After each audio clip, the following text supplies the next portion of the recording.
Good morning, everyone, and welcome to the regular council meeting of Dysart on Tuesday, October 27th, 2020.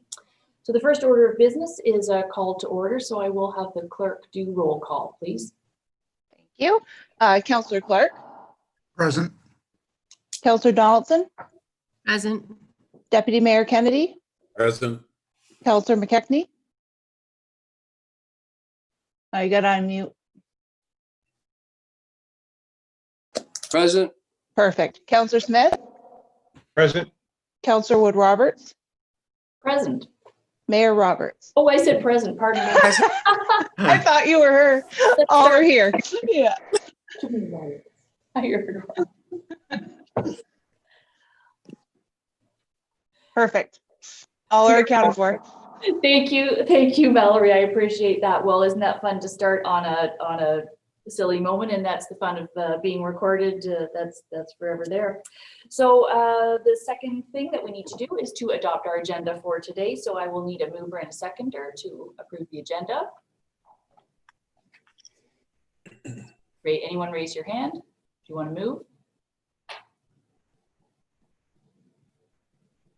Is there Your screen might be frozen, Mayor Roberts, because I can see a lot of people raising their hand. Okay, so I am having a lagging issue here yet again. So I did see Councillor Smith, and what I'm going to do, Mallory, through you, is if you can assist me with this, because I don't have someone sitting here with another screen to look at. So I have moved by Councillor Smith, who seconded. Anyone? Councillor Wood Roberts. Thank you. Be it resolved that the agenda for the regular meeting of the Council of the Municipality of Dysart et al. Held on October 27th, 2020 be approved as presented. All in favor? I do see hands now, so that is carried. Thank you. And the second thing we need to do, I need to ask if there's any disclosure of pecuniary interest. I do not see or hear any. So we'll move on, and we have the adoption of 3 sets of minutes in one resolution.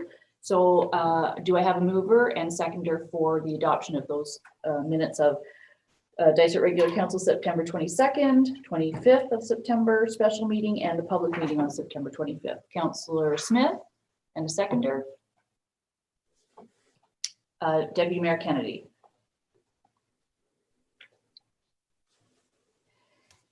Be it resolved, the council approves the following meeting minutes as circulated, and I stated the dates. All in favor? And that's carried. Thank you.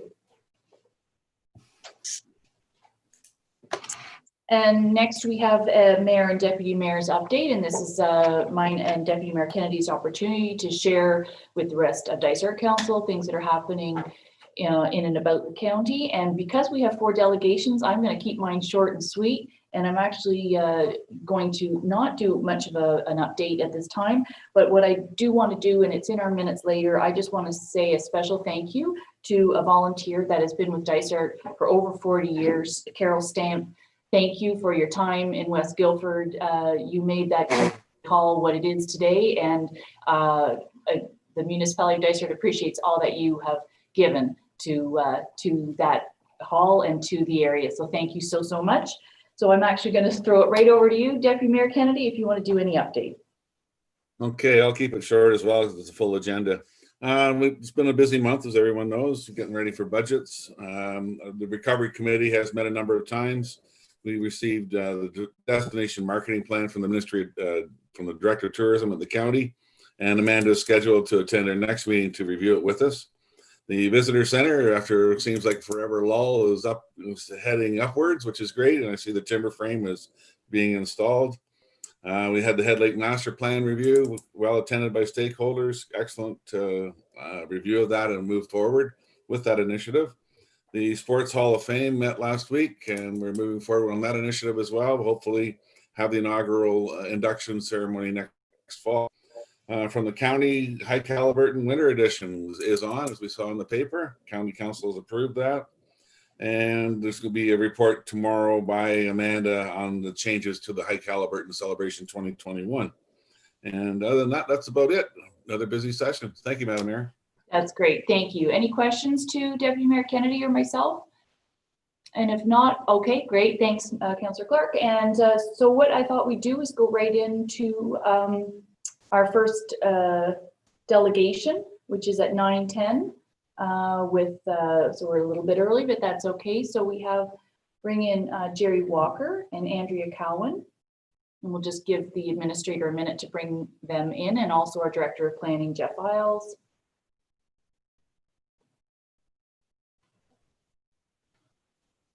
And our Senior Planner, Chris Orson. So Andrea, you are can unmute yourself now, and Jerry, we see you there, and you we do have it later in our regular part of our meeting, but right now you just want to speak to your proposal, so go ahead. Okay, are we on? You are. We are. So this is a proposal that's we'd like to bring forward for the property at 1012 Nipigon Lane. And just a little history, there was a previous application in 2016 on that property for a gas station and convenience store, which went through all the studies and was turned down at that time. We feel that we have a lot softer use here, and Andrew's going to explain what her plan is for the property and her business. So Andrew, if you could let them know. Yes, good morning, and thank you very much for having Jerry and I this morning. So just a little bit about ACM Designs. We are a full service interior design firm.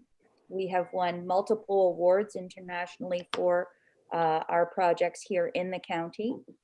We are currently experiencing significant demand and explosive growth. And this year through COVID, I have hired 3 more full-time employees.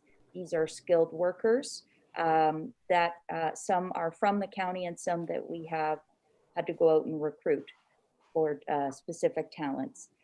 Currently, we employ 6 full-time workers and 1 part-time worker. And our service, it would be likened to professional services, where we are a very specific destination. So like you would go visit your lawyer or you would go visit your accountant. These are the types of services that we offer. It's by appointment only. And we may serve or see in our business here, in our business setting, maybe 3 customers a week. So our visiting to the office is very minimal. And of course, COVID has made that even smaller. I'm happy to show and share with with council some of the design elements that we're looking for on the property, if you would like that. But I can say that we would like to be a little, we're a creative business, so our design plan is somewhat creative, but still in keeping with our natural scape and sort of the history of the county. Okay, that's great. Thank you so much, Andrea. And Jerry, I do recall I was on council and I was on the public committee when we did turn down that previous proposal. And I always, I believe I said at the time, it would be really nice to have something that was a softer use, as you use that terminology. So things like lighting, 24-hour lighting, or the amount of traffic in that area would change. And I'm very excited to see this proposal come forward. And Andrea, how exciting that your business is growing. Some people during this time are doing extremely well. People are making investments here in Haliburton and in Dysart. So that's investments in their homes and their property. So that's actually very exciting that you're able to grow during this time. And so we do have this later in our agenda, but I think this would be a good opportunity because we have you here with us, that if any councillors want to ask any questions, particularly about the proposal, as I say, it's later in our planning items later, but is there any councillors that want to ask any questions? Comments? Deputy Mayor Kennedy? Unmute. Unmute. That is going to be the phrase for 2020, right? Could you please unmute? There you go. Yeah, That's the new catch buzzword. Yeah. My apologies, Madam Mayor. Congratulations on expansion, and we've watched your business grow from the very first days, and excited and happy for the progress and success you've had. I think you mentioned you had a virtual rendition of it. Any chance we might see it, or is it corporate secret so far? Actually, No. should be in the package. It It should be in is. the It package, is I in the believe. package. I'm In the happy, later I'm happy to share my screen and show you like a first round rendition for it. I will share too that ACM Designs is not just a local leader, but a national leader in aging in place and universal design.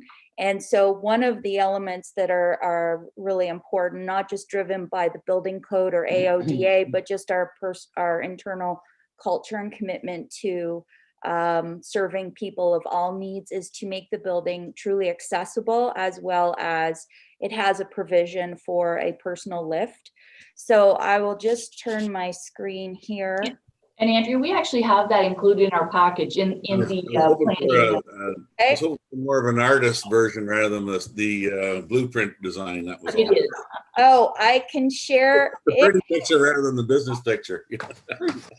Let me just see. It doesn't look like I'm allowed to share. No, and actually, so at this time, I think it's great, but it is a tad premature. We will be going through, this is just a proposal for rezoning, because the zone is residential and it needs to be requested to be commercial. And so that's all we're really looking at today. And then it'll be under site plan control, and we can talk about that and address any design elements to the street, that type of thing that we want to do at that time when it comes for site plan. Is that correct, planners on the screen? That's correct. So it'll go through the zoning, and then when it goes through the zoning, there'll be the site plan control component, which then that's where the design, articulations, even our policies that speak to addressing the building to the street front, that's facing street front, as opposed to, being set back with parking in front or vice versa. So yeah, those things will be done through site plan control. Yeah, that's we can talk about it then. So really, Councillor Smith, go ahead. Yeah, thank you very much. So just a question for Andrea or Jerry. I know Jerry owned the property out there, but we've got a lot of empty space, in what I'll call downtown village of Halliburton. And I'm wondering if any of that space is suitable for the the type of office environment that you envision.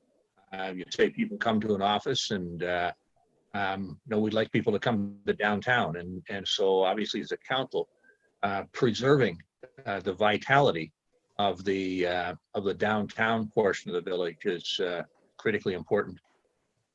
I'll answer this. I mean, we're kind of fighting over who gets to. There's a couple of reasons for my choice as a business owner to not look or make an investment on Main Street per se.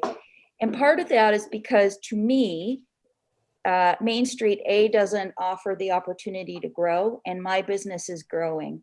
And I am leasing beside the pump shop. I've already spent $100,000 in leasehold improvements to allow my business to grow. And I'm not even owning this. The other part too is, to me, and I did look at purchasing on Main Street. Main Street in and of itself doesn't really allow for accessible design. And a lot of the streetscape drops down. And so when I couple that with, not having the opportunity to grow, and then I'm limited to serve all persons, irrespective of age and ability, I need to look outside of Main Street for my business to sort of thrive. Yeah. And if I might, as a follow-up question, as a design expert, what should we be doing with the Main Street downtown to keep it And Councillor Smith, I'm not going to let Andrea answer that because that's a fuller question. We're just here to ask her questions about her zoning. And as we stated at the beginning, we have a full meeting. It's a great question to ask Councillor Wood Roberts to take to the BIA. I can tell you there's, yes, there's some empty space on the main street, but there's also new businesses coming in, 2 new businesses that I know of, taking over space that was empty. So there's always going to be that changeover in storefronts. This is her preference to purchase land, build a building. It's a huge investment, which for your future, and also that will help the future of Dysart. So I think that's where we're here today, just to ask questions on that. Councillor Clark, and then we'll move on. Thank you for going forward with that, both Jerry and Andrea. It's a very nice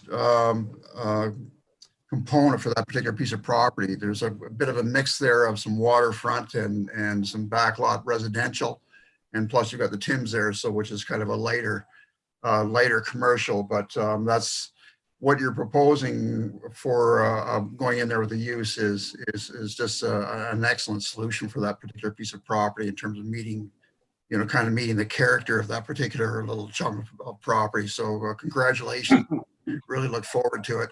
The aging community is the other piece I think is going to be great. I think it's an area of growth that we're going to be seeing in this area. I know there's a lot of interest through my connections with Fleming and Trent University on trying to get smarter in terms of how we're taking our communities forward in aging, and that's very exciting that you've got some you're developing expertise and a reputation in those areas. So thank you. Thank you, sir. And I just want to add that part of our intention at ACM Designs is to almost blend commercial and residential, so that while we continue our community to the west, our business community, we won't offend our neighbors by anything garish or offensive. So it's very important to me, certainly as the owner, to bring that to the community there and to respect the residents that live there as well. If I could just ask a question, and this is on the procedure and the planning. We received, this application went in August, and we received a letter back from Chris. And just a point, he has asked us for a couple of assessments, being archaeological, which has already been done on that property, asking for a stormwater management, hydrology study, and an entrance requirement. And it's my understanding in the letter, Chris, that you want this before this proceeds to the next step. Am I right on that? So we have had some internal discussion, and there are some components that can be done during the site plan agreement or control. The stormwater management, and this is something that we can discuss probably offline as well, but the stormwater management and likely the hydro G could be done through the site plan control, which once the final use, building, those type of things, then those studies would need to address, the amount of water being used and things like that. But as for the archaeological, even the policies, the official policies from the official plan do speak to if the property is adjacent to certain ecological features, then it does require for studies as well. So that's something that's in our policies that we really can't curve around. So that would have to be at the zoning stage, and that wouldn't be done at the site plan control. So really the archaeological and more of the environmental studies would have to be done through the zoning side of things. So if I could speak again, please. Yes, sure. So I'm going back to my application at the hardware store, 2016. And at that point, we rezoned a piece of property adjacent to where the store is now. And my letter from Pat Martin at that time showed that the archaeological study, the stormwater management, and the traffic control being from the county was to be done before the store was built. which come under site plan. So that's my reasoning for the question is, in 2016, we didn't have to do it at the hardware store for this application at zoning. And yet you're asking us to do that assessment when ideally it's already been done.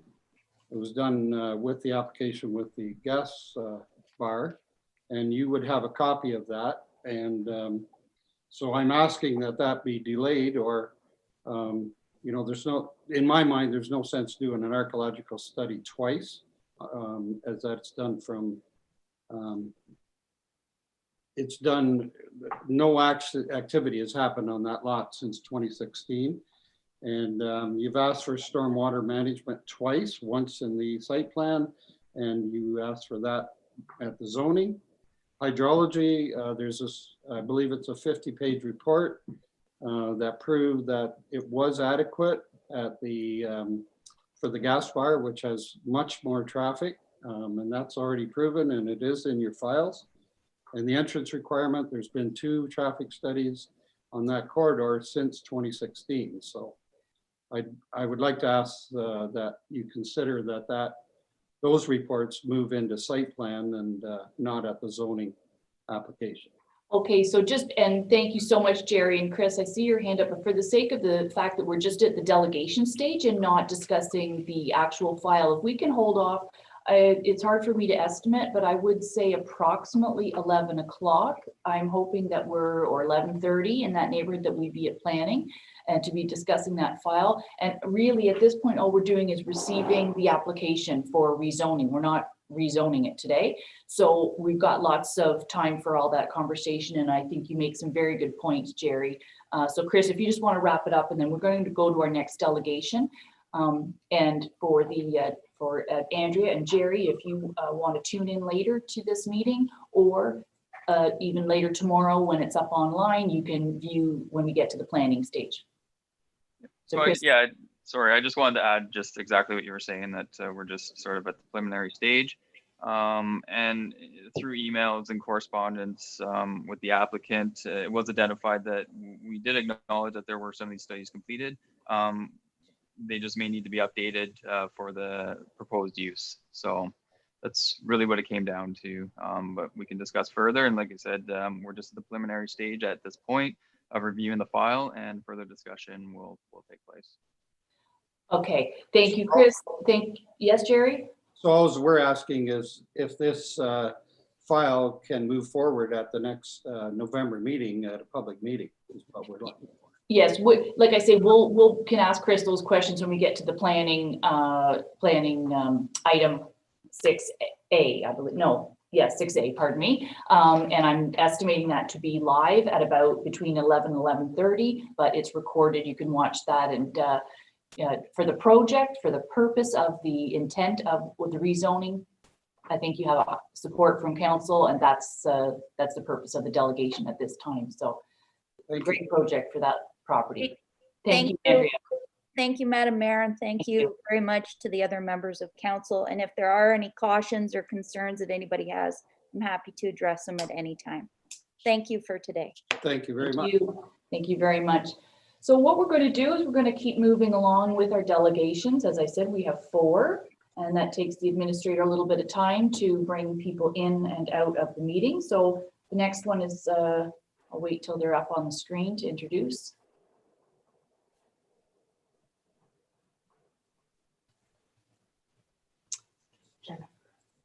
And we have Jennifer Locke, who's just joining us now, and she is with the Chamber of Commerce, and there's been some stuff included in our package.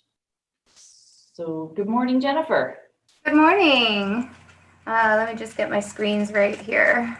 Sure, and we have your package included, so. Perfect, that's great. Okay. Take these off. Good morning. So all of you know me. My name is Jennifer Luck, and I'm the Executive Director at the Haliburton Highlands Chamber of Commerce. And I have been tasked with this year, because of COVID-19 and the impacts, particularly on our retailers, restaurants, and local businesses. I am reaching out to each municipality to do a proclamation for the Christmas season. So in your package, I've outlined generally just the flavor of the marketing that I'll be pushing out. I'd like to do provide different posters people will put up in their storefronts. I'd like to push it really hard on social media. And this was all kind of, we were headed this way anyway with the Buy Close By project. I mean, I have kind of where we're at from last year, and we did say, you know, we were going to engage municipal councils and we were going to talk to economic development committees. And so we're going about that process. And this is kind of the next natural iteration to the project, where we're hoping that, you know, we can get each of the councils on, and then we can have a big push around Christmas time, encouraging people to buy local, and also just to consider different ways of buying local. For example, cards are really helpful for driving cash flow. And we're just really excited because we think the Buy Close By project has reached a certain level of critical mass, which is very exciting. And now we're just happy to keep fostering that through collaborative efforts just like this. That's great. And so I'll open it up to the floor, but I just want to ask one question to start the ball rolling. And in your letter, it talks about that you are requesting that your municipality publish and promote, but you're not really asking for any financial contribution at this point, just for clarification. Absolutely no money, just support. And you know, if Dysart staff could share the chamber stuff related to this on their social media, then that's a really inexpensive and wonderful way to spread the word. The chamber already has media partnerships in place with both radio stations and all of the newspapers, so we'll be taking care of that part of it. I thought maybe it was going to be like your easiest delegation of the morning, because I'm not asking for any money. It's just general support and yeah, collaborative effort. Well, it is another good news story, as we just heard the one previously about growth of business, and we do want to support local business. So I can't see why we wouldn't do something like this. There was a sample resolution included in our package that you had sent us, so councilors can see what the resolution stated. So any questions, comments to Jennifer? Suggestions, thumbs ups, happy nods, smiles, all good. So Jennifer, I think it was the easiest delegation. That's fantastic. Okay. Not that they're all, it's nice to do that. And so the example is the ad. So you still have to go to, are we the first council you've come to, or have you been to the other two local? Okay. Yes, so you're the first, and then I believe Minden is on the 29th, and then I believe I have 2 more before the 5th, so. Right, so then when you get all 4, then those posters that you included in our package, they would look, you would use our logos. Yes. To do those ads, and then we can also cross promote on our social media. Yes, and one thing I did want to bring up that came up with my executive about this was that I did lift that picture in the example from the Minden Times, and you're not socially distanced. So it's your call as a council whether or not you want me to just put in a little note saying this picture's from last year, so that's why they're standing together, or we can take a screenshot on here. That's what we do at the Ontario Chamber with our meetings, but you know, I'm happy either way. Okay, so sorry, in our package wasn't a sample picture. Oh, there was, I must have, yeah. That's okay, but yeah. So I had a picture that was from the Minden Times of all of you standing together, but it was last year, so. Of Dysart's council. Yes. In the Minden Times, what do you know? Yeah, I don't know. Okay. So I think probably, so you're saying you would prefer that when I do the post, it's not all of the municipalities listed, that I do separate ones for each? No, I was just looking in the package that I see, and what's included in our package right now that I'm looking at is our corporate logo, our crest, and without, we don't need to, I don't need our picture. It says we love local so much. And there's another one that says there's no place like home. And it has the logos for Algonquin Highlands, Highlands East, Minden. Yeah. Dysart. Okay. I don't think the only other thing I'm unclear about, not sure about, is would staff at Dysart finalize and post the proclamation, or would that administrative piece, should I own that and then work with whoever to post it? I'm flexible. Mallory? Do you want to? I think we can both share it, whatever works best. So, because we can share things on our social media as well. And maybe Tamara has some sort of input on it too as CAO, but yeah, we can post things on our social media. Is that what you're asking, Jen, is if we would post it? It was about, in particular, the text proclamation that I provided. Right. As I understand it, it would need like a crest and perhaps a signature or something. I'm not sure how these things are finalized. I just pulled the text for everybody. So I'm happy to take that piece if I don't want to make excess work for the staff. Yeah, so once we finish council, I can send it to you as an official resolution and show you that it's been passed if you want to share it. We can do it that way. Sure, that's great. That would be Yeah. wonderful. You may want to do your roadshow, seeing as we're first, and see what other comments you get. We'll go along with it. I think the intent is that we want to support this, and you have permission to use our corporate logo with this promotion. So I think that's, you can maybe you can report back after you go to the other local councils. Is that fair to our council? Sure. Seeing as we're first. Okay. Great. So I need a mover and a seconder, and then you get to read this. Councillor Clark and Councillor Wood Roberts. Be it resolved that Dysart Council supports the following proclamation for Buy Close By season dating November 15th, 2020 to December 31st, 2020. Whereas the municipality of Dysart et al. Supports the Buy Close By project, a partnership among the Haliburton Highlands Chamber of Commerce, the Haliburton County Home Builders Association, the municipality of Highlands East, the Haliburton Village, BIA, and the County Tourism Department. And whereas small, did you want to include the other local municipalities? But anyway, I'll continue. I made separate for each. I see, very good. And whereas small local businesses are at the heart of our community, main streets, and create the majority of private sector jobs in our community. And whereas small local businesses have been significantly affected by the COVID-19 pandemic, are in need of support from the community, as they have always been there to support us. And whereas the municipality of Dysart et al. Wishes to encourage all to experience, support, visit, and celebrate all that is available within Haliburton County. And now therefore, I, Andrea Roberts, Mayor of Dysart et al., do hereby proclaim November 15th to December 31st, 2020 as Buy Close By season in Dysart et al. For the purpose of encouraging all to safely support and partake in all the amazing local businesses in our extraordinary communities. All in favor? And that is passed, Jennifer. Thank you. Oh, I appreciate your time. I appreciate you, all that you're doing for the chamber and local business. So thank you very much. You made my day. Thanks, folks. Okay, now the next delegation isn't scheduled till 9:40, but it's really only a few minutes away, and I know that they're waiting in the wings. So if that's okay with the rest of council, for the sake of 7 minutes, and they may take longer than the 10-minute delegation time. If that's okay with admin, I'll bring in our 3 delegates that are joining together but remotely.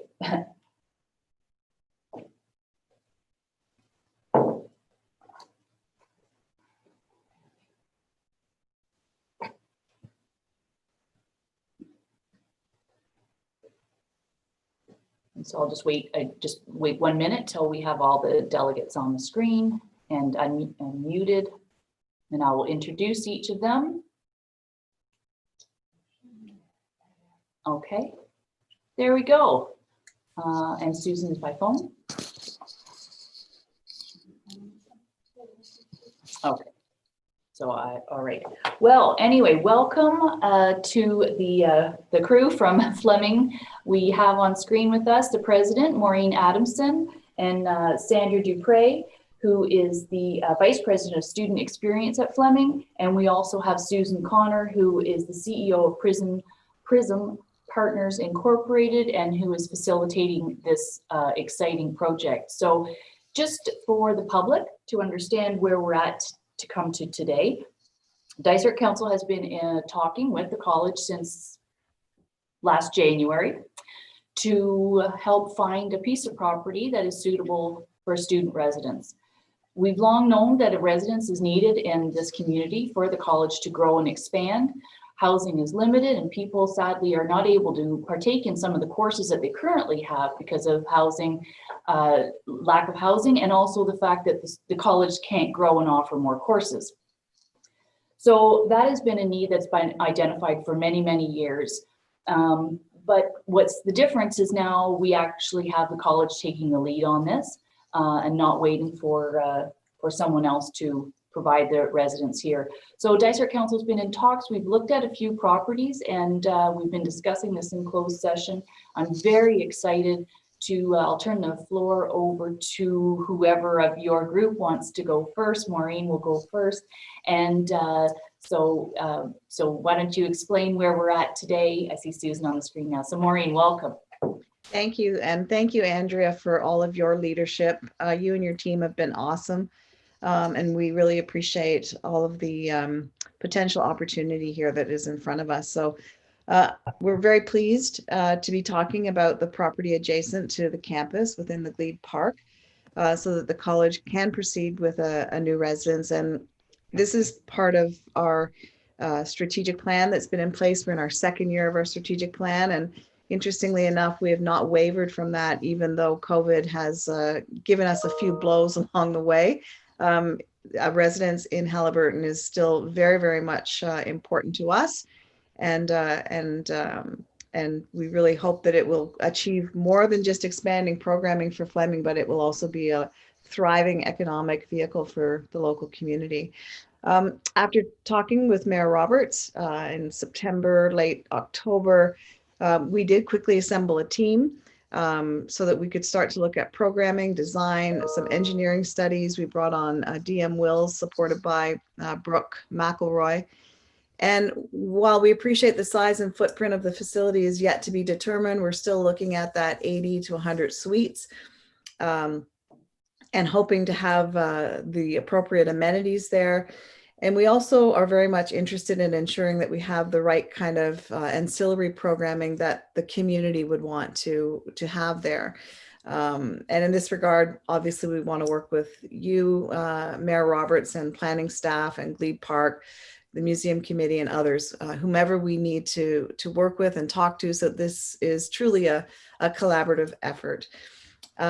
I understand that there's a rezoning that would be required, but just to say how excited we are, we do have a kickoff meeting planned with the Director of Planning, Jeff, and I think that's set for Thursday afternoon, if I'm not mistaken, Susan.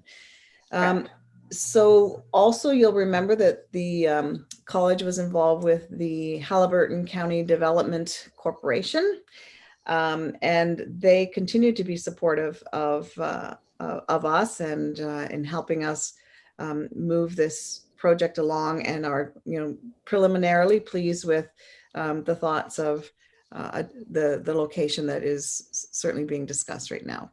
So I'm really here to say we're excited. Thank you. And we're hoping to move this along. And I don't know, at some point, Mayor Roberts will probably need to think about a next step of some kind of a memorandum of understanding or something, maybe preliminary at this meeting, but I think might be prudent in the future if we're going to continue and ensure that everybody has an appropriate fingerprint on this exciting opportunity. So I'll just stop there. And I want to also thank my team, Sandra Dupre and Susan Connor, who have worked, been very agile as we planned along the way, and are still here, very excited to work with you all. Thank you. Thank you. Sandra, do you want to add something to that, or Susan at this time? No, I think Maureen captured it perfectly. Yeah, I just want to say too, because for the public, this is the first time that they're hearing about it, but it is not the first time that, like I say, Dysart Council has discussed it. We've been in closed session over this. We've looked at alternate property. Dysart doesn't own very much land, and all of council is very sensitive to the to the value of Glebe Park and public access that it has. So one thing that we preemptively did is went to the Glebe Park Committee, and on the Glebe Park Committee, there's representatives from the Nordic Ski Club and the Snowmobile Club, the college, the museum, I'm probably forgetting people, the local neighborhoods. So it was positively and unanimously well received at the Glebe Park Committee. We know that in that particular location that we're looking at, so we don't have anything on the screen for the public today, but it is, the proposal is to move the lot lines where the existing parking lot, the large main parking lot, and to move that lot line towards what we'll call the heritage buildings of the museum.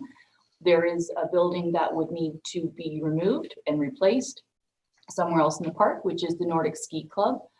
And because of the nature of closed session meetings, I really appreciate the members of the public that sit in the Glebe Park Committee that couldn't share it fully with the Nordic Association. So I'm sure there'll be lots of questions that the public have, but we preemptively looked at all the impacts it would have to the public.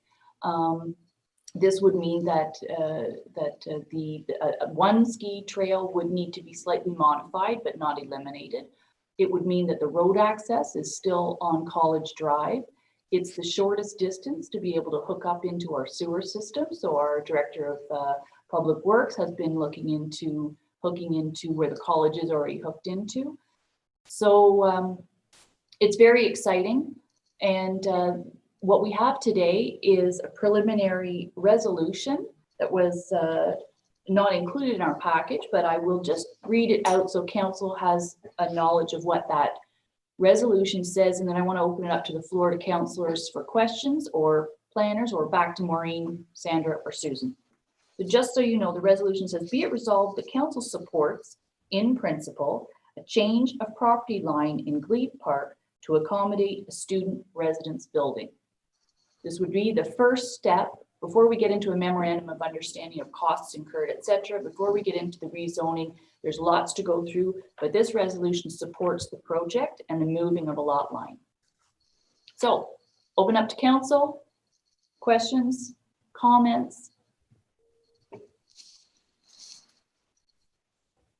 Anybody? Councillor Wood Roberts.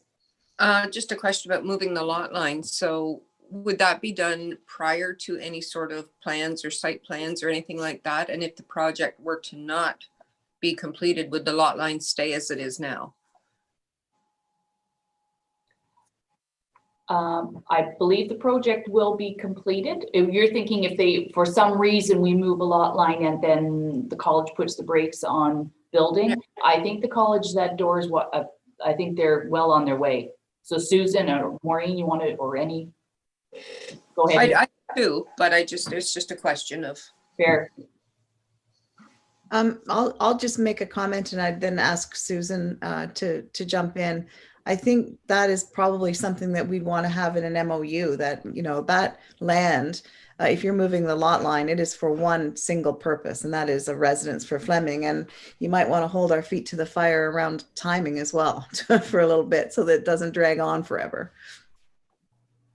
Yes, good point, good question.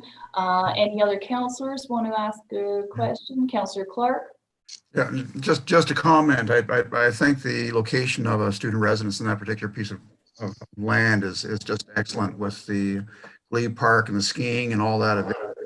It I think it will really add to the whole flavor of the college and their programming, given the outdoor activity and nature type of facility that'll inspire your students. That's what I'm trying to say. So that should be excellent. It's a great solution. Thank you, Councillor Clark. Floor is still open. Deputy Mayor Kennedy. Yeah, just a question. Things move very quickly in the last couple of months, so you may not be able to answer this. Any anticipation of when you may do a groundbreaking? So we have this is exciting news and fabulous project. But so I'm probably rushing things, but it's exciting. A good question, and in a perfect world, I mean, you have to have targets and timeframes. So I think I might, Susan, should you answer that question? Yes, Oh, I think that would be more for the president to respond to. Okay. Listen, if we can get this thing going, we want to, it's a priority. So, you know, these projects take, I think, Susan, probably 3 years anyway, in around there, but you know, it's not a complicated build. So certainly we want it to happen as quickly as possible. I know that's wishy-washy. I'm sorry, Deputy Mayor. Well, that's The fine only with thing all the- I would add to that is I think we'll have greater clarity after our session with Jeff on Thursday in terms of what is required for the rezoning and or a site plan application and the timing involved to work through those plan applications. So I think we'll have greater certainty after Thursday's session with Jeff. Okay, and I'll just add too, because again, knowing that this is new for the public, this will be in the press and there'll be questions. I'm really excited that we were able to come out of closed and have this resolution in open because, you know, it is public property. And believe me, I was not sitting in this chair or even in this room when the college was going in, but I did live in the neighborhood adjacent. And there were concerns when the college went in there. And I think anyone can attest now to see what a fabulous addition that has been to our community, to Glebe Park, with the sculpture forest and all of that. The college has been a great neighbor. I've been to many, many meetings and many different events in the Great Hall. It's a welcoming building. Architecturally, it's spectacular. Like I say, there's a lot of pluses, and there was nervousness around at that time. And I'm hoping through this public process, putting it out to the public now, that there won't be a nervousness. We really have, as a council, working with the college, addressed all the needs that we are foreseeing that you, the public, might be concerned about as you're listening to this. And I really hope, I think this is going to be a great addition for our community. So we will keep the public informed at every step of the way. And if there's any other comments or questions, I'm not going to join in on the meeting on Thursday. I'm not available, but also I think it's more technical stuff, and you can inform council as we go along. So I do have a resolution, which I read ahead. I will read again after I get a mover and a seconder. So is there someone who would like to move this? Councillor Clark, probably lots of hands. Councillor Clark and a seconder, I'm sorry. I believe I saw Councillor Smith, okay.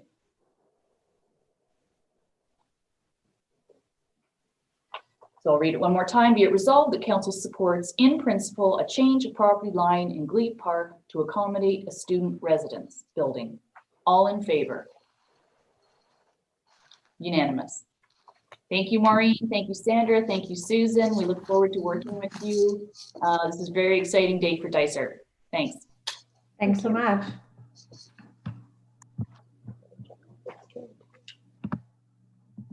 Okay, and I'm just looking at the clock, and again, it's so exciting. We're 7 minutes ahead of schedule. This is pretty spectacular. We have one more delegation, and we'll bring them in.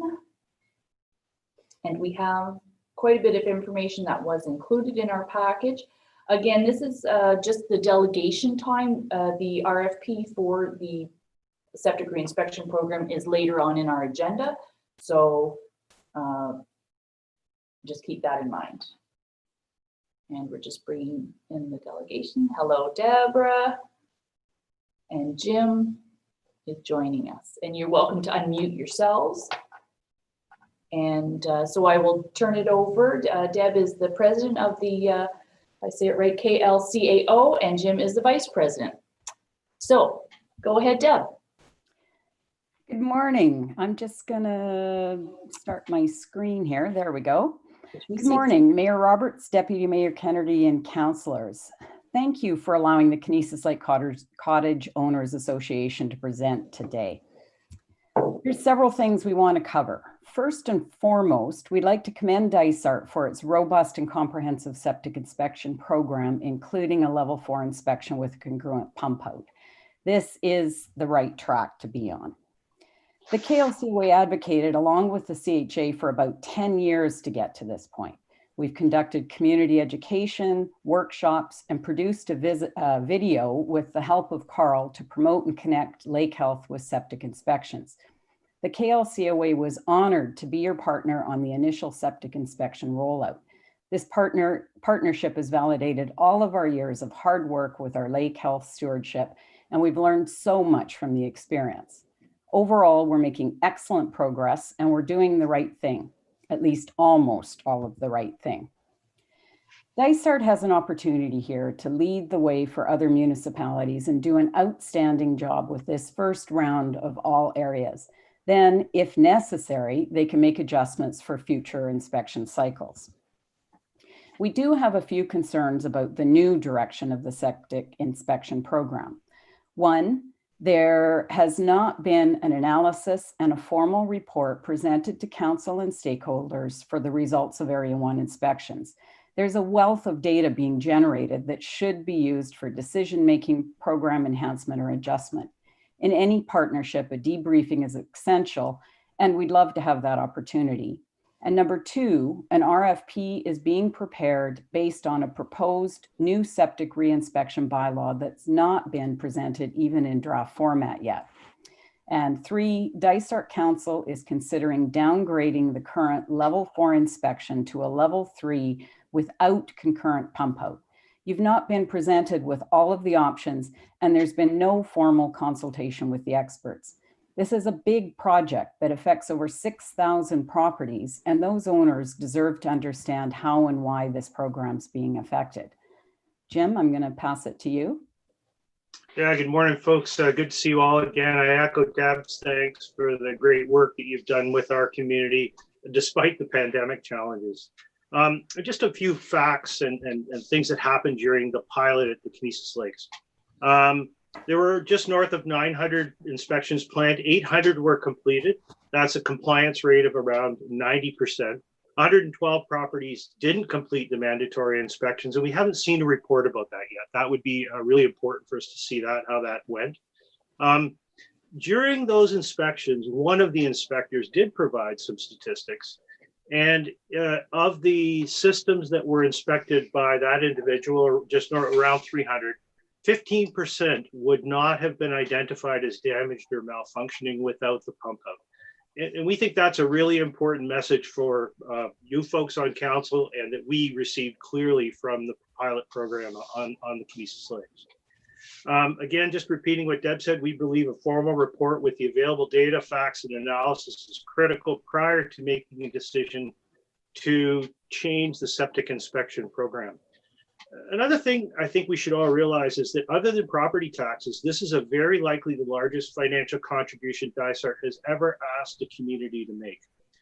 As a conservative estimate, the Canisius community invested more than $400,000 in the septic inspection program.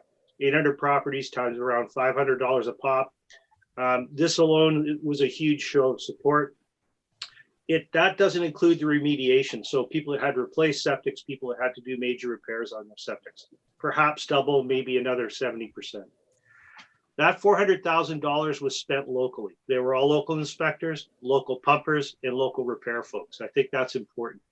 The program didn't cost Dysart a cent, really. There were extra staff effort. We know that. It was a user pay program. This amount of community investment certainly warrants some follow-up, and that's what we're asking for today. Next slide, Deb.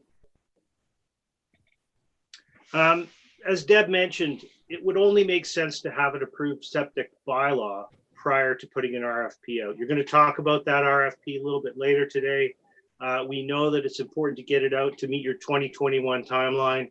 But one thing we're asking is that when you get to the RFP conversation later today, you have a long look at whether it would be possible to include a level 3 and a level 4 in that RFP at this point. It's a small change to make to that RFP. And in fact, I don't think that RFP would have to come back to council again. What that would allow Dysart and staff to do is to have a look at the proponents' responses in terms of cost and effectiveness of the program. I'm going to talk a little bit about doing it right. The KLCOA and other lake associations, including the lake associations that are in the areas that are going to be inspected next, realize that the Dysart Council has proposed to reduce the effectiveness of the pilot program without a detailed review of the results. We do believe there should be some public consultation on proposed changes to the 2017 bylaw, because there were significant consultations prior to that bylaw putting in place. It was a bylaw that affects all the stakeholders in Dysart. On Canisius Lakes, we completed almost 800 inspections. It was driven by the community. We booked ourselves, the inspectors inspected them, and it really demonstrated that the pump out can be done with the inspections. There weren't real issues reported trying to coordinate that together. It was all about the water then, and it's all about the water now. This program is about protecting our lakes. It's not about the efficacy of the program or getting it done quickly or getting check boxes for completing this. It's actually about the quality of our water. The other thing that you'll get to a little bit later, there's 27 letters of support for level 4, the level 4 approach with the pump out attached, and they're all focusing on the objective of protecting our lakes. There were no letters challenging the level 4 approach. I'm going to talk quickly about a number of experts, mostly in our local community, who have advocated for type 4 and have sent us statements to support our position. So Rob Davies, you know Rob, he's got a place on Kashega-Wigamog. Rob addressed the Dysart Environment Count Committee in the spring and provided a clear message that regarding the importance of implementing the level 4 inspections. Rob's message is really about not missing an important activity. Once you've coordinated and pulled everything together to do these inspections, don't miss the opportunity to do the pump out, because you will miss damaged and non-functioning septics. Next slide, Deb. Paul McGinnis, you know Paul very well as well. Paul's head of the CHA, and Paul takes the point around the level 4 being important and connecting that with the economy. So the health of our lakes is directly affected the economic well-being of Haliburton community. Without the healthy lakes, it would be a challenge to maintain a healthy economy. The CHA and all their members support level 4 inspections. Mike Ramey. Mike was involved in the inspections for the Canisius pilot. He did approximately 36% of those, and he did present some statistics to the Environment Council. I think you've all been made aware of that. Mike, like Rob, contends that if you've gone to the trouble of preparing the inspections, accessing the records, opening the lids, arranging for the site visit, just do it right with a pump out. Mike's data clearly illustrated that we'll find offending systems that otherwise would have been missed. Next slide. Jim Anderson. Although Jim's not part of our community, Jim is a professor at the University of Minnesota. The Minnesota Lakes region is roughly at the latitude we're at here in Haliburton, but years ahead of us in terms of nutrient loading in their lakes. They're in big trouble. They have years more experience in terms of septic impact on lakes like our lakes. In Jim's article in an industry magazine in May 2020, we can pass that along if you wish. He contends that many other experts do, that in order to expose malfunctioning septic systems, a pump out concurrent with an inspection is mandatory. His message is simple. You just can't inspect the tank to see if it's watertight and functioning properly without being able to see the inner surfaces of the tank. The last expert we consulted is Cameron Kern, and Cameron was a master's research assistant at University of Guelph, and he was tapped by FOCA to do a province-wide look at the reinspection programs. Cameron identified during that work done for FOCA, which was published in a report in I think 2018, Cameron identified that Dysart's program was exemplary in terms of the program across Ontario. Having looked across those programs, Cameron concurred that the level 4 was the way to go if the objective is protecting our water. So wrapping it up, finally, why this is important. Our community's economic and environmental future is dependent on our water quality. That's why most of us are here. One of the only sources of nutrients entering the Haliburton Lakes is phosphorus from septic systems. We all know that increased phosphorus can lead to algae blooms and can lead to decreased property values and decreased tax revenue. It's the one thing that we can control through a couple of tactics. The primary one is septic system operation, inspections, and maintenance. And the other one is the preservation of our natural shorelines, which we're working with you folks on at the Haliburton County level. This isn't today or for today or tomorrow, but rather looking ahead for many decades. And I just want to close by telling, for my piece, telling a little story, if I may. About 3 weeks ago, I was having a walk, out for a little walk on Canisius Lake Road. I was at the Paddy's Bay Bridge, which in fact is now beautifully maintained and signed. Thank you to Dysart and thank you to Tamara for the signage for those boat launches. I just happened to come upon a young father with some kids and his family. They had just purchased a cottage on Canisius Lake and was starting to explore the lake. I asked him what had brought his family to Haliburton, and the answer was quite revealing. They'd owned a family cottage on Buckhorn Lake for about 30 years. And although there were lots of great memories and they were reluctant to leave, the Buckhorn water quality had degraded to the point where it was no longer enjoyable for the family to use the lake.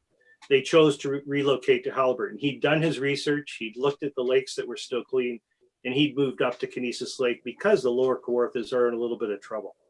So we certainly don't want Haliburton to have the same issues as the lower Kawarthas in 50 years. That's why we're here today, speaking with you and asking you to sort of prioritize the way we're treating our lakes. You folks have been doing a great job. You're here for your 4-year duration. Most of us have made a commitment to the Haliburton for generations, and I think you have too living here. We're looking to you for some leadership in this area. Thank you. Back to Deb. Thanks, Jim. We've all heard the reasons why level 4 inspection is preferred for finding damaged or compromised septic systems, but what about the reasons for the concurrent pump out, why it may not be the best approach? The primary objection of experts is related to the spread of septage due to the increased number of pump outs, not about the ability of the level 4 to identify additional issues. We all agree that pump outs have to happen for regular septic maintenance, pumper trucks on our roads, septic spread, but timing is the issue. In order to help reduce the number of extra pump outs with the inspection program, owners could change their scheduled appointment for their inspection and have it done earlier if they need a pump out prior to their scheduled date. Concurrent inspection and pump out is clearly the best approach for protecting the quality of our water. The KLCOA, whoops, I think I just lost my screen. Anyways, the KLCOA asks you to consider these recommendations. 1, consider having a detailed report prepared for Area 1 inspection results, including the 112 outstanding properties. Included in the report should be an analysis of what worked and didn't work and why from both property owners and inspectors, an analysis from the inspectors on failed or damaged systems that would not have been identified without a level 4 inspection with concurrent pump out, and an analysis of any administration burden in order to identify possible opportunities to streamline the execution and reduce the impact on the Dysart staff. This report needs to be prepared and presented so that council can be guided to make informed decisions around changes to the septic inspection program. Number 2, consider retaining the level 4 inspection in the bylaw until after hearing expert advice, reviewing a thorough Area 1 report, and engaging in community consultation. Again, as Jim said, if an RFP must be issued before any new or changed bylaw is approved, we ask that you include both level 3 and level 4 inspection options so that there's some flexibility when it comes to awarding the contract. On behalf of the Canisius Lake community and other Dysart communities, thank you for your time today. Are there any questions? I'm just going to stop my screen share here. There we go. So we I'll open up to the floor. Thank you, Deb, and thank you, Jim, for your presentation and your slide deck and your explanation of that. I'll just remind councillors that we don't have our staff on the line with us and that we are discussing it later in the agenda. So if they just want for clarification really purposes, we're not going to debate with our delegation here at this point. It's just for if there was clarification in their slide deck, that's the question at this time. And if not, we'll wait till later on in the agenda. And Deb and Jim, you're welcome to join in. I'm afraid I can't tell you what time that's going to be, but I'll remind people that we record the meeting, so you can always go online tomorrow and view what was said. Are there any questions regarding the delegation? Okay, so Councillor Smith. Thank you. And thanks to the delegation for a very informative presentation. Just one follow-up to Deb or Jim. There's been a lot of presentations over the many years at the Canisius Lake members meetings. And over the last couple of years, how often did you hear from members expressing concern about the need to get a pump out as part of the inspection? You want me to take that, Deb? Sure. I can take that. At the beginning, there was some concern. There was concern about the overall program, about what appeared to be people, the invasiveness of coming on the property, looking at the inspection system. If you recall, John, there was an awful lot of sort of community outreach by the KLCOA, workshops, trying to get people to understand why it was important. And when the time the program came, we didn't hear any pushback. We heard none at all. The odd complaining that the program was being done, but in the end, essentially mostly accolades because people have connected it to the water quality.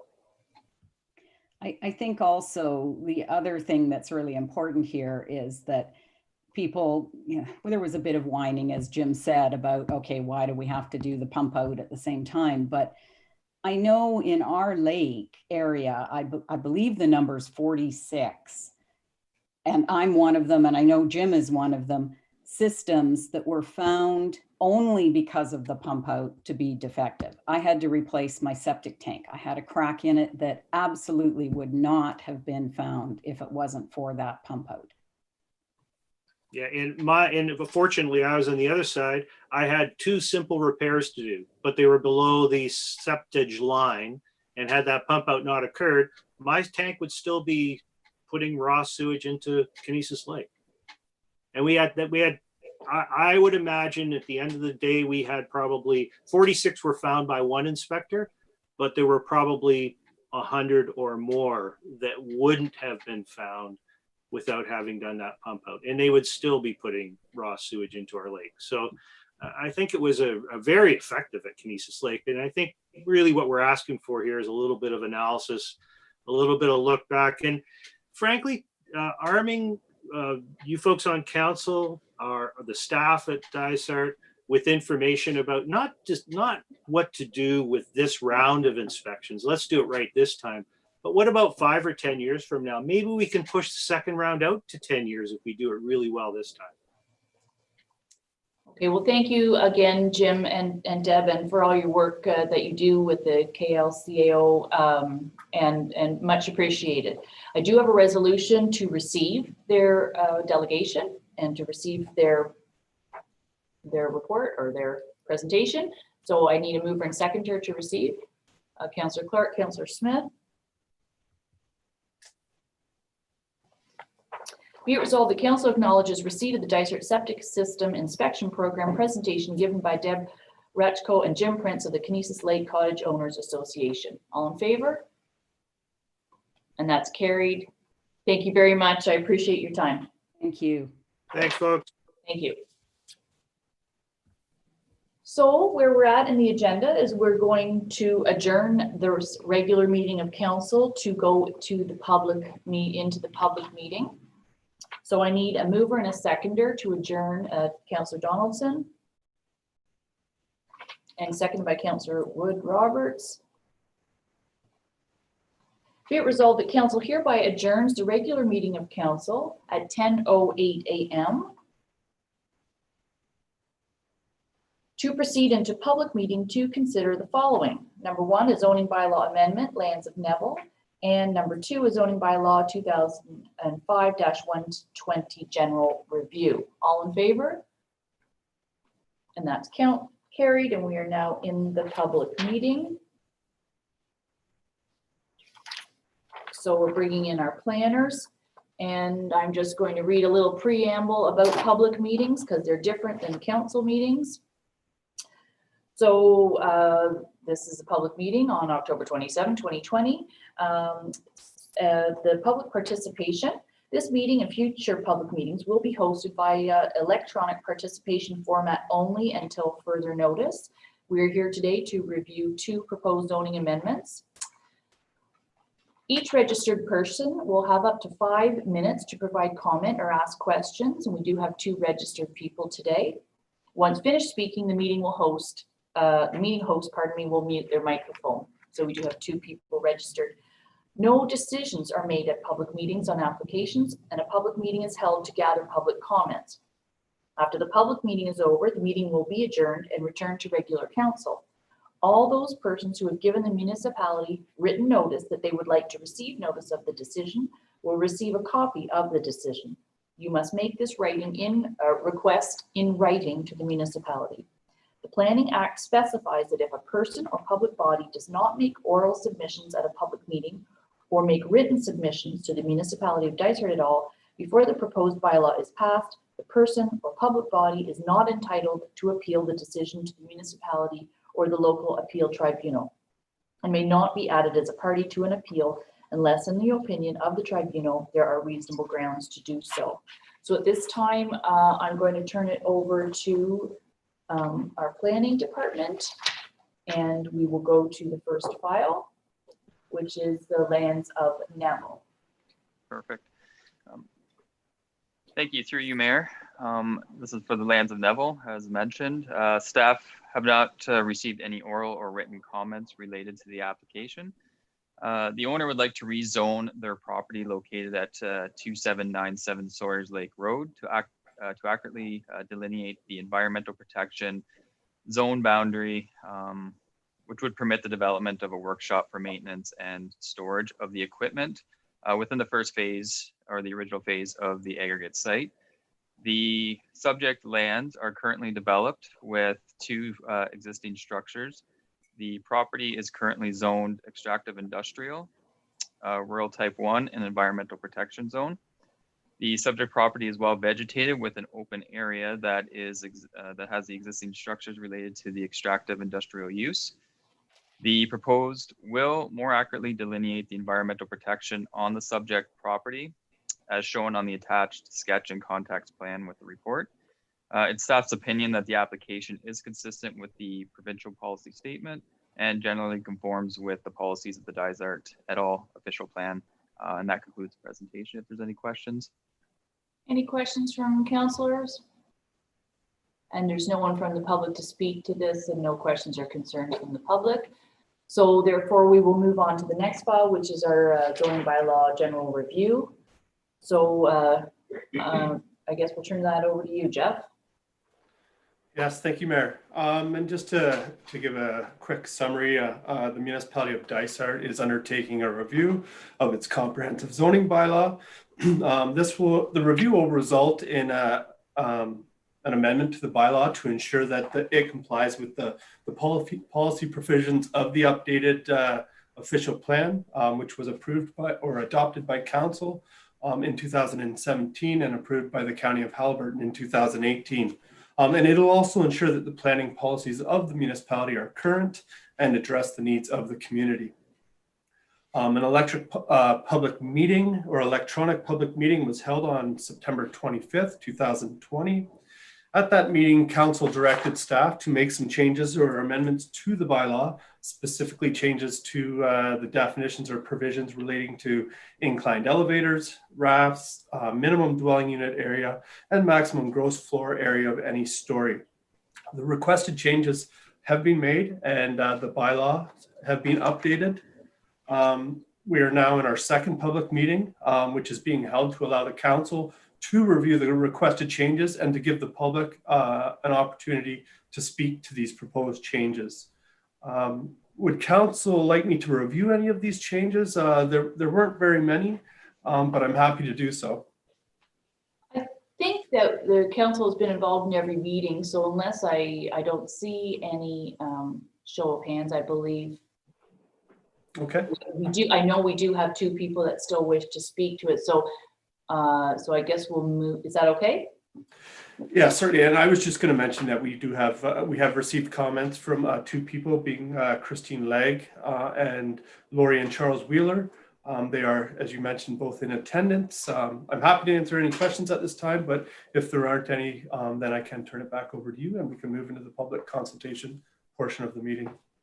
Yeah, I think, like I say, council's been involved every step of the way, and we have our agenda package, which clearly lays out where we're at today. So I think we'll go right to bringing in the people that are wanting to speak. Was there an order? Is there one? I'll leave that at your discretion. Okay, so Lori Wheeler, if that's okay, we'll bring Lori in first, who wants to speak. And I'm just going to remind both the people that are wanting to speak that I'm going to be strict today. We have a 5-minute time where you're uninterrupted, 5 minutes of speaking. So I will turn that right over to you. Go ahead, Lori.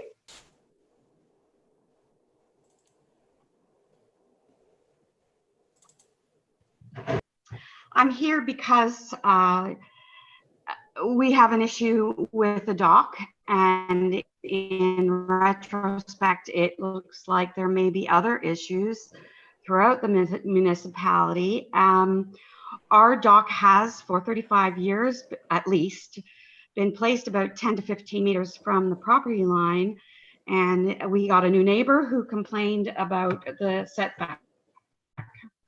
And as a result of that complaint, we got a notice saying we had to move our dock.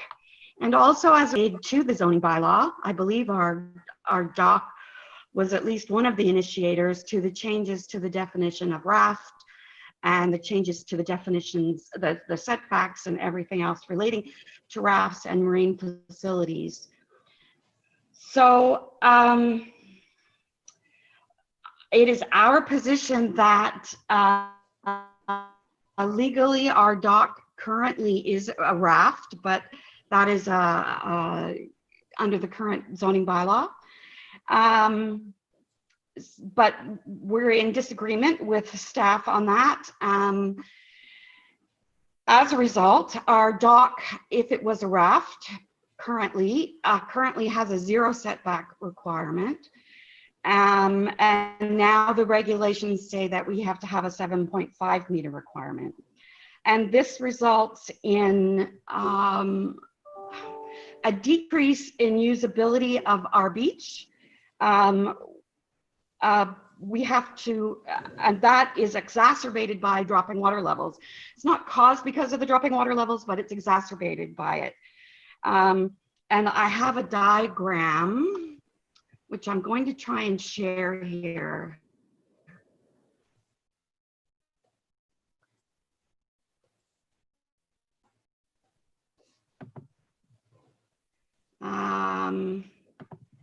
Sorry, I'm not. So,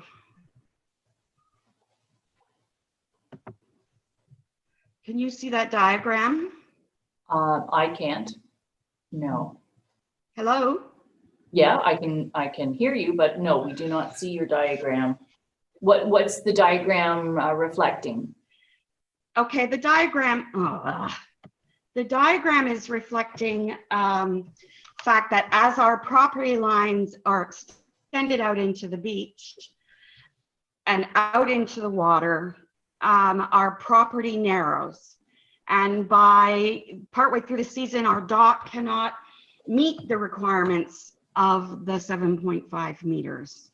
I would love to show that, but well, and we have seen examples of lots. We understand the bay, we understand your situation, I believe. So don't get stressed. I think we most of us know what you are talking about, certainly on council. Well, one of you asked me to create a diagram, so okay, that's why I'm trying to find it. Yes. Do you have a proposal? Can you see that now? Oops. No. Do you have a proposal that you're change?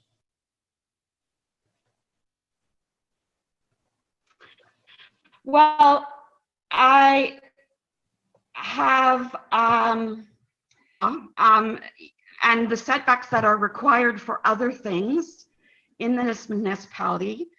There is no setback on land for things like parking spaces or storage, as far as I can tell, for storage.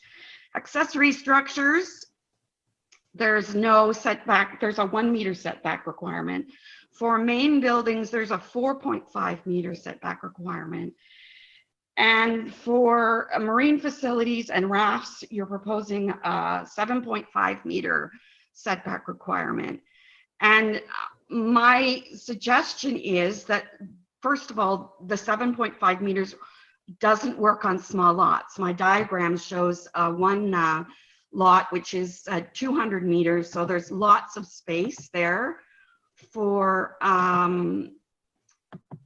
lots and lots of space to put a dock and to choose where to put a dock. But on a 100-foot lot, then the property lines were, the high water mark was moved out upon a resurvey in the 80s. So all of a sudden our lot is, let's say, 95 feet. And then through the summer, as time goes on, we have maybe, if you use the 7.5 meter setback requirement, we have like 30 feet. And when we put the dock out, it crosses over into the 7.5 meters on the other person's property.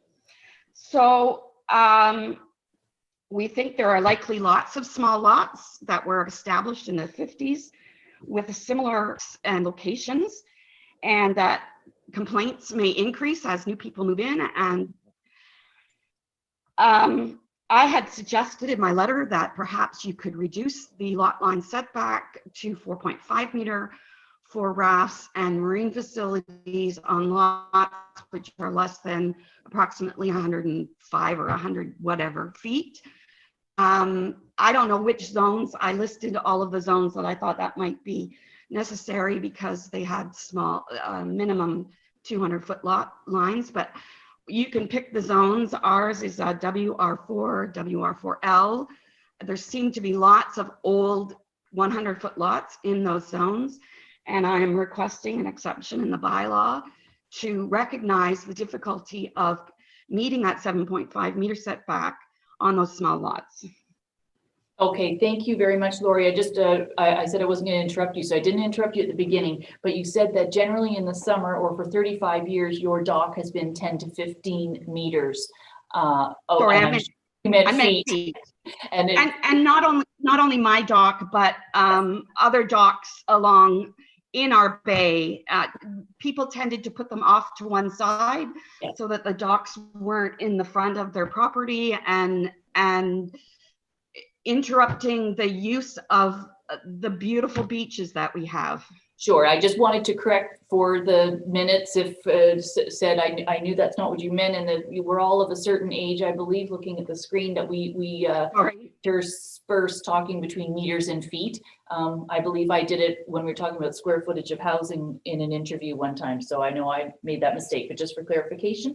So Lori has made her comment, and any questions for Lori, and then we can discuss also when we come out of the public. This is for the questions to Lori during the public meeting. Councillor Clark? Yeah.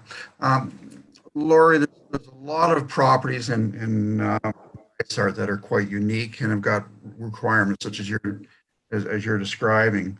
I guess my feeling about the zoning bylaws, we're trying to put together general principles. And through you, Mr. Isles, situations such as Lori's property where she feels there is something, they do need to make adjustments that are outside. Are these subject to committee of adjustment where somebody can take their particular situation to a committee of adjustment and have leave to have some amendment or change from what the bylaw is? Is that permissible?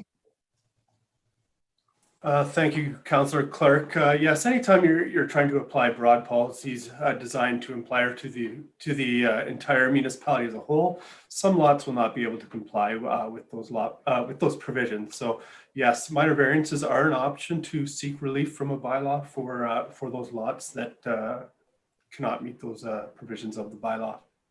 Okay, thank you, Jeff. And just to note, these are really just questions for Lori, as she is the speaker during the public meeting, because this actually comes back. I know it's very confusing. This is new to our process where we include a public meeting in the middle of a council meeting, as opposed to we used to do it the first Monday of every month.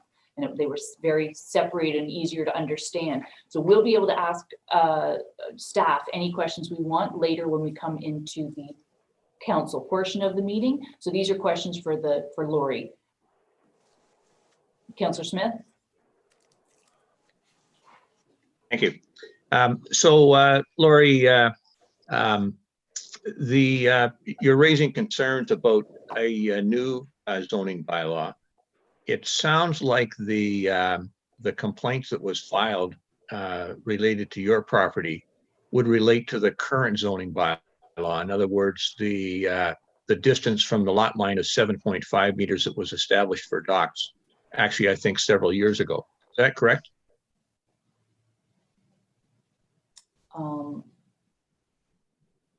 She's disappeared? Yes, there, Lori.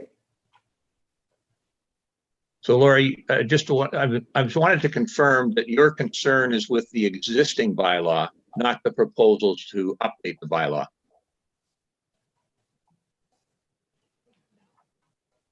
Yes, I think she's gone off. I believe, Councillor Smith, that's correct. She wants us to make this change in the bylaw now. Yeah, okay. Yeah, I'm sorry, I did not hear any of that. My internet here is poor and I totally disconnected. So I did not hear what Mr. Smith said. He just asked if your concern was, because you're asking to change it in the bylaw because the current bylaw says 7.5.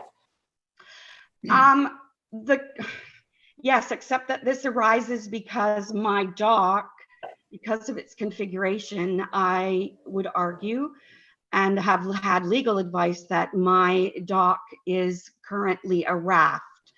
And rafts currently have 0 meters setback requirement. So all of a sudden my dock has gone from 0 to 7.5, as have rafts now have 7.5 meters. And I think you're going to find that rafts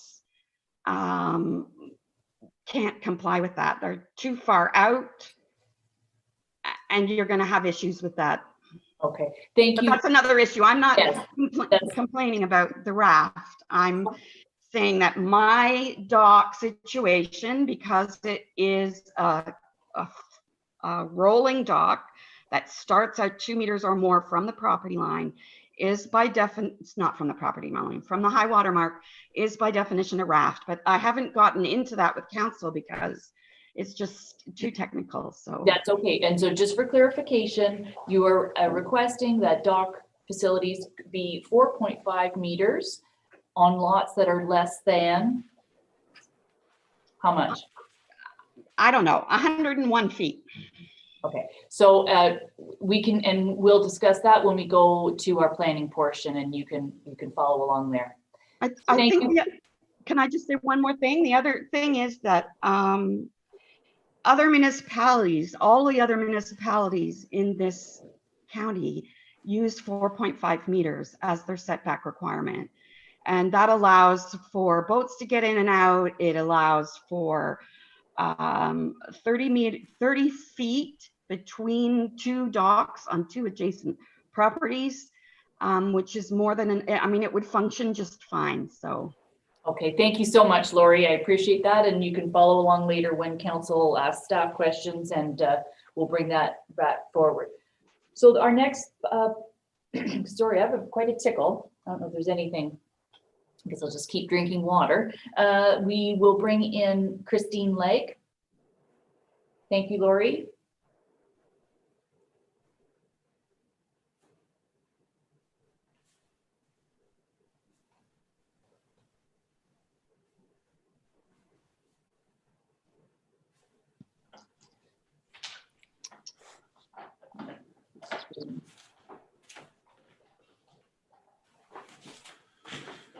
And I see Christine is just coming into the meeting now. Hello, Christine.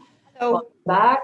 I'm strict on the clock today and it's working so far so well. So I'm just going to remind you that you have a 5-minute window to speak, and that councillors will then have an opportunity to ask you questions. If they want to ask staff some more questions, we'll hold that till later in our planning portion of the meeting. So go ahead, Christine. Okay, I'd just like to thank you for the opportunity to summarize my concerns with the zoning bylaw as per my email that I sent on October 22nd. My concerns are, as you're aware, that setbacks are not being required for intermittent streams. This has been confirmed by Pat Martin in my attachments 4, 5, and 6 to my email, wherein she states water setbacks is only applied to a permanent feature. The water setbacks in the municipal zoning bylaw does not apply to an intermittent stream. At the September 25th zoning bylaw review meeting, I believe Jeff clarified that an intermittent stream is a water body, and if identified on MNRF mapping as a water body, water setbacks apply unless demonstrated differently by a qualified professional. MNRF mapping, which was attachment 7 on with my email, shows a water body as a lake and a stream as a water course. Therefore, an intermittent stream would be a water course on MNRF mapping and not a water body, and therefore setbacks would not apply. Jeff advised that other municipalities and townships within Haliburton also rely on the MNRF mapping. The difference is that their zoning bylaws include a defined term water course, which includes intermittent streams, and they require setbacks from intermittent streams. And as shown on attachment 2, the county's director of planning states that an intermittent stream should not be recognized as a water body. My requests are to add a defined term for water course, which would include perennial and intermittent streams to the zoning bylaw. This defined term is included in other municipality and townships within Haliburton County and surrounding areas, and shown on my attachment 8. To recognize setbacks from water course, perennial and intermittent streams as required in the County of Haliburton official plan, sections 5.3.6.2 and 5.3.6.6. These policies include wording shall be set back a minimum of 30 meters from the high water mark of lakes, rivers, and streams. This is necessary for the protection of fish and fish habitat. My third request is to clarify the defined term for water body. It is currently very vague and can and has been interpreted differently. My fourth request is to amend related defined terms to reflect that setbacks are required from a water course, which would include perennial and intermittent streams, as are required by the other township municipalities in the County of Haliburton and surrounding areas. The information I refer to in support of my request are from the MNRF mapping and the Natural Heritage Reference Manual. The mapping includes water bodies and water course. The Natural Heritage Reference Manual includes a section on fish habitat with many references to water courses, intermittent streams, and the protection of fish and fish habitat, and recommended minimum natural vegetation cover adjacent to fish habitat. I also have looked at provincial policy, and section 2.1.6 states that development and site alterations shall not be permitted in fish habitat except in accordance with provincial and federal requirements. I also refer to the PPS 2020 sections shown in my email that state in part 1, official plans shall also coordinate cross-boundary matters to complement the actions of other planning authorities. Official plans shall provide clear, reasonable, attainable policies. Planning authorities shall keep their zoning and development permit bylaws up to date with their official plans and the PPS. Section 1.2, coordination. A coordinated, integrated, and comprehensive approach should be used when dealing with planning matters within municipalities, etc. Natural heritage, water, ecosystem, shorelines. Section 2.2 underwater, minimizing potential negative impacts, including cross-jurisdictional and cross-watershed impacts. The County of Haliburton official plan, sections again 5.3.6.2 include the wording development and site alterations, including septic system tile beds, shall be set back a minimum of 30 meters from the high water mark of lakes, rivers, and streams. Also, the section 5.3.6.6, development site alterations shall be set back a minimum of 30 meters from the high water mark of lakes, rivers, and streams. We note that the Dysart official plan, section 4.6, includes for new lot creation, development, including septic system tile beds, must be set back a minimum of 30 meters from the high water mark of a lake. But we realize that this section does not stipulate rivers and streams as included in the county official plan. Also, section 5.1.2 of the Dysart official plan includes within shorelands, all building structures and tile fields will be set back at least 30 meters from the high water mark of lakes and rivers. We know that the wording is will be, not shall. And again, this section does not include the word streams as are included in the county official plan. Other official plan and zoning bylaws within Haliburton surrounding areas that include the defined term water course are shown again on attachment 8. Our conclusion is defined term water course. What we would request that the defined term water course be added to the zoning bylaw to ensure setbacks from perennial and intermittent streams are required. The MNRF mapping includes water body and water course. The municipality only appears to require setbacks from a water body. An intermittent stream is not a water body, according to the Director of Planning for the County of Haliburton and the MNRF mapping. County of Haliburton official plan states these setbacks shall be required from lakes, rivers, and streams. Based on the above information, and very different interpretations, we're again requesting the clear policies for the protection of our water features be included in the Municipality of Dysart zoning bylaw in order to provide clarity, fair application to all, and avoid any further misinterpretations. Provincial policy states that development and site alteration shall not be permitted in fish habitat, except in accordance with provincial and federal requirements. Provincial policy states that planning authorities shall keep their zoning bylaws up to date with their OP and the PPS. Provincial policy also states that official plans shall provide clear, reasonable, attainable policies. In our opinion, the Dysart official plan does not provide clear policies regarding setbacks for various water features, including intermittent streams, and therefore the zoning bylaw does not appear to provide protection for provincial interests. Okay, are you all? I have 2 more lines. With everything else the municipality and county is doing to help protect the health of our lakes, such as the shoreline preservation bylaw, septic system inspection, water quality monitoring, why would the municipality not have clear policy for requiring setbacks with all water courses, including intermittent streams, as do all the other municipalities and townships within Haliburton? Thank you very much. Okay, thank you. And I didn't mean to cut you off, but I was being generous with the clock for you. And I knew you had lots to say. So at this time, it'll just be questions for Christine. Again, reminding council that we will be talking about it in our planning agenda. So this is a public meeting. So if there's any clarification to ask Christine at this time, you've been quite detailed and we have all your information. So I don't see any. Oh, one from Councillor Smith. Go ahead. Thank you.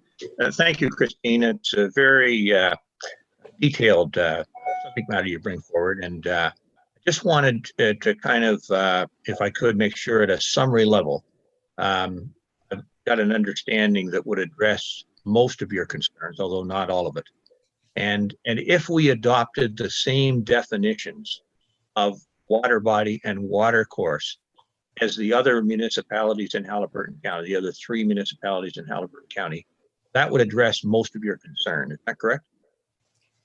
That's correct, as long as the related defined terms were also altered a bit to reflect the new definition of water course. be consistent with the other municipalities in Haliburton County. Yes. Okay, thank you very much. Yep, thanks, Councillor Smith, for that. I do not see any further questions. So I thank you, Christine, for your time and your participation in the process. It's appreciated, as Councillor Smith said, very detailed. So that will conclude the public meeting. So what I'm going to do is ask for a mover and a seconder to adjourn the public meeting, and then we'll re-enter council. So that's moved by Councillor Donaldson and seconded by Councillor McKechnie. Be it resolved that council hereby adjourns the public meeting at 10:40 a.m. and reconvenes the regular meeting of council. All in favor? That is carried. I also think this is a great time to take a break for 15-minute coffee break and refreshment. So it is 10:40, so we'll reconvene at 10:55.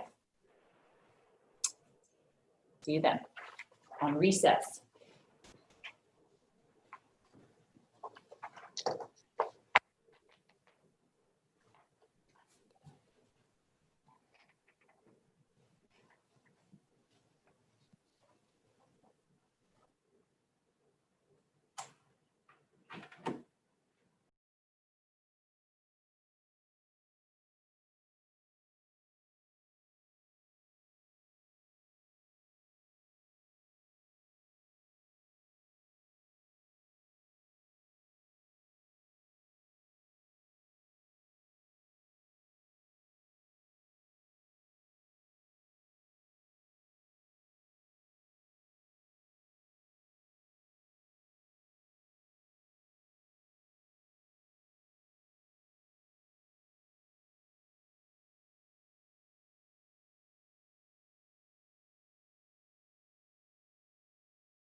Okay, council is now back in session. Our recess is over and we are going to move into section 4, which is the reports from local agencies, boards and committees. Not everybody is meeting, but some of you are meeting. So I'll start with Councillor Donaldson of the Harcourt Hall Board. There's no minutes, but anything to report? There's not a lot. We did have a meeting after the council meeting last month, and they had over 100 pies for their fundraiser. They sold over 100 pies for their fundraiser for the Thanksgiving weekend or the weekend before. And we have another meeting tonight. Great. Okay. Are they getting any inquiries for hall bookings or interest or anything change? Not that I know of, no. Okay. Wasn't brought up to me. Yeah, okay, very good. We do have some minutes from West Guildford, so Councillor Smith, go ahead. Thanks very much. We'll look at the highlight from the minutes. You referenced at the opening of the meeting.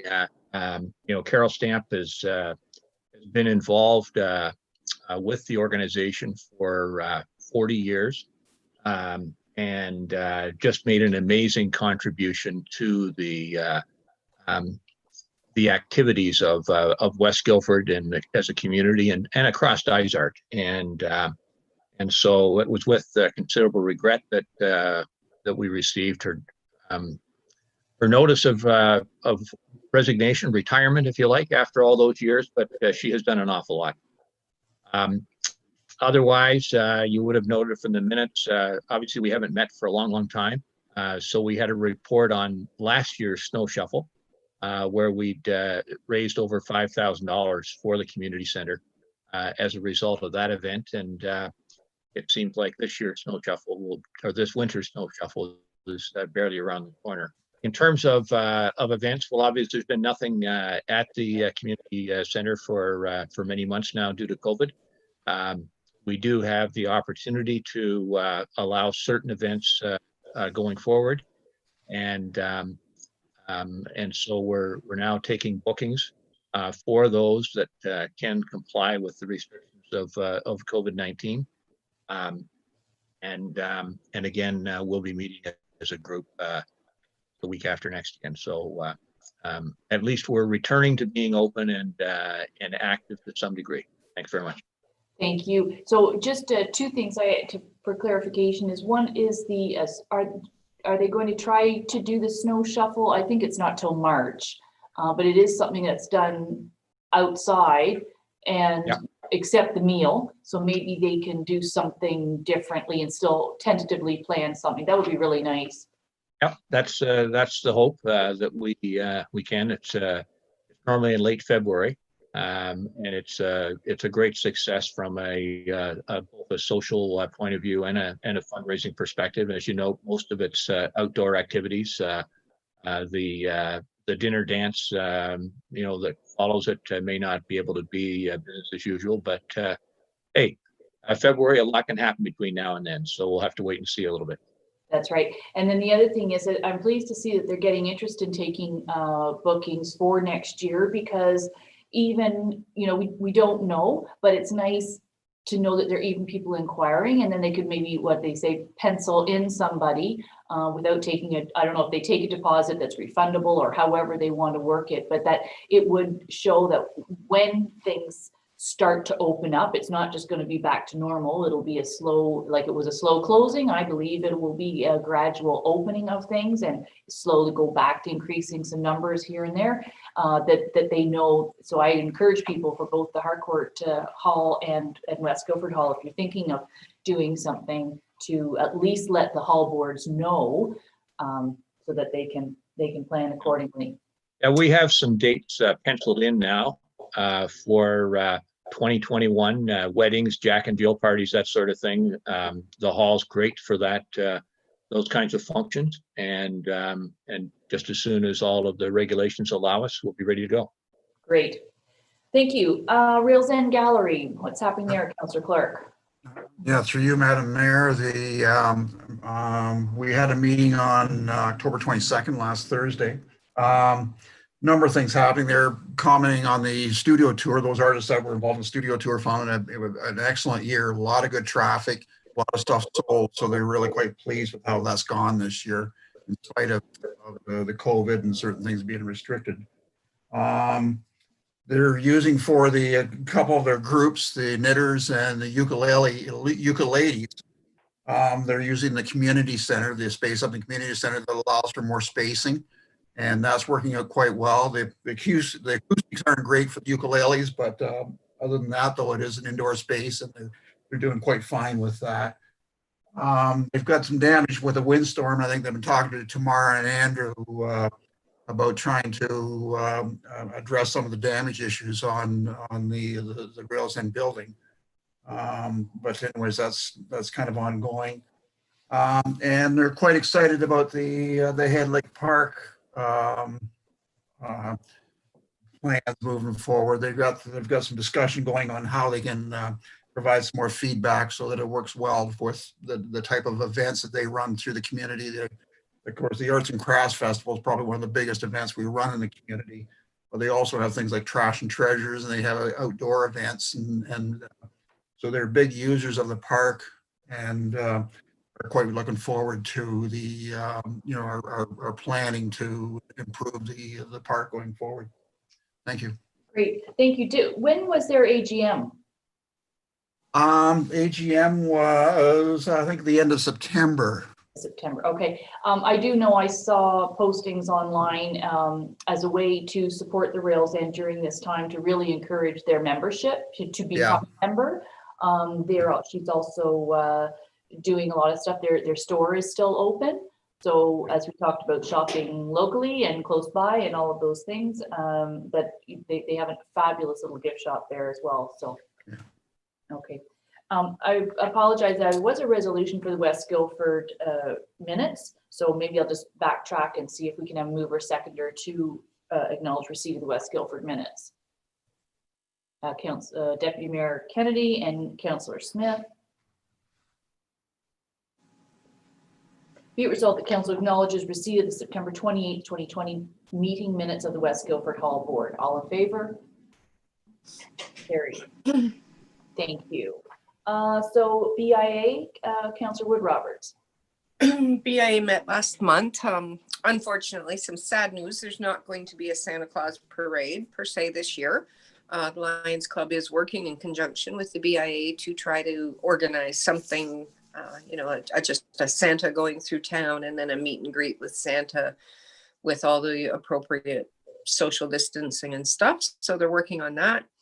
Really encouraging the buy local and buy close by programming in conjunction with the Chamber of Commerce. Unfortunately, we have they lost their administrator, who was Cindy Campbell. She's moved away, so that's a significant loss. Cindy was very, very upbeat and very, very involved in the community as a whole. And we have a meeting again tonight. Okay, so they're looking for a part-time. It's a part-time administration position. Yeah. Okay, thank you for reporting on that and your meeting tonight. Aging Well Committee is also you? Yeah, but there really hasn't been much communication during all this. Didn't think so. But if there ever is, just go ahead. Forward it on, yeah. Yeah, Harvest Halliburton, Larry? Yeah, we had a meeting on October the 20th. A lot of the farmers, especially those who are produce oriented, wrapped up for the year. So at this point in time, what we're looking at is kind of planning and priorities to support local farmers. We've still got a fairly active group, which also engages AFRA and a couple of the other, Abbey Gardens and the Halliburton Co-op. So we're in a planning mode, and we're looking at priorities, and we're trying to come up with ways to support our local agricultural community and local food access. Thank you. Thank you for that. Anything from source protection planning? No. No. And Upper Trent? No. And also the Halliburton Village Bioenergy, same thing, no meeting. Okay, so we'll move on and we will go to number 5, which is under recommendations from Committee of the Whole, which we met 2 weeks ago. And the resolution is short, but in the package it's included all of the recommendations that'll go to the different departments. So do I have a mover seconder? Councillor Clark, Councillor Wood Roberts. Be it resolved that the recommendations from the October 13th, 2020 meeting of the Dysart et al. Committee of the Whole be adopted by council. All in favor? And that's carried. Thank you. So now we're going to move into planning and land information, and we'll bring back our planners.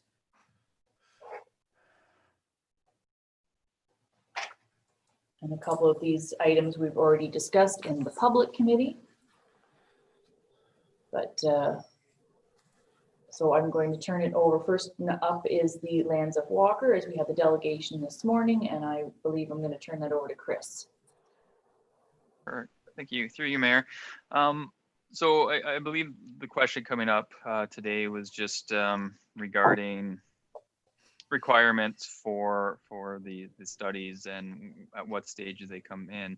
I'd just like to note that our official plan section 17.4.3 requires that as part of the complete application for a zoning bylaw amendment that all studies, reports, plans identified through pre-consultation, the required, and as well as the Planning Act and Schedule 1 does identify that as well. So essentially, I know that Mr. Walker did identify that he provided ones for a previous application. However, this is a new application. So therefore, he will need to provide all applicable studies and everything else that are required for this to be a complete application. So he thinks it may be duplication, but we just have to ensure that the studies and everything else are applicable to this proposal. And then it'll have to be peer reviewed likely as well to ensure that it's compatible with the new. I don't know if Jeff would like to add in on top of that, sort of what I've been discussing, but. Sure. If I could add anything, first off, I think we agree with council that this is a great use for this property. It's very low impact, so it's a great use for that transition area of town. With regards to the studies previously provided, Mr. Walker can resubmit those studies with this application. So if he's previously done an archaeological assessment with this for that property, he can resubmit that. It will be peer reviewed just to make sure it is still up to date with current policies and it complies with the proposed development that's going in today, as opposed to the proposed development, which I think we all agree was more intensive a few years back. So, and if I could just say anything else, basically what staff are doing is we're just reviewing the official plan. It's the official plan policies which are guiding the requests for these studies. Some of them these requests come from the provincial government, some from the County of Haliburton, such as addressing traffic. So we're just relaying this information from the official plan to the applicant. And if there's any amendments or relief being requested, it will require a council decision.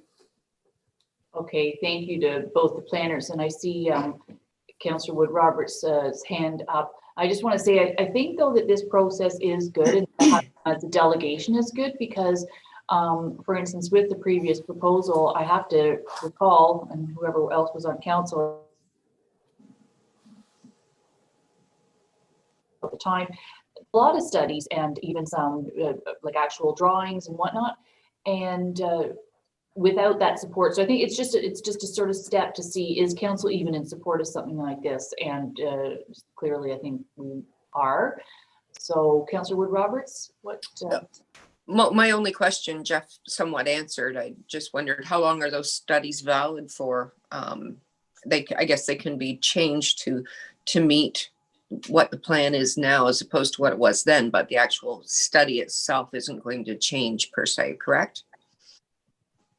That's right. For the most part, the studies he did a few years ago should be applicable. If there was any minor changes to legislation, then he might have to address that. So there shouldn't be a requirement for a complete overhaul of the existing studies.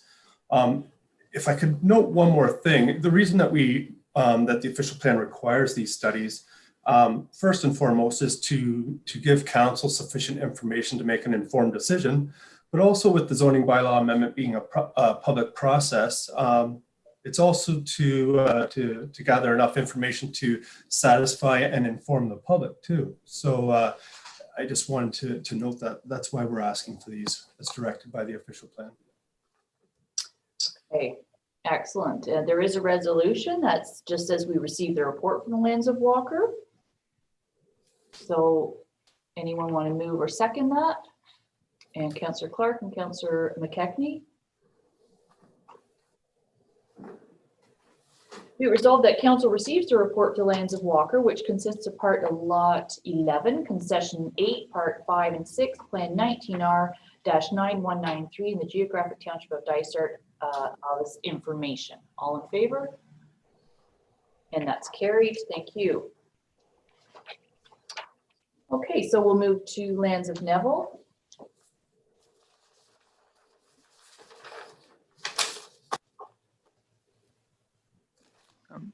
Yep. So staff don't have any further comments from what was previously identified for the Lands of Neville, and they just recommend that council approve the application. Any comments, questions on that? Mover, seconder. Councillor Clark, Councillor Donaldson. Be it resolved that bylaw 2020-64, being a bylaw to amend bylaw 2005-120 for the Lands of Neville, which will change the zone on the subject land from extractive industrial, which is MX, rural type 1, RU1, and environmental protection to extractive industrial, rural type 1, and environmental protection to further delineate the environmental protection area on the subject property. Be read a first, second, third time, pass sign, and the corporate seal attached there too. All in favor? Carried. Thank you. And next, a little more conversation back to the zoning bylaw amendment. Jeff, I'm going to turn that over to you, and then we'll see where we go from here. Thank you, Mayor. Would you like me to provide a response to the public comments received? Maybe I'll open it up to the floor of councillors to see if they want to make both the people from the public meeting had some request for change. I do want to say you and I talked prior to this, and if there is to be a change, we can do one of two things. We can actually still pass it later today, or we can hold off if we don't think they're minor. But I think I'll open it up to the floor to see if there was some suggestions. So Deputy Mayor Kennedy, please, and then Councillor Clark. Yeah, regarding the Wheeler file, for lack of a better word, since it was appealed, I can bring it up again, I guess. I had thought that the 4.5 meter side setbacks for small lots seemed reasonable last meeting, and I still feel that way, and it would be consistent with our other municipalities around us. I'd like to propose that we do for small lots, and I'm not sure, she listed a bunch of the zoning, Jeff, and I'm not just sure what relevance those are, what with WR 1, 2, 3, 4, and L. But something like the 100 foot or 110 foot or whatever we decide, but clearly just for the small lot developments, that the 4.5 meters from the side lot lines for consistency with the other municipalities.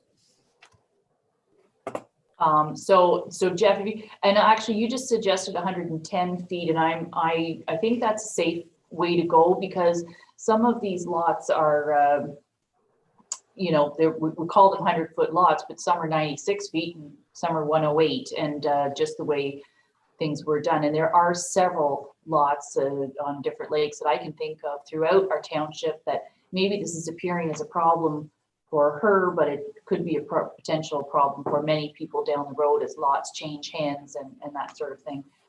So Jeff, do you want to just explain the WR numbers? Sure, thank you.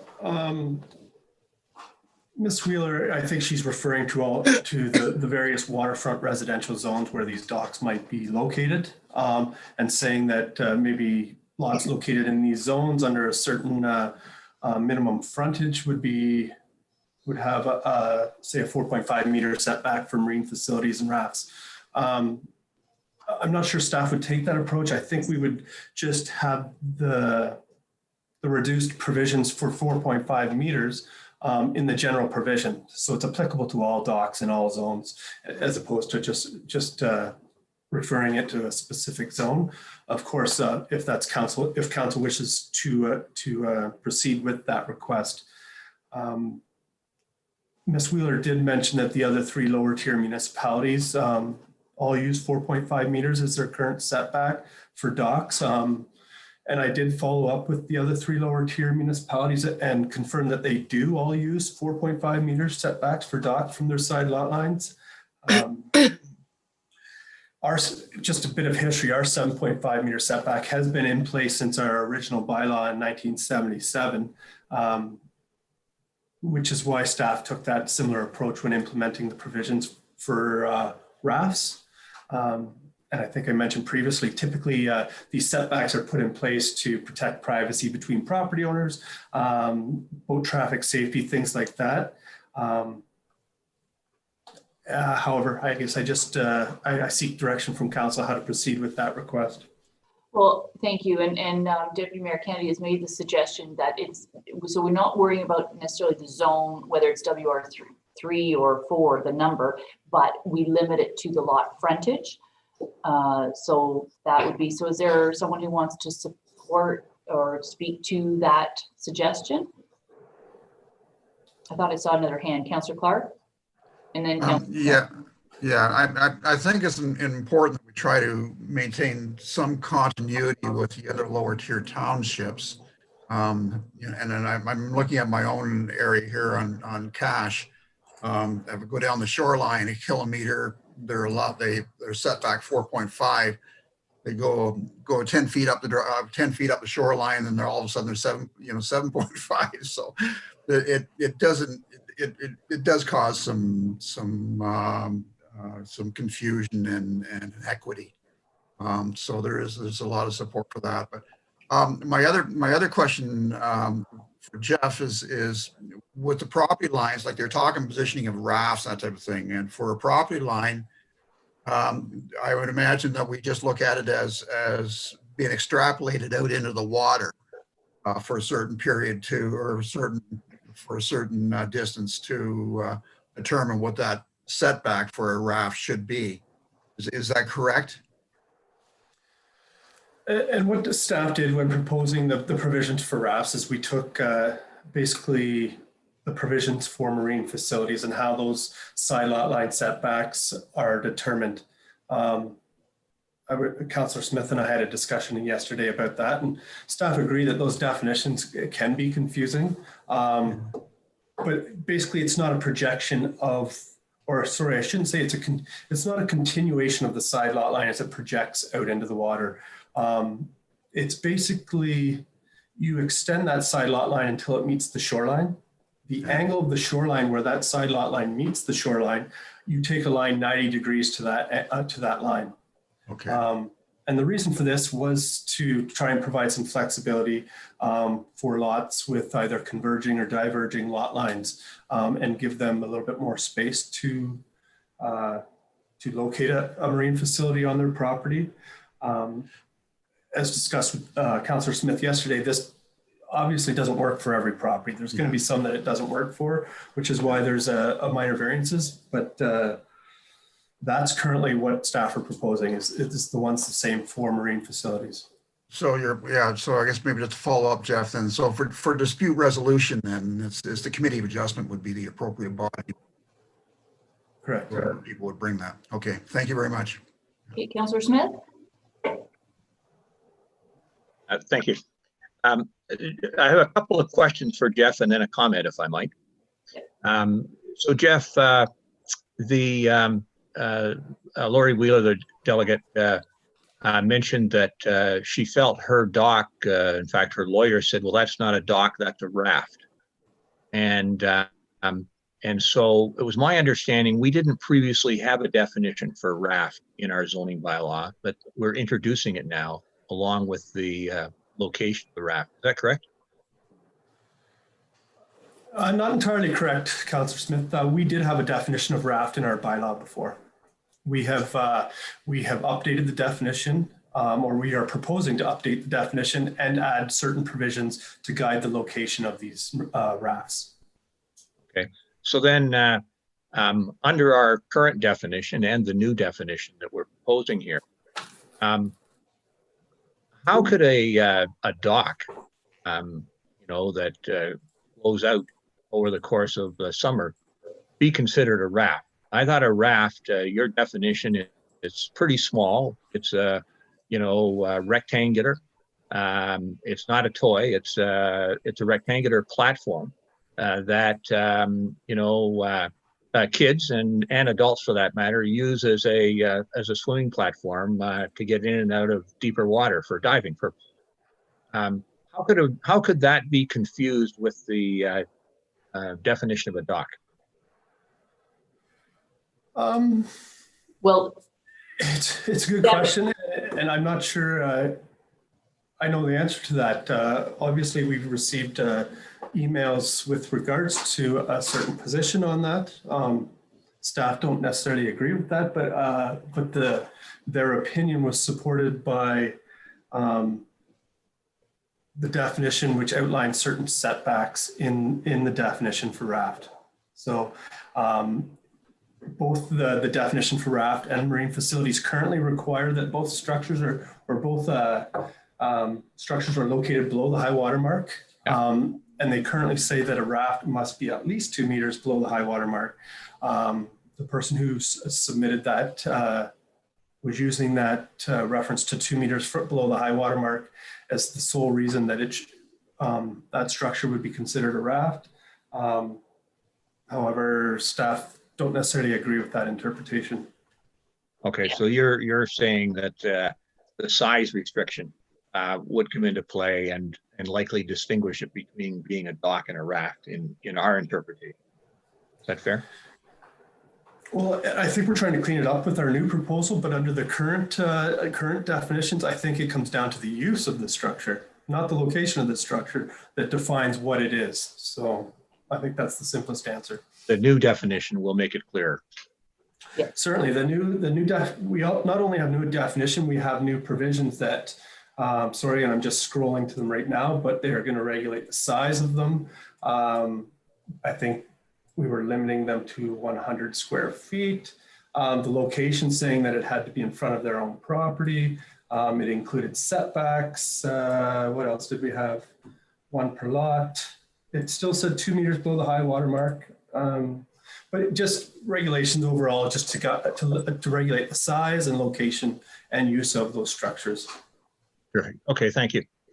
You know, and so as a comment, if I might, the suggestion that we should change now from 7.5 meters to 4.5 meters strikes me in response to a single delegation, a single individual delegation. Strikes me as pretty unfair. We've had a distance in place since 1977, more than 40 years that's been in place. We've engaged in a public consultation process with open houses, numerous public meetings. We invited lake associations and so forth to come forward and comment, provide input. None of those related to, gee, we've got a real concern here with the dock location. People are complaining the distance of 7.5 meters is too short. We need to, or too wide. We need to reduce that. But in response to a single delegation, we're now talking about throwing out a rule that's been in place for 43 years. And without going back to those who are going to be greatly affected. You know, as somebody that sits here looking out at my own dock right now and thinking I'm fortunate that it's a good distance from my neighbors and the privacy that affords both myself and our neighbors, all the time that you spend throughout the summer sitting on that dock, and the fact that you can have your own conversation while my neighbor can have a conversation in his dock, and the fact that we would be talking about throwing that aside based on a single complaint. When there is a process, if there's something really unusual about a lot, it's a 100-foot lot. We're talking still about, we're only asking to have, 22, 23 feet from side to side. It's just, it would be an insult to the lake associations and all of the people that participate in this process that we would consider making such a dramatic change at this very late stage of a process. As I said, after numerous public meetings, open houses and so forth, there's been no suggestion that council was thinking of throwing that aside until today. And I just can't imagine that being acceptable to so many of our constituents that enjoy that time on their dock and the privacy that's afforded there by the distances that are in place. Thank you very much. Thank you, Councillor Smith. But it was suggested actually at our last meeting. And I'll speak, Councillor McKechnie, I'm just going to answer some of the things that Councillor Smith just said. It has been brought up before to reduce it. I believe the difference in the request today that is in the clarification of the lot size, and I understand, I would surmise that you were on a slightly larger lot than 110 feet, and we'll have to do that in metric. We can't have some metric and some feet in the same thing, so we'll have to convert that.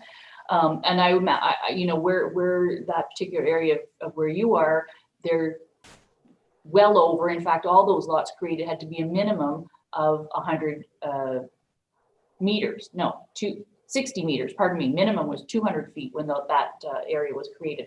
And so while we have, you might say, one complaint, there's actually some good grounds for reconsidering this, as I believe. One is that our neighboring municipalities have this in place, the 4.5 meter. And secondly, for the fact that this maybe only we're hearing about it from one lot today, but I can assure you it exists on all over the lakes here within Dysart where there were older lots, and nobody has been, I don't think all of a sudden going to move their docks out of the way. Most people have their docks established. So anyway, that's just some answering back to that. So Councillor McKechnie? Yeah, I agree with Deputy Kennedy, and I think that with the lot size being 100, 110 feet for sure, it makes sense. And if our neighbors are doing it, why shouldn't we be doing it?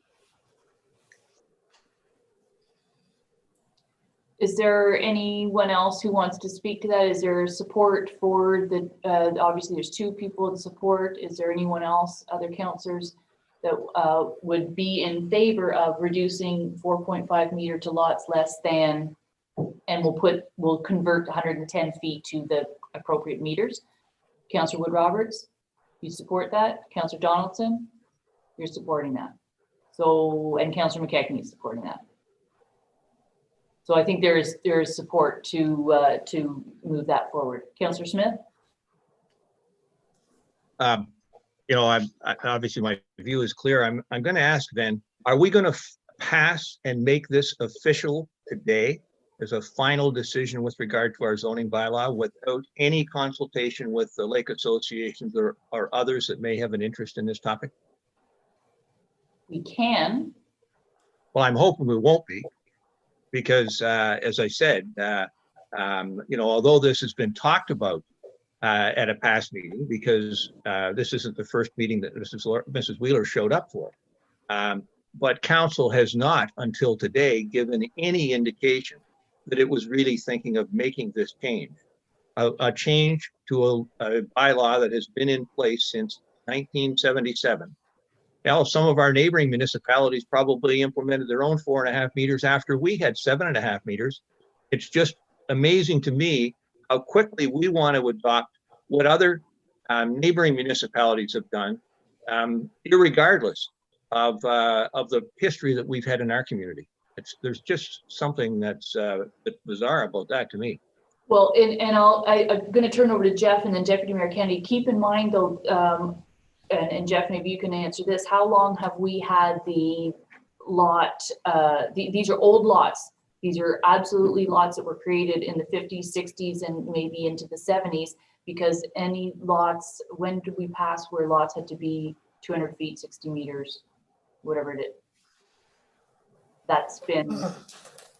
Thank you, Mayor. I believe that change came into effect in 2011 or maybe 2004 with the new official plan. I think it was before I got here in 2006. We already had. Oh, but the point is, the 2004 official plan. Point is, it's been 1977 that we've had the 7.5 meter requirement. 43 years. You know, we coped with those small lots that were created in the 1950s. Have been coping with this approach since 1977. I think the concern is, and then I'm going to turn it over to Deputy Mayor Kennedy, is that it just hasn't been enforced. And this way, docks that are there and have been there for those 40 years, nobody's really noticed. And as we're seeing properties change hand, people are getting more technical. One of the points of having a comprehensive zoning bylaw is to reduce the minor variance process. And so I feel personally, and I'm not sure of other councillors, there certainly is some support for this, that there will be many, many more that do not meet the 7.5 meter requirement and are not consistent. It's just never come to, people aren't aware of it, and it will become aware as properties change hands and people are getting more, you know, aware of those things. So Deputy Mayor Kennedy has the, go ahead. Yeah, and I think further to you, Councillor Smith, I think it's not the 44 years, it's the difference in how people are using their cottages now. And there's more and more conflict between neighbors, as we're seeing. I know Councillor McKechnie has quite a number of issues going on with some of those lakes and some of the small lots up there and neighbor disputes. And as people are here more and more, and non-compliance is another thing. I know on Wigamog here, I can see, I don't need a tape measure to see that there's docks basically on each other's property line, that if those neighbors decide to start to dispute, then it creates more anguish. And this is just maybe being a little bit proactive. With COVID, everybody's here. These are small lots. It doesn't affect any of the new lots that are going on. Very restrictive in its nature, my intention. And just to help appease neighbors that, and I don't think there's a lot of expectation on a 100-foot lot about privacy. That is true. So I did see consensus for that. Councillor Smith, anything new to add to that? Oh, one final point then, if there's so many councillors here that support this and think there's widespread demand for it in the community, prior to enacting this and making it part of our zoning bylaw, might I ask that council or we ask the clerk to reach out to the lake associations and say to all of those lake associations, hey, we're thinking of changing this 43-year-old zoning requirement that docks be 7.5 meters from the side lot line and turn it into 4.5 meters. Does anybody have any concerns about that? Just before we go ahead and make a change like this. So yeah, the clerk doesn't reach out to lake associations. They have to pay attention to our agendas and our conversation. So Mallory? I just want to make the point that we could reach out to anyone on any point. So we've had plenty of public consultation for this. It is up to council's elected officials to make decisions for their constituents that they think makes most sense. So if there's any change that could come up, that we could continue to reach out to people and continue to hold public meetings. But it is up to council if they believe that this is a good change that reduces the minor variance process. So you are able to continue to reach out, but public consultation for this has been great. And then it is ultimately up to council to decide what is best for the community. So that was my only point on that. Councillor Well, and finally, as a final point, I'll reach out to the lake associations myself and ask them their perspective. This a requirement that we reduce the demands on the Committee of Adjustment in terms of minor variance requests. I've been a member of the Committee of Adjustment and participated there at several meetings now. I have not seen a single request during my time related to a minor variance regarding a dock location. And we've gone through a number of minor variance requests, but none related to a dock location, 7.5 meters. And I think that goes back to Councillor or Deputy Mayor Kennedy's point, is that because neighbors get along, if people start actually seeing what's on the ground on those small lots, that there would be an enormous amount of enforcement. But people aren't neighbors are for the most part hopefully trying to get along. We do have, as the clerk pointed out, we do have that authority. We've had public meetings and we've had discussion. So I would suggest that some of us are seeing that this is not major or dramatic, that it is a minor, and it has very clear restrictions with the lot size, which are older lots.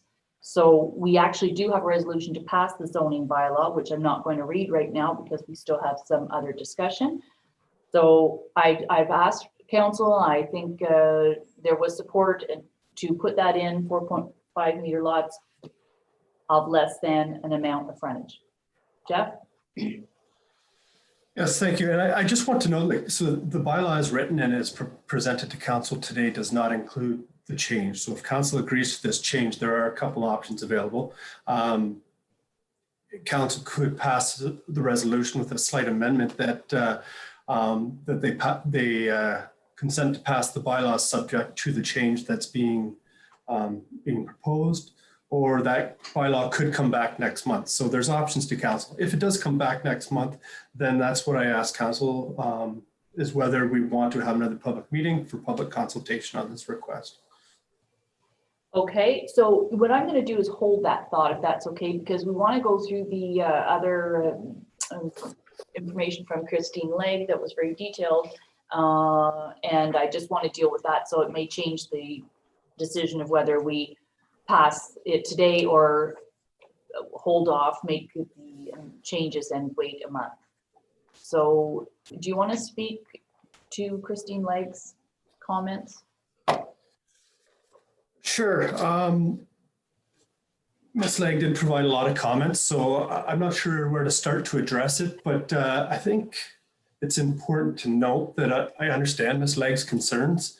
Protecting our water bodies is a very, very important topic. And it's also one of the primary objectives of the municipality's official plan. I can state that I think if anybody looks back at planning approvals, at least as long as I've been here, the municipality has done a great job and consistently defended that water setback. I think the simplest way to address Ms. Legg's concerns or her comments is that the definition of water body includes streams. So if the M&RF or another professional has identified that intermittent stream as a water body, then the water setback would apply. I do want to comment on one of her notes that she suggests the municipality's official plan and zoning bylaw do not appear to comply with the county's official plan because the setbacks only appear to apply to lakes or rivers, which isn't true. Ms. Legg appears to be trying to pull from different policy documents and applying them to support her position. It's important to note that for planning policy documents, you need to use them in their entirety to interpret their intent. But it's also important to use the applicable policy at the time. And in this case, it's the zoning bylaw. The zoning bylaw has that definition of water body. The definition includes lakes, ponds, rivers, streams. Having said that, in hopes of providing clarification to Ms. Legg, if she's still watching, and to council, that the zoning bylaw requires setbacks from all water bodies, including streams, I'm happy to go through the official plan policies and zoning bylaw provisions and definitions to bring you from the policy to the zoning law as to how that setback's implemented if council likes. I think we're pretty well versed on that, unless there is a council that specifically wants Jeff to go through that for us. I'm okay with the information that we have now. Councillor Smith.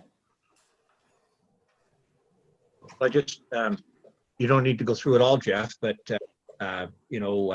Christine Legg said that our definition of water body does not include streams. She said it includes lakes and rivers, but it does not include streams. You're saying our definition of water body in our zoning bylaw actually includes streams and intermittent streams. Is that correct? So, and I think she was referring to a section of the official plan which only referred to lakes. But that same section also refers that lots must comply with all the provisions of the zoning bylaw. So in its entirety, the official plan, section 5.1.2 says that the water setback will be implemented by the zoning bylaw. So the zoning bylaw, the definition of water body says a lake, pond, river, stream, or any other area which is permanently covered by water. It notes that a water body does not include human-made drainage or irrigation channels, lands that are seasonally covered by water, or lands which may be subject to intermittent flooding. But as mentioned at the last public meeting, so it does say streams there. The M&R data that the municipality is provided, we receive a polygon layer, which includes lakes and ponds and other area features, but we also receive a polyline or a linear layer from the Ministry of Natural Resources, which includes streams and rivers. And in the attribute table for that data is a specific field in the table that says, that's titled permanency. And the two options in that field are permanent or intermittent. So the municipality in our procedures, when trying to determine where water bodies exist, that is the first thing we look at is the M&R data. And that M&R data does include intermittent streams. So yes, the water setback does apply to intermittent streams as where the M&R says there is an intermittent stream as a water body. And you told us last month if the M&R doesn't cover it in their maps, someone can bring it forward by getting an environmental consultant to come and say, no, there is a water body here, an intermittent stream. And this, although it's not on the map, will be considered as an intermittent stream and deemed as such in our zoning bylaw. Is that correct? Correct, and I think it works both ways. As you've probably seen requests that have come before you, whenever there's something in dispute, such as a water body, a property owner has that option to say, I don't think a water body exists on my property, or I do think a water body exists on my property. And yes, that option is available to them to provide supporting material from a certified professional that's qualified to make that assessment and submit it to us for review. We would review it.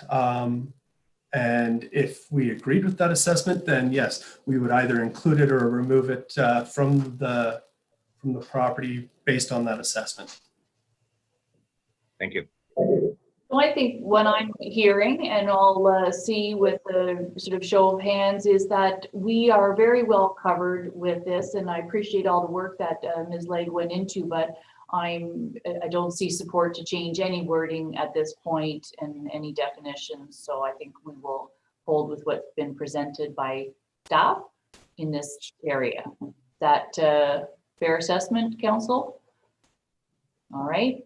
So then we just there was one question I had asked to me concerning the square footage that we increased, square meters, for the main floor of a dwelling.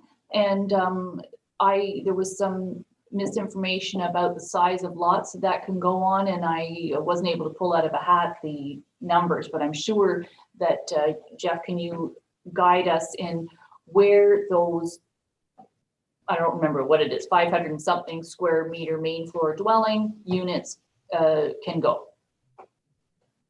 Yes, so there was a couple, council directed staff to make a couple changes. One was reducing the minimum to be consistent with at 600 square feet in all zones, which staff have done in the most recent bylaw. But the other change, and the one I think you're referring to, is to increase the maximum gross floor area of any one story.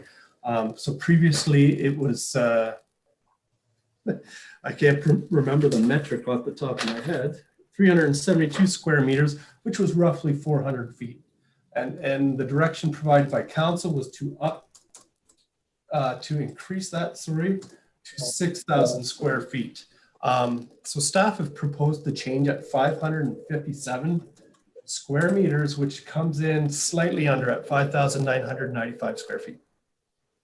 And they are permitted where? That is the only place that is regulated is in the waterfront residential zones.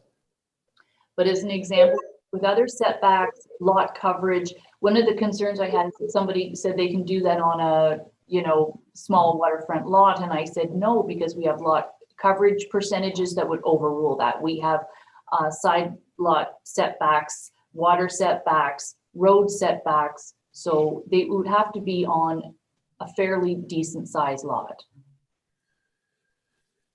It's hard for me to answer that. It's possible they could fit 6,000 square feet on a smaller lot.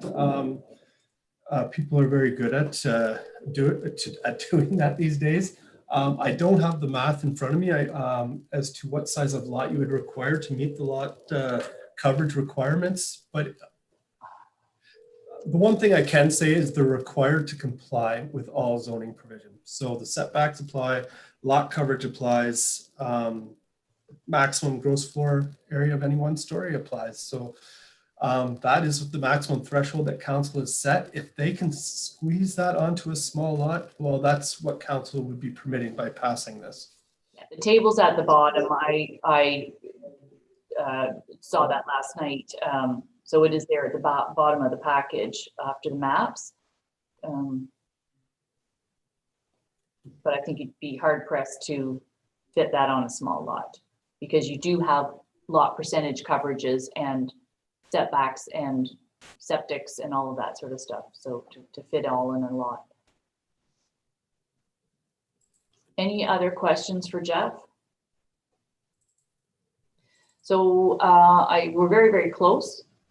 Okay, just one sec, Councillor Smith. I'm just going to, we have two choices. We can pass it today with that minor change, and that would be, which is what we have discussed previously. We can put the minor change out there and bring it back to council for our November meeting. What is the will of council? And Councillor Smith, you go first, and then I'll ask other councillors what they'd like to do today. Councillor Smith, go ahead.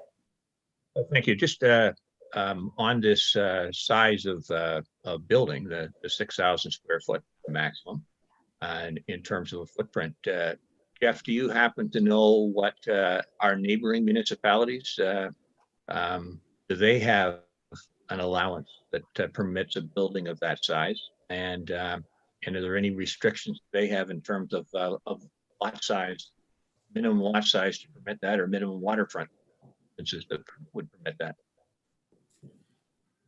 Thank you. And I'm just trying to think back to my research. I don't recall, if I'm remembering correctly, they don't limit the size of their dwellings in their bylaws.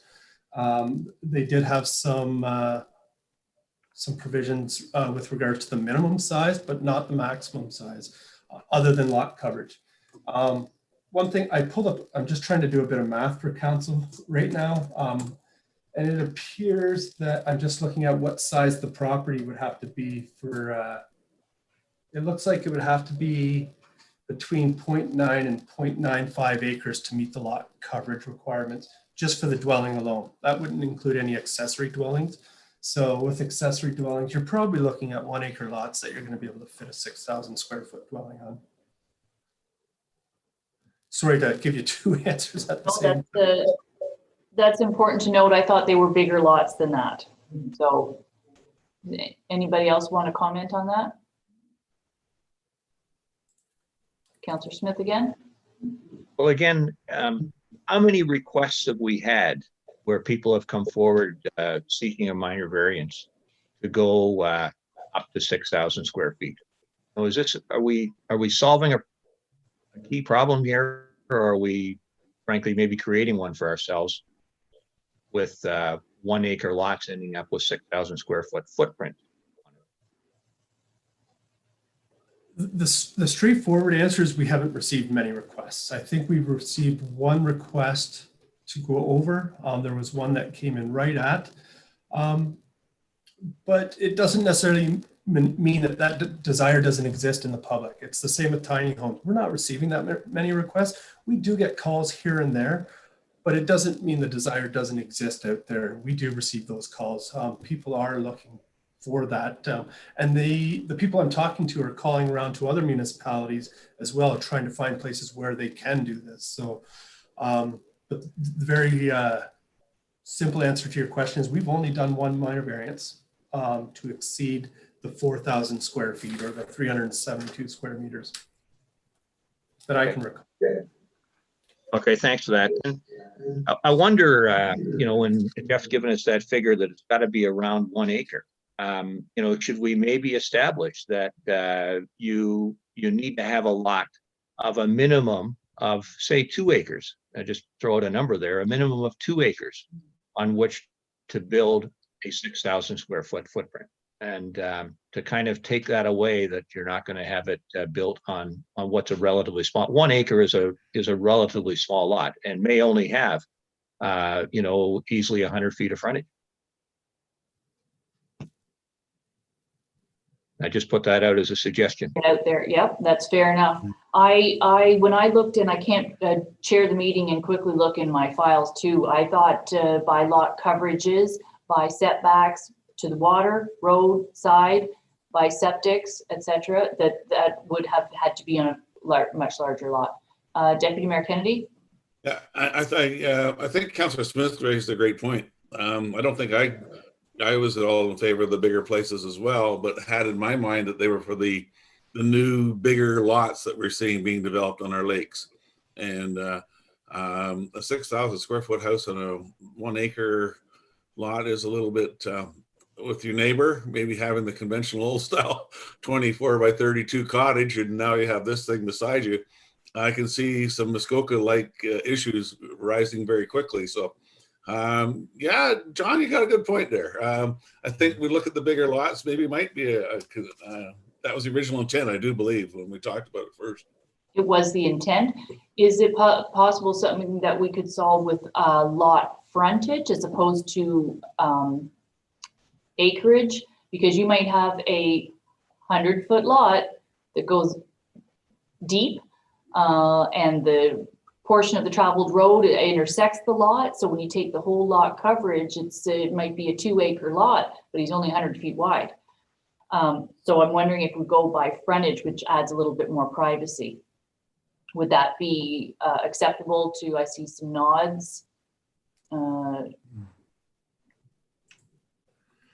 Maybe I didn't mean to throw out a curveball, but it was brought to my attention last night. So by someone from the public.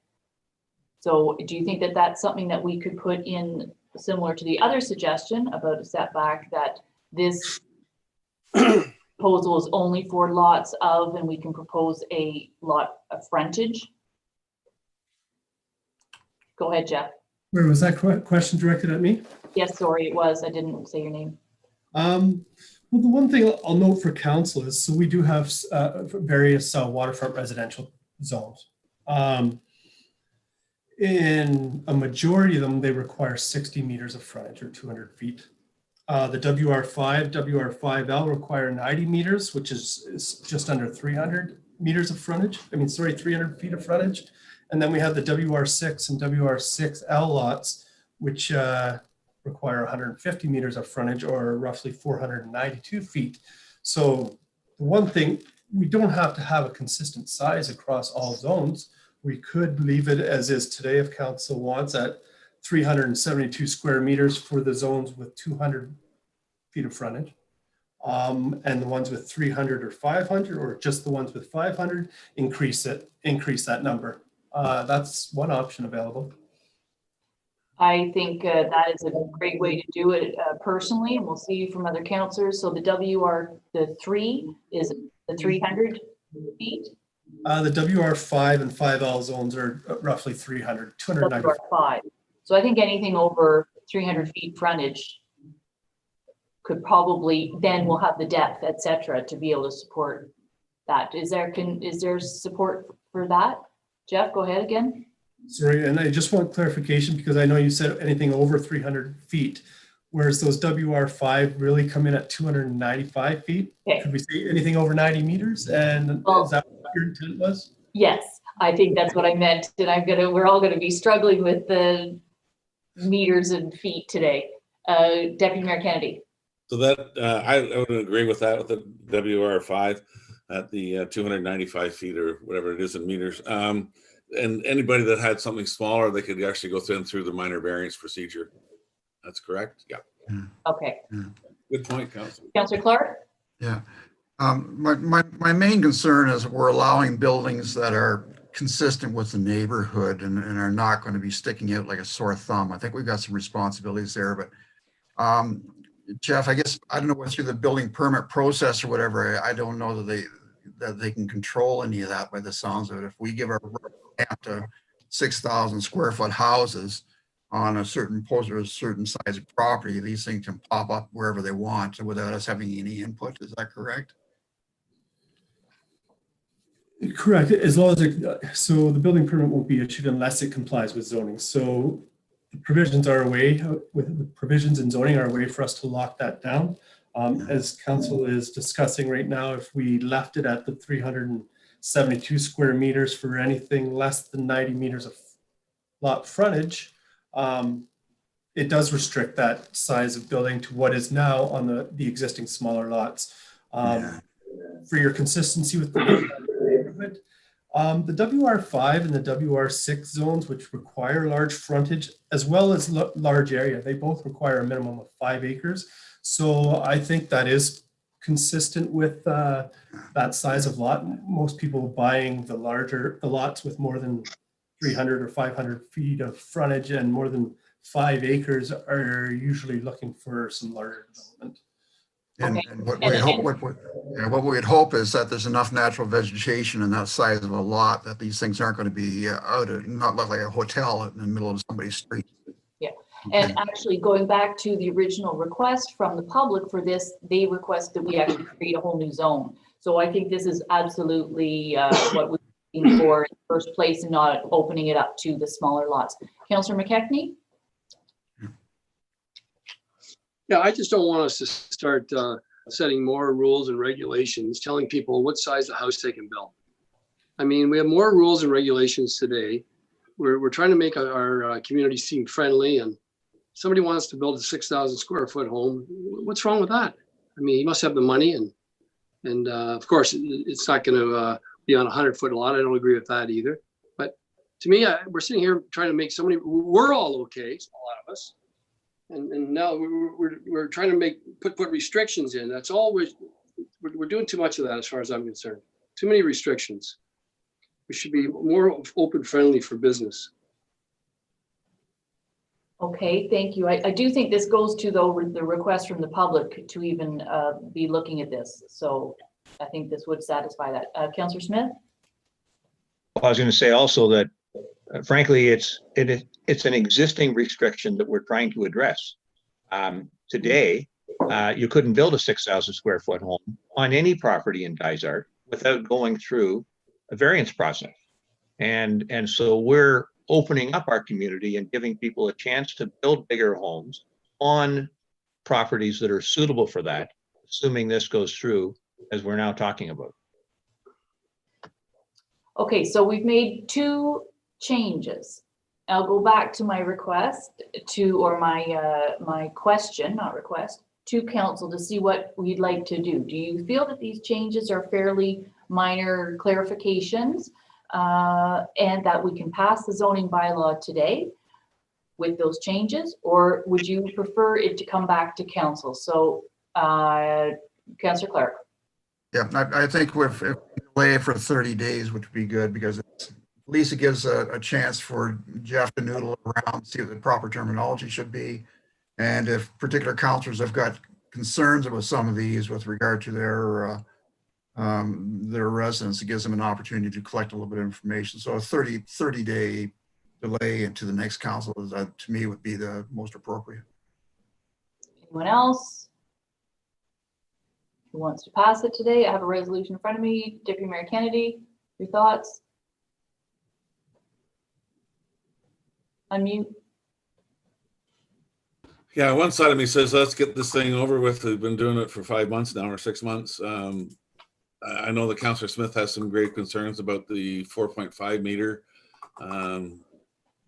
I'd be willing to wait the 30 days, I guess. I'd like to see a report from our bylaw enforcement officer to see if he's had any escalation in lot line disputes as well, to help with that. And I would like to see it finished today. I think they're both pretty minor, but I'll go with the will of council.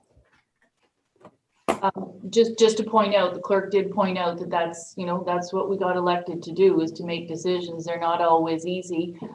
So if we feel confident that this is the intent that we wanted and that they're minor, and certainly with the last one we were just talking about with the larger square footage of home, I think that was fully agreed upon. And the other one seemed to be agreed upon by the majority. So there is no harm on passing it today, because that's what our job is to do. Councillor Wood Roberts? Oh, I'm willing to pass this today with those few little changes. I just think that if we wait for 30 days, there's just going to be a whole lot more public input, which people have had lots of opportunity to comment on these bylaws, this amendment. So I'm willing to move forward. Thank you. Mallory, would I, in the resolution, put, it says being a general amendment zoning bylaw and schedule, should I put as amended? Subject to the changes recommended by council.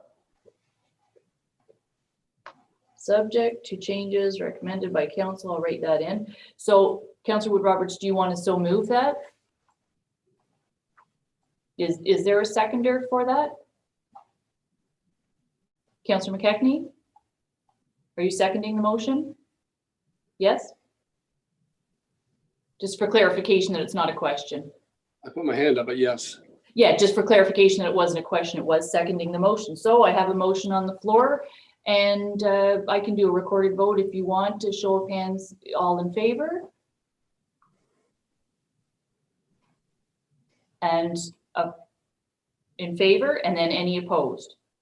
Well, is this for a recorded vote or is this just Well, in favor really, of the motion?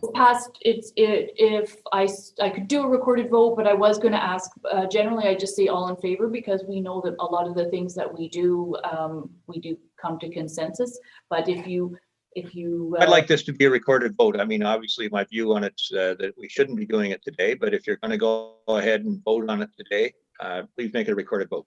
Sure, I will do that. So I'll ask the clerk if she doesn't mind to go through, and I'm just going to write in the mover and seconder and that change. And I haven't read the resolution. Pardon me, I should properly read the resolution.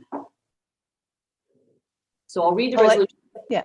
I'll read the resolution first, and then you can do that. Moved by Councillor Wood Roberts, seconded by Councillor McKechnie. Be it resolved that bylaw 2020-65, being a general amendment to the zoning bylaw 2005-120 and schedules, which are subject to changes. I didn't finish. Subject to changes Recommended by council. recommended by council. Be read a first, second, and third time, passed, signed, and the corporate seal attached thereto. You couldn't do the vote. Okay, Councillor Clark. Oh, you're muted. Sorry, sorry. Yeah, no, I prefer the 30 days, so nay. Okay, so no. Perfect. Councillor Donaldson? Yep, I'm good. Okay. Deputy Mayor Kennedy? Yes. Okay. Councillor McKechnie? Yes. Councillor Smith? No. Councillor Wood Roberts? Yes. And Mayor Roberts? Yes. Okay, perfect. So that does carry. And you know what? This is really good conversation, and I really appreciate everybody speaking up on this. And we're taking, this is a document that will last for many, many years to come. And I also want to thank staff for all their input. And it's been an awful lot of work. And so we'll see where this goes forward. So thank you to staff for all of that. Okay, so that was carried. And you recorded the vote, so I don't have that on this paper, but Melanie will be able to do that. We still have, I'd like to sort of finish planning and then take a break for lunch. Does that suit the rest of council, or would you prefer a lunch break now? Anyone want a lunch break? You want to wait? Let's finish planning. Item D.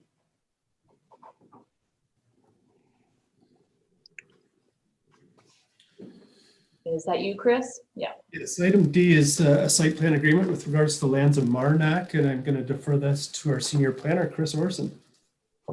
Thanks, Jeff. Yep, so staff has brought forward the report for council per the request from the September 22nd meeting.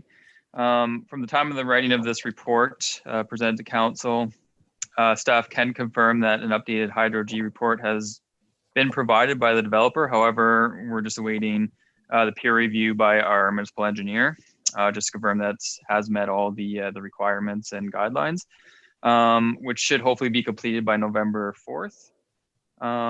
Staff has provided the information within this report to provide to council. That staff has provided the recommendation, and staff, based on that recommendation, if council decides that they would like to approve the site plan agreement in principle, staff have provided a resolution that may be appropriate for that as well. So I guess I could just leave it open to the floor if there's any questions from council that I'd be happy to discuss.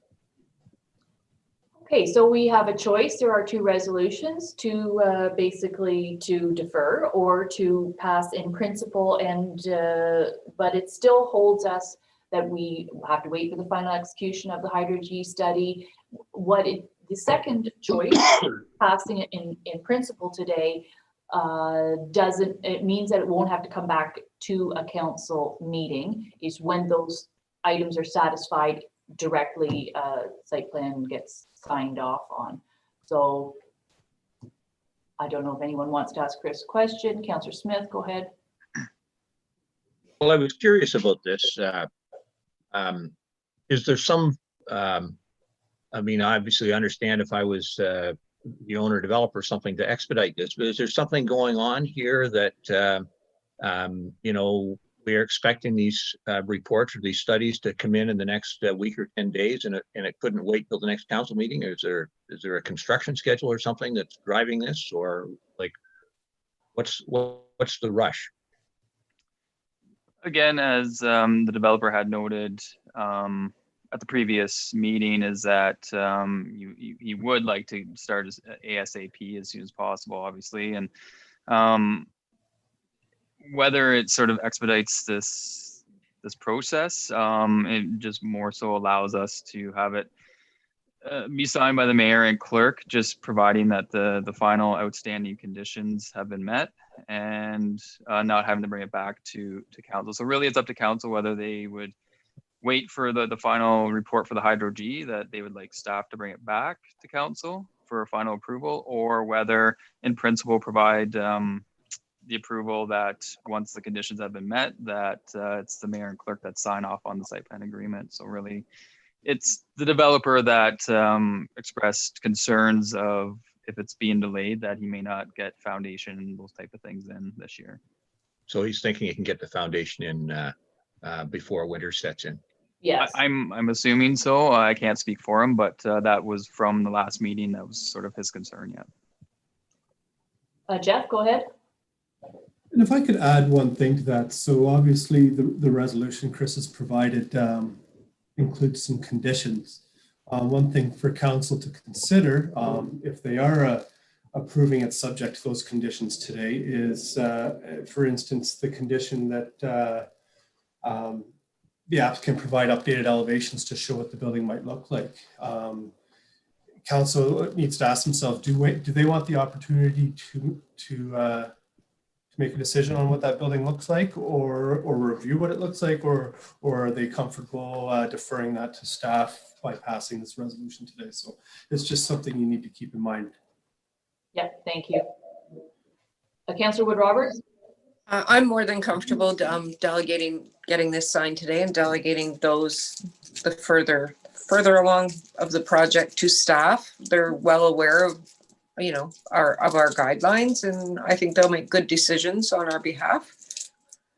I don't think anything will change dramatically in this project. Oh, it'll be interesting to, you know, so you've made that a point, and I sort of, you know, we'll see if there's a seconder for that. Be interesting to see how things go in the next month, but because these studies still have to come in. So would you move to second? Yeah, Councillor McKechnie. I just want to say that I agree with what Nancy just said there. Let's move and help the guy out, and our staff will take care of it. What needs to be done. Can I interpret that as a seconder for the motion? Sure. Yep. Moved by Councillor Wood-Roberts, seconded by Councillor McKechnie. Be it resolved that the report for the lands legally known as concession 8 to 9, part lot 12. Mayor Roberts, I believe you are going to pass the bylaw in principle, so there's an or on that one. It's a long one, so I don't blame you for being confused, but staff part. Yeah, staff offered one or the other, so we'll just cross that part. I thought I had to read the first sentence. Yeah, got it out. So, pardon me, I'll start again. Thanks for stopping me. Be it resolved that council approve in principle bylaw 2020-63, being a bylaw to authorize the execution of a site plan agreement with Marnak Management Corporation with respect to lands concession 8 to 9, part lot 12, registered plan 19R 165-8, part 1 in the township of Dysart. Be read a first, second, and third time. Signed and the corporate seal attached thereto. Execution of the agreement by the mayor and clerk will be deferred until the following conditions have been met. A final hydrogeology study completed to the satisfaction of the municipality. All outstanding administration, engineering, and legal costs incurred by the municipality during the process of the application have been paid. All cash payments and securities required by Schedule D of the agreement have been paid or lodged with the municipality. Site plan agreement, council status update, Marnak Management Corporation, October 27, 2020, page 2 of 3. Updated elevation plans to show articulation as directed by council per the municipality's built form guidelines. Update site plan to show bicycle parking on site. The site plan agreement to be updated to incorporate updated site plans and studies. All in favor? And that's carried. Okay. I know I said we wouldn't take a lunch break, but I actually need just a quick 10-minute break. So I'm sorry, I'm going to propose just a quick 10-minute recess and then we'll come back to planning if that's okay. Sorry about that.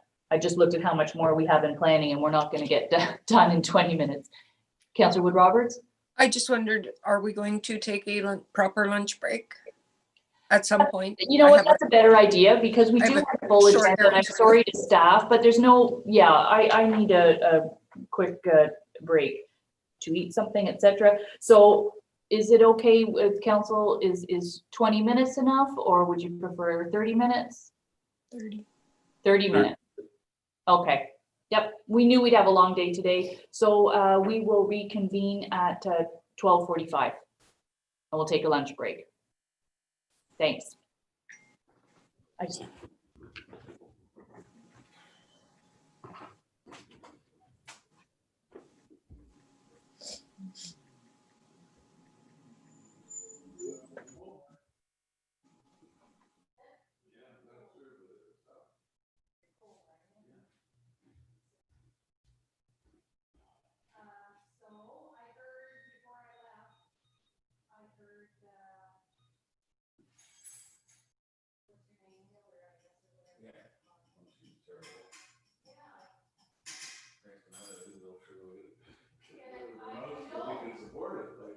know.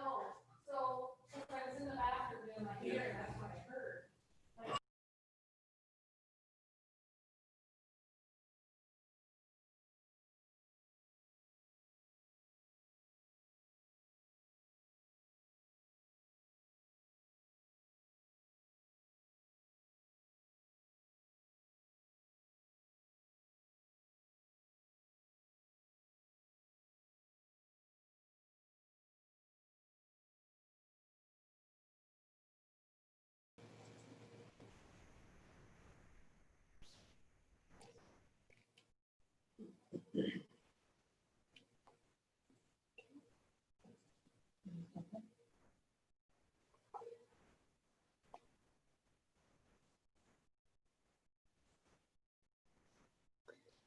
Okay, so we are back in session and after our lunch break, and I hope everyone feels a little bit refreshed after that because we still have lots to go. So don't fall asleep after lunch.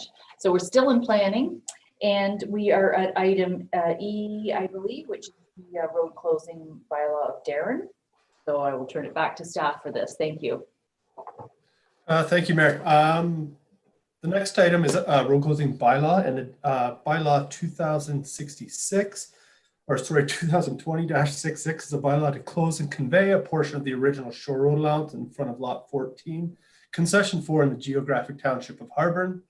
The accompanying bylaw, being bylaw 2020-67, is a bylaw to deem lot 22 on registered plan 331 to allow it to merge with the shore road allowance. The notice and circulation requirements have been completed and no specific concerns have been identified. Staff recommend approval of the road closing bylaw as well as the deeming bylaw. I'm here to answer any questions that council may have. Okay, so are there any questions on this application? No? Okay, so I do have a mover and I need a mover rather than a seconder. So Councillor Clark and seconded by Councillor Smith.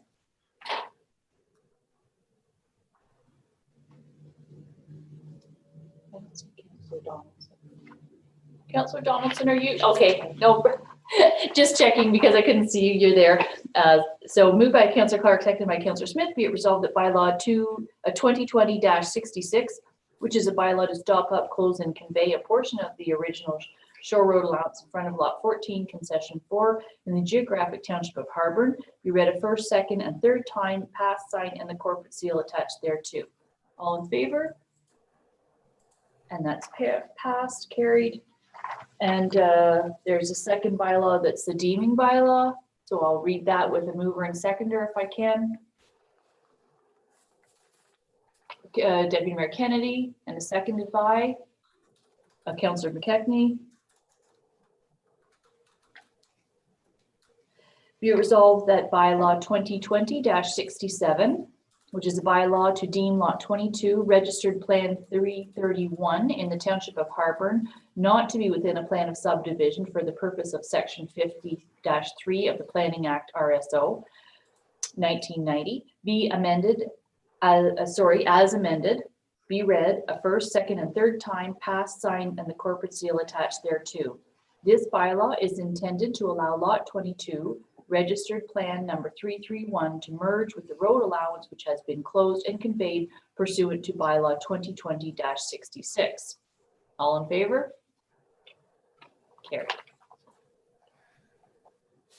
Okay, and then the next file. The next item is another bylaw to close an original road allowance. Bylaw 2020-68 is a bylaw to close the original road allowance between lots 5 and 6 in concession 3 in the geographic township of Havelock. The notice and circulation requirements for this file have also been completed, and staff have not received any concerns. Staff recommend approval of the bylaw. And again, I'm here to answer any questions you may have. Okay, any questions on this file? Just for confirmation, the funds that are received for the price that these people are paying, where do those funds go? I wish they went on the planning budget, but they actually go on into the development reserve. Okay, just want it for public record for council to know that. Okay, so I need a mover and seconder.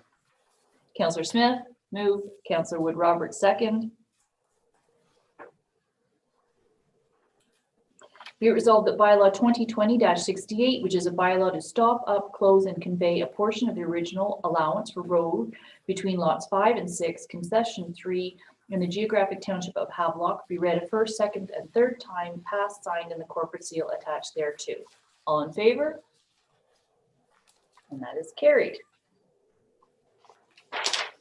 And then we have Lands of Walker on Pine Lake. Yes, thank you. And this is a new proposal for council. Mr. and Mrs. Walker have made application to purchase the shore road allowance in front of their property on Pine Lake, as they would like to construct a garage, or sorry, demolish and reconstruct the existing garage. There is a cottage garage and a shed located on the property. The cottage was constructed by building permit 1967 and was first assessed in 1967. Therefore, its location is recognized pursuant to the official plan. There is no record of a building permit for the garage. However, it was first assessed in 1975, and therefore its location too is recognized by the provisions of the official plan. Staff request direction with regards to, or request approval to process the application. Okay, and in your report, it does say that you had, request direction with regards to the sheds and approval to process the application, but you're saying that the garage is coming down, the old garage? Correct. They would like to demolish it and reconstruct the existing garage, and it appears to be located on the shore road allowance, so they cannot get a building permit until they purchase it. You notice when I was doing my presentation, I did not mention the direction with regards to the sheds because we do not require any direction. The pictures show 2 sheds on the property, but one is actually an ice fishing hut. So, so staff are satisfied with the development currently located on the property and are only requesting direction to process the application. Yeah, that makes sense. Okay, so a mover and seconder. Councillor Smith, Deputy Mayor Kennedy. Be it resolved that council approves for processing an application by Mr. and Mrs. Walker to purchase a portion of the shore road allowance along the shore of Pine Lake in front of their property in part lot 11, concession 4 in the geographic township of Guildford. These lands are declared surplus. All in favor? And that's carried. Okay. Moving along, a severance proposal. Falls and Vincent. And you've got. Thank you. So yeah, this is for the lands of Fall and Vincent. Council has not previously seen this proposal. The proposed severance is for lot addition only. That would see the subject lot, which would be lot 11, equally divided and added to the two adjoining lots, which would be 10 and 12, as shown on the attached plan. The proposal will not be creating any new waterfront lots. And then just as one of the sections in the official plan, which is 4.15, which notes that where a lot has been created by a plan of subdivision, the municipality will not generally support an application to further divide unless the proposed is to add lands to the adjoining lot, which is what is being proposed with this severance. So as the application is for lot addition only, and given that the number of conveyable lots would not change as a result of this application, staff are of the opinion that the application generally conforms with the municipal official plan. It's staff's opinion that the application is consistent also with the provincial policy statement and the zoning bylaw, and that council support the general principle of the proposal for a lot addition to the benefiting lands, subject to the conditions as set out in the resolution. And if anyone has any questions, I'd be happy to answer. Actually, this proposal might be new, but I believe we saw this previously, and I feel like it was on the same lake where family owned property and did the same thing. They owned the property in between and divided it more or less down the middle and added it. So it's actually a reduction of use on the lake and therefore permitted, as it's not a new lot. So if there's any other questions on that? No, I will take a mover and seconder for the motion. Councillor Clark, and seconded by Councillor McKechnie.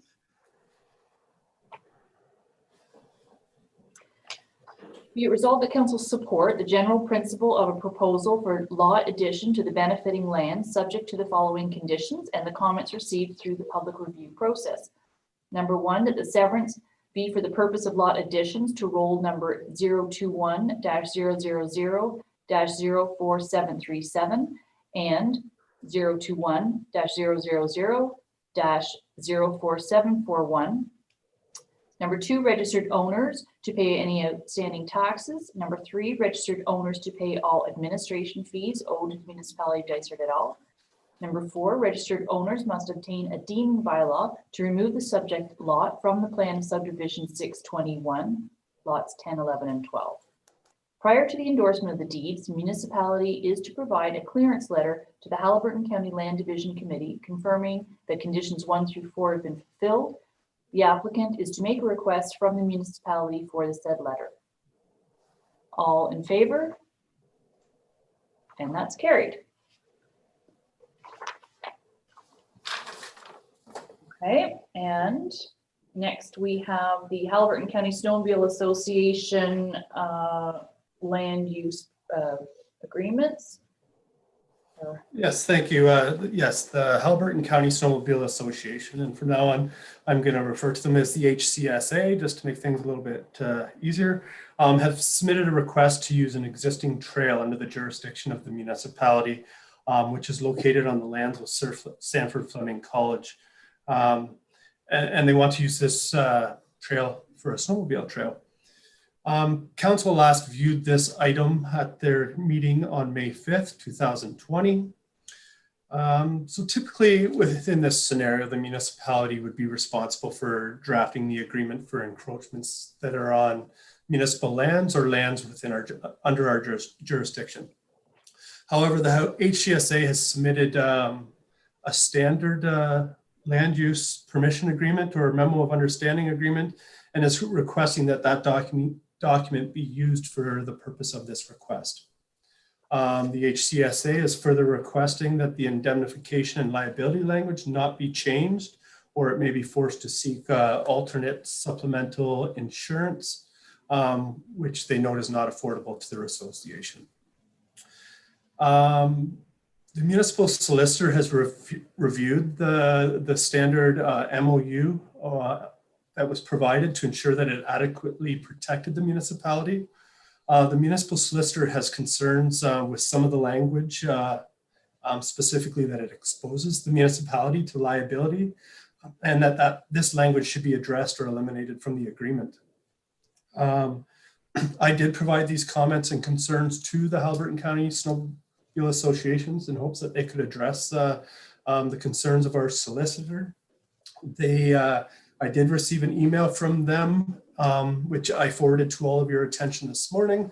I apologize that it was not placed on the agenda, but I'm happy to summarize their letter and go through the comments if you desire. Well, I have not had, I saw emails on our very short lunch break, but I have not had time to look at it. So I would ask that you can consolidate it if you want to just. Certainly, I'll do my best and try not to miss anything for the Snowmobile Association. So at first, I'll go through the letter that they provided. First off, that they thank council for the opportunity to review the solicitor's opinion.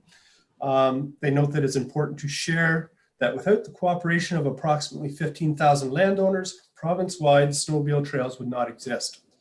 Therefore, the Ontario Federation of Snowmobile Clubs, OFSC, engages insurance legal experts working with insurance providers to protect our very important landowners for liability normal to snowmobiling and trail maintenance for grooming operations.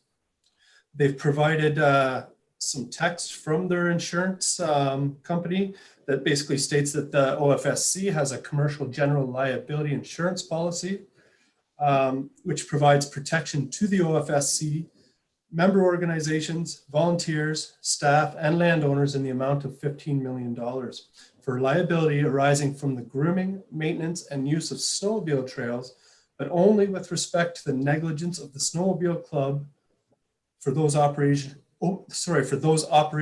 usual to a snowmobile trail. They note that if they provide some examples, and they note that if the loss is attributed to the operations of a snowmobile trail, the policy will respond. If the loss is attributed to the negligence or willful acts of the landowner, either illegal acts or activities unrelated to snowmobile trail operations, that the landowner would be responsible as they would regardless of whether or not a trail existed. So they note that they've attached the approved standard agreement, which has assurance of CGL COI, which is insurance will be issued. Any language revisions will require the Snowmobile Association to seek legal advice and purchase unaffordable secondary insurance, plus no assurance that insurance will be issued from the Ontario Federation Snowmobile Club. Lastly, the Snowmobile Association presented to council the results of the OFSC economic impact study with data showing that snowmobiling generates an overall contribution in the billions province-wide and approximately 28 million for the Haliburton area, including 225 full-time jobs. This is why the Snowmobile Association's motto is grooming for tourism. And lasting, they're just trusting that this and other documents may cover any issues and look forward to working with Dysart through the approval process. Okay, thank you for that update on their letter. And I think I'd like to hear from Deputy Mayor Kennedy, because I know he's been working closely with the Snowmobile Club, and I understand they're wanting to clear up some of the language. For instance, the trail that we're talking about through this property, people walk on there this time of year. So why would the Snowmobile Club be responsible for someone who's out on a hike on that trail? So they're really only wanting it's for during the snowmobile season. And also, I think this is a little complicated issue because it's Dysart and the college and the Snowmobile Club. So anyway, Deputy Mayor Kennedy, if you want to speak to that at all. Yeah, we've been working with the Snowmobile Association for since I got on council about resolving master land use agreements and the evolving role of insurance companies and liability. So the Ontario Federation of Snowmobile Clubs has gone through a variety of new negotiations with their insurance companies to come up with some kind of a master insurance policy, and this is the end result. The problem that our local club has is that they have to use this master form in order to secure. So it's pretty rigid, and I know that we've got legal advice here, and I appreciate Mr. Veldblum's advice. However, these are still public trails, is the same as they are anywhere else other than the snowmobile time, similar to the rail trail. We have agreement there that the Snowmobile Association has exclusive right in during that time for people that have a permit. This is, I think, very similar. If people are on that and during snowmobile season on the ATV, then they're trespassing. In the off season, then the Snowmobile Association shouldn't be held responsible. And I think our public lands insurance would probably cover it. But I just would ask council to try and support this if you can. And it is an important thing, and it's going to have bigger ramifications where all our snowmobile trails are in Dysart. The end goal is to create one master land use agreement, so we don't have to keep coming back to this. So spend some time on it, please. So thank you for that. And so therefore, the choice of resolutions in our package, would you suggest the first one that we acknowledge receipt of the staff report, that we agree in principle, or we? Yeah, I agree in principle and allow the Snowmobile Association and in this case, the college and or the Dysart staff to work out some of the wrinkles that are still there with Mr. Veldblum to try and address it. Jim Richard did get back, and unfortunately, yeah, it didn't come back until this morning. He has addressed comments back to Mr. Veldblum's comments. So I think the staff needs some more time, but in principle, I would support this agreement. So the first. I don't have it right in front of me right now. Yeah. Yeah. See the resolution that's in our package. We have this, this or that. I've got about 3 things up on my screen here. Sorry, my apologies. That's okay. You need to be like some of the, where we have 3 screens in front of us. I'm not that tacky. So Jeff, just for clarification, it's the first resolution. Yeah. Yes. Yeah. Yes. And just for clarification, there's a couple more things to add. So yeah, I apologize for the lengthy resolution, and I do thank Deputy Mayor Kennedy for all the work he's done in helping me with this process. But looking at the resolution, the first 3 paragraphs are lumped together, and then it would be the first and last or the first 3. So basically the first one's just accepting the report. The second one would be council agreeing to this land use, this trail agreement crossing the Fleming College property. The next one, and I haven't mentioned that yet, is the Snowmobile Association is also requesting that this memo of understanding be used for all future agreements between the municipality and the Snowmobile Club, including the master agreement for trails that are for all trails located on Dysart owned lands. So staff are asking council kind of 2 things. First, do they agree to the agreement for the specific instance, which is the trail located on the Fleming College property? And secondly, is council satisfied with this agreement, and are they willing to provide direction to staff to use this agreement for future requests with the Snowmobile Association? Okay, good question. I say Councillor Smith was first, and then Councillor Clark. Well, as I understood it, I think option here, which says and further direct staff to continue to work with the HCSA and the OFSC to address the concerns provided by the municipal solicitor and to find a mutually beneficial language for the trail use. To try and find mutually, I would think. The first option here sort of says, "Oh, we're going to go ahead despite the advice of our solicitor." I don't think that's the right thing to do. We have a bit of time. If this doesn't get resolved until next month, so be it. I don't think snowmobile is going to start before the end of November. So let's make sure we're paying for our solicitor's expertise, and there's some new documents that have solicitor. Let's give that information to the solicitor and get his perspective back on it, as opposed to simply proceeding with the document that the HCSA would propose. I just don't think that's a reasonable step at this stage, not understanding the full risk. That's fair enough. I'm a little confused at the 2 resolutions and the meaning, and then also information coming in at 8:45 this morning. I'm here at 8 in the morning, and logged on, I can't be checking emails at the same time. So I wouldn't mind waiting a month, but Councillor Clark? Yeah. Yeah, there is some concern with this. If I'm just wondering if we should be going to the municipality's own insurer just to get an override or a coverage thing. My concern is with most corporations, the board of directors, if they vote to circumvent a particular direction, then they become personally liable. And that's my concern here. As a council, if we're voting to circumvent what this is, are we as a council liable for for lawsuits where the primary insurance by the Snowmobile Association doesn't cover? So there's, yeah, I think there's a bit of need for some caution.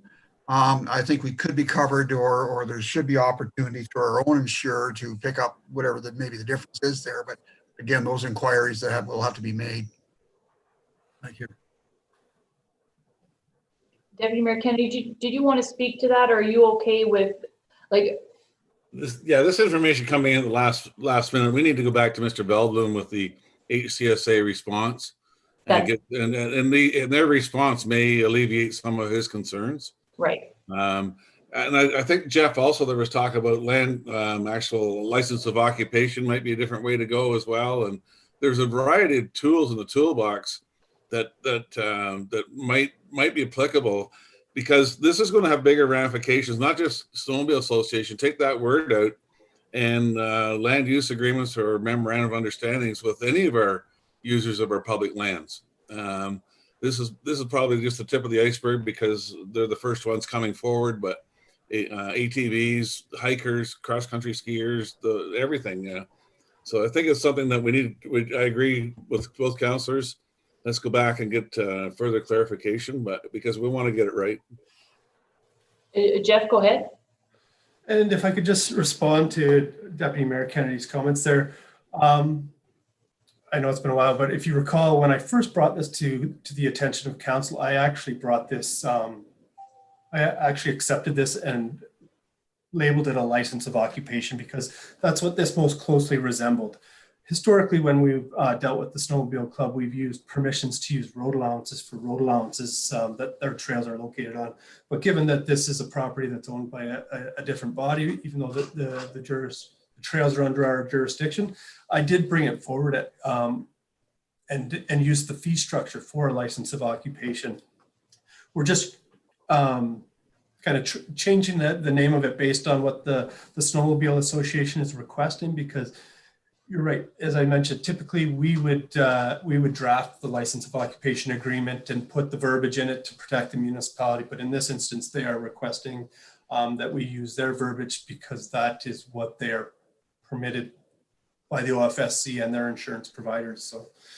So yeah, I'm happy to send that information we've received to our solicitor. And I guess there is a very strong sense of urgency to this request. It's Snowmobile season on the horizon.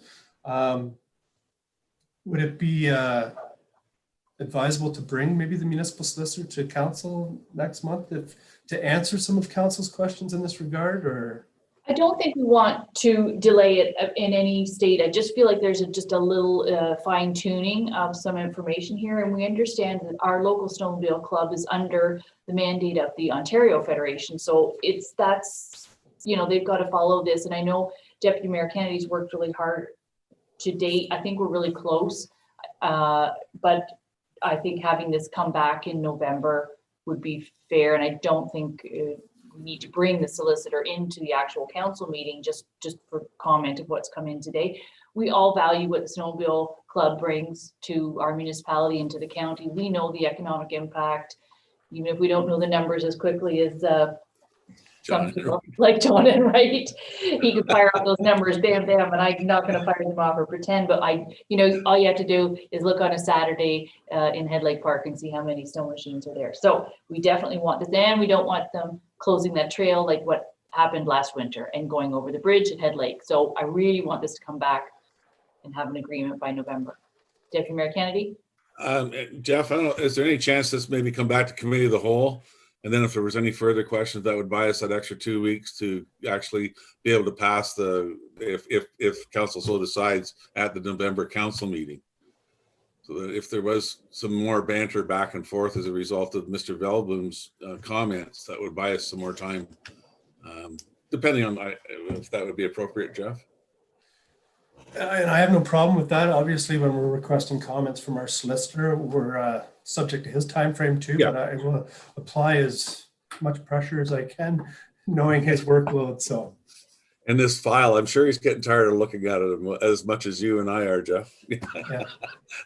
Well, you know, the benefit of that is the committee of the whole doesn't pass resolutions, they make a recommendation to council. Yeah. But like you said, at least we could do it, and then in the event that we are able to make a recommendation to council, all but passing it is what's needed at that point. So the Snowmobile Club would have reassurance. We're not going to hold them up. We definitely want them to have, we want to have an agreement as badly as they do.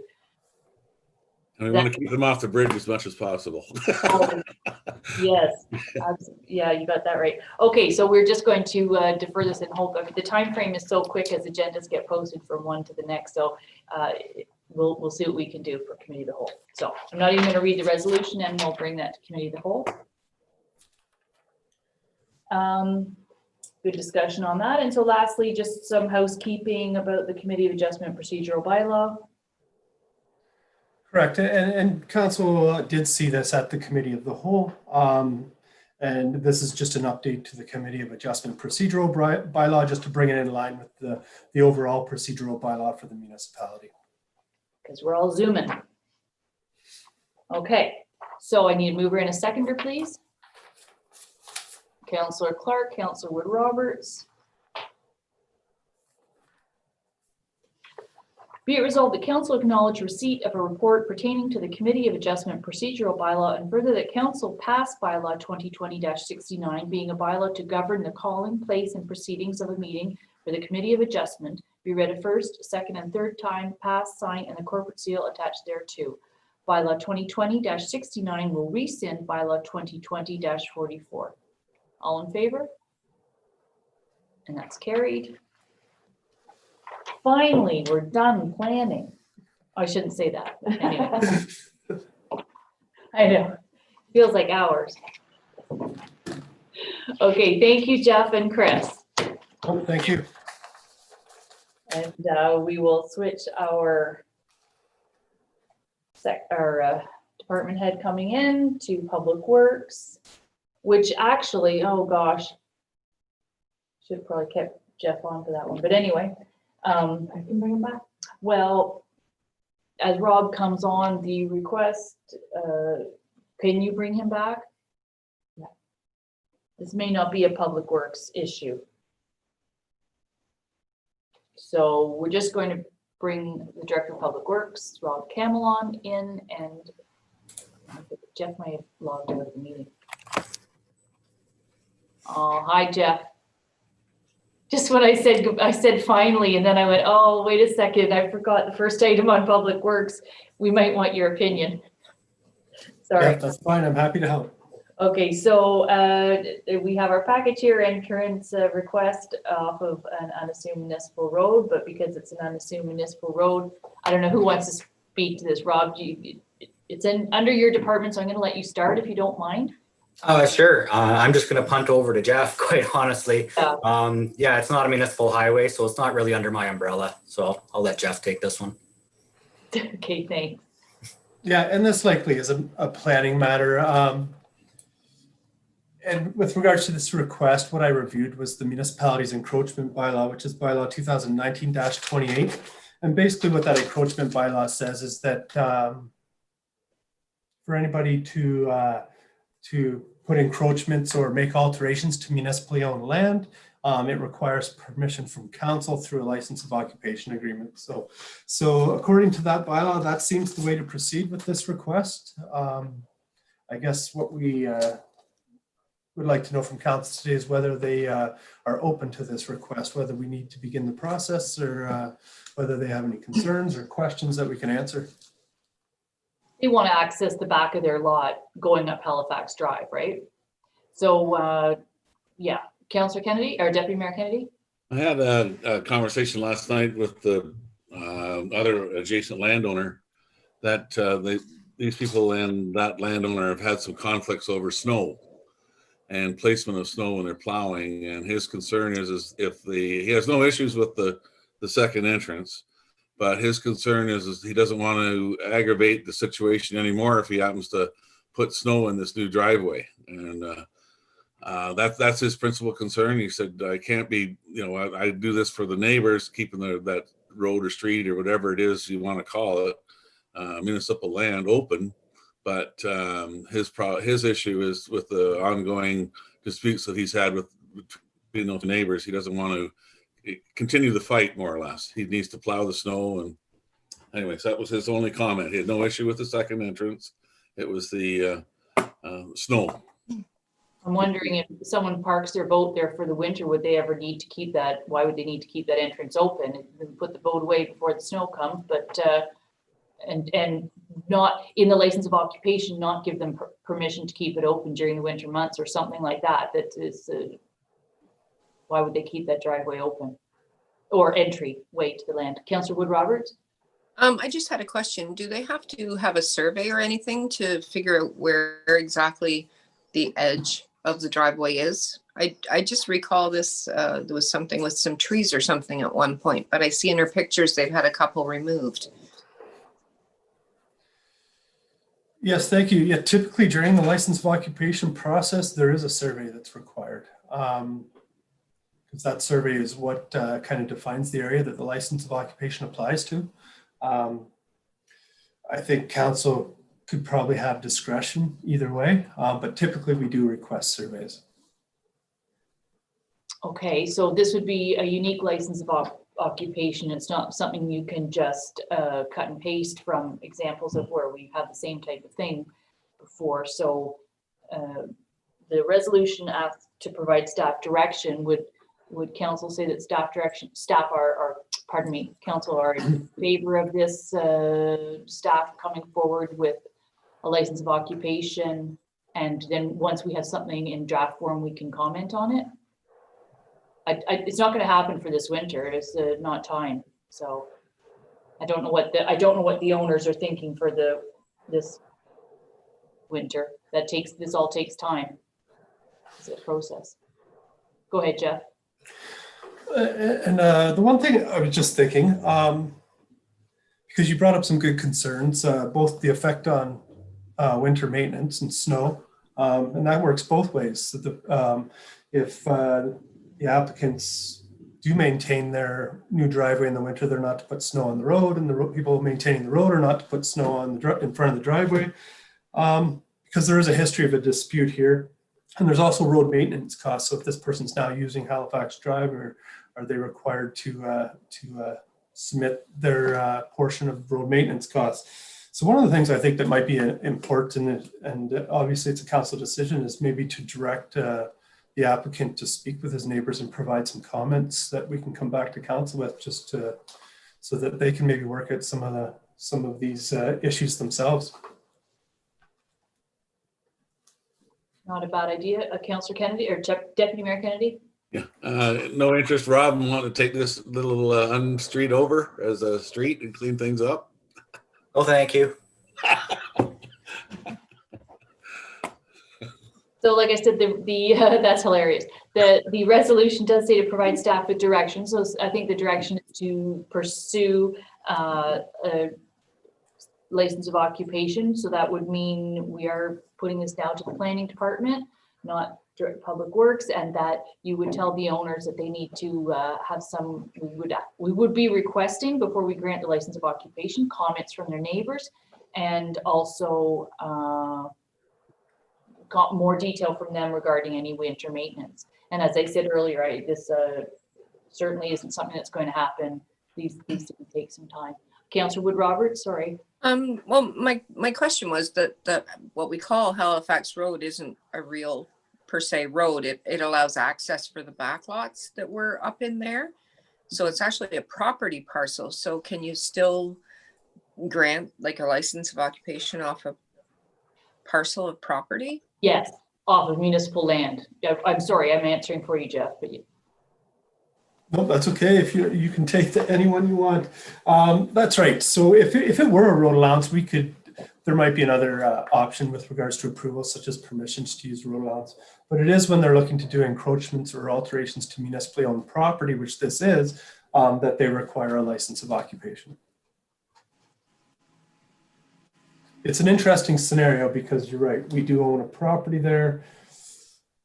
I don't think the municipality really uses that property. It's only to provide access to 3 or 4 lots, it looks like. Yeah, it's an interesting scenario.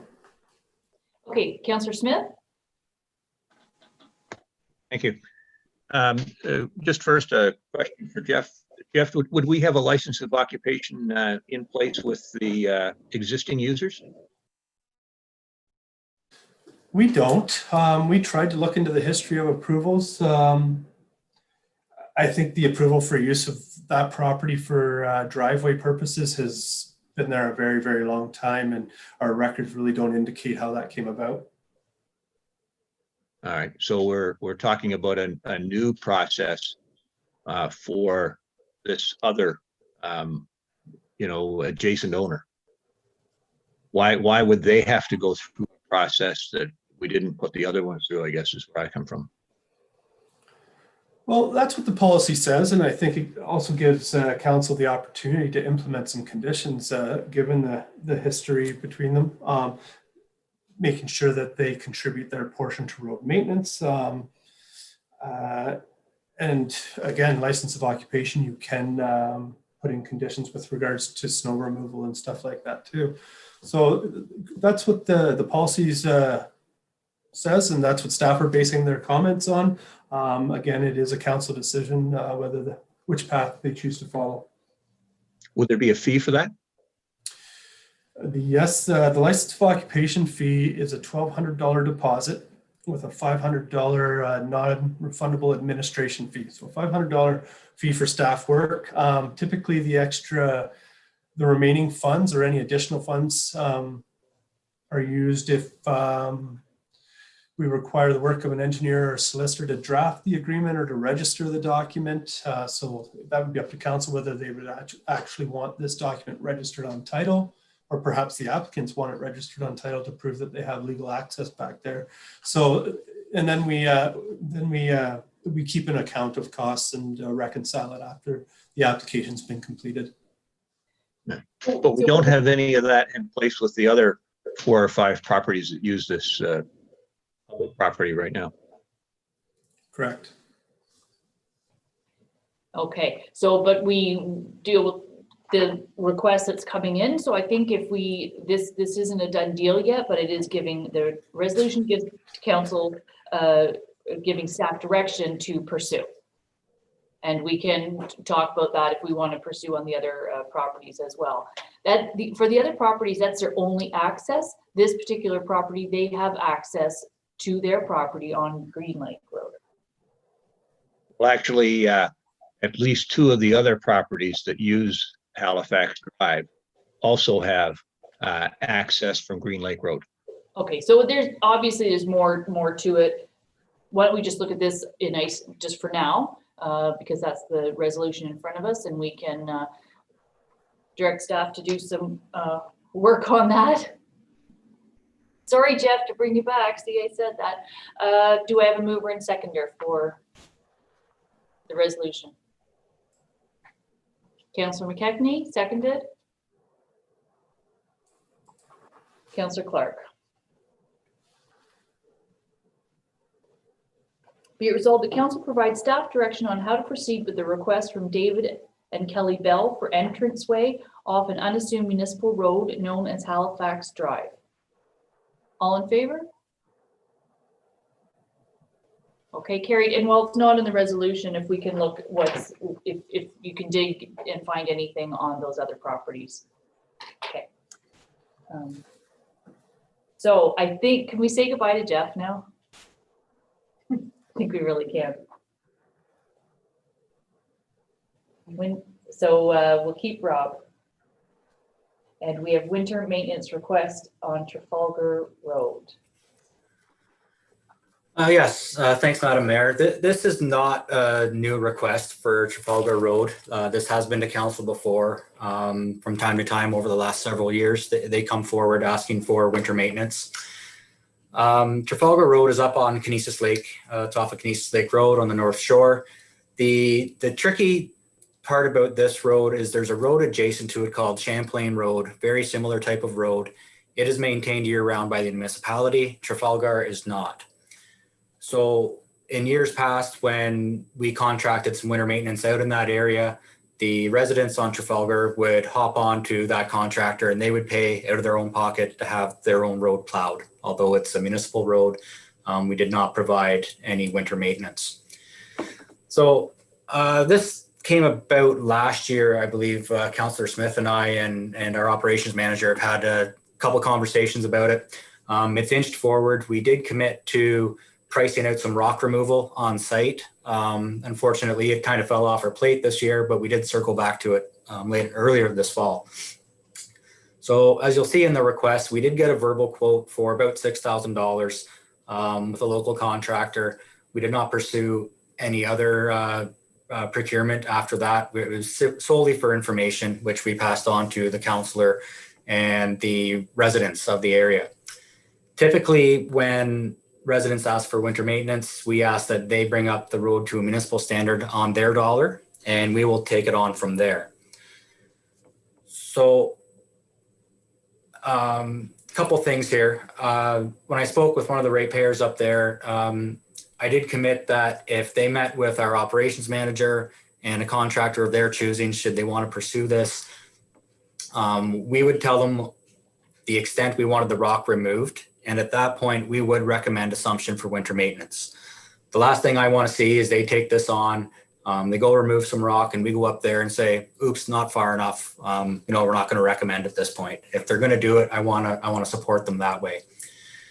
To my knowledge that we have not been asked to attend site. I don't know where the project has really gone since our last conversation, only that they are asking for some financial relief on a price that may or may not still be good. And if it was a municipal project, we would probably ask for another quote, if not two. But at the end of the day, it's council's sole discretion if they want to provide any financial relief for this type of project. I can say that the Public Works Department did not budget for rock removal on Trafalgar this year. I can say that in theory, the road won't really meet our road standard per se, only because it does not have a 100-foot turnaround at the end, but neither does the road beside it or a couple other roads in that area. So that doesn't really concern me. We do plow up there with a smaller truck now, so the turning radius is a little more forgiving. What I will caution council on is if they do choose to provide any amount towards this, it may open the door to other roads that are in similar situations that we do not provide winter maintenance on. So if I've babbled on about that long enough, if anybody has any questions, then I'll do my best to answer them. Well, I think so. Okay, Councillor Wood Roberts, we'll start with you. I just wondered, Rob, do you know what the traffic count is on there, or how many year-round residents there are in there? It's low. I think there's 6 or 7 year-round residents up there. It wouldn't be much less than the road beside it. They're very similar. And how long is the road? About 200 to 300 meters, I believe. Thank you. And Councillor Clark? Yeah, I have the same concerns as Rob. I've got a number of roads that if we opened up our bank account and started facilitating these repairs to bring them up to a standard where the township could take over, we're going to need pretty deep pockets, because I've got a lot of roads where people would want exactly the same, the same consideration, and I don't think we can afford it. It doesn't affording the winter maintenance or affording the rock removal. It's the rock removal is what the issue is. Yeah, I think the winter maintenance could be factored in if the rock was removed, but it's the rock removal. Do we start paying for that? It's generally we don't do that to the so sorry, Rob, then Councillor Wood Roberts, and then somebody else.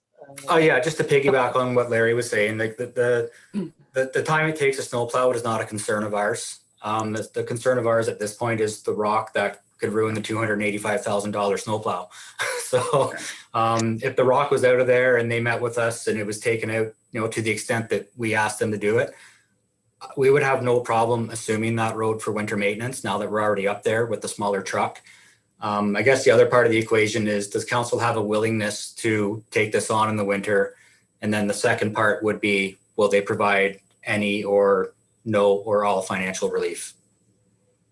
Yeah, I see. Okay, Councillor Wood Roberts and then Councillor Smith. I just had a question. Could that be something that's done with like a local improvement levy for those property owners, that we could just get it done and then it could come back on their tax bill? Yeah, we could look at it. I'm certainly not a guru when it comes to the local improvement funds, but it's something we could look at. Councillor Smith?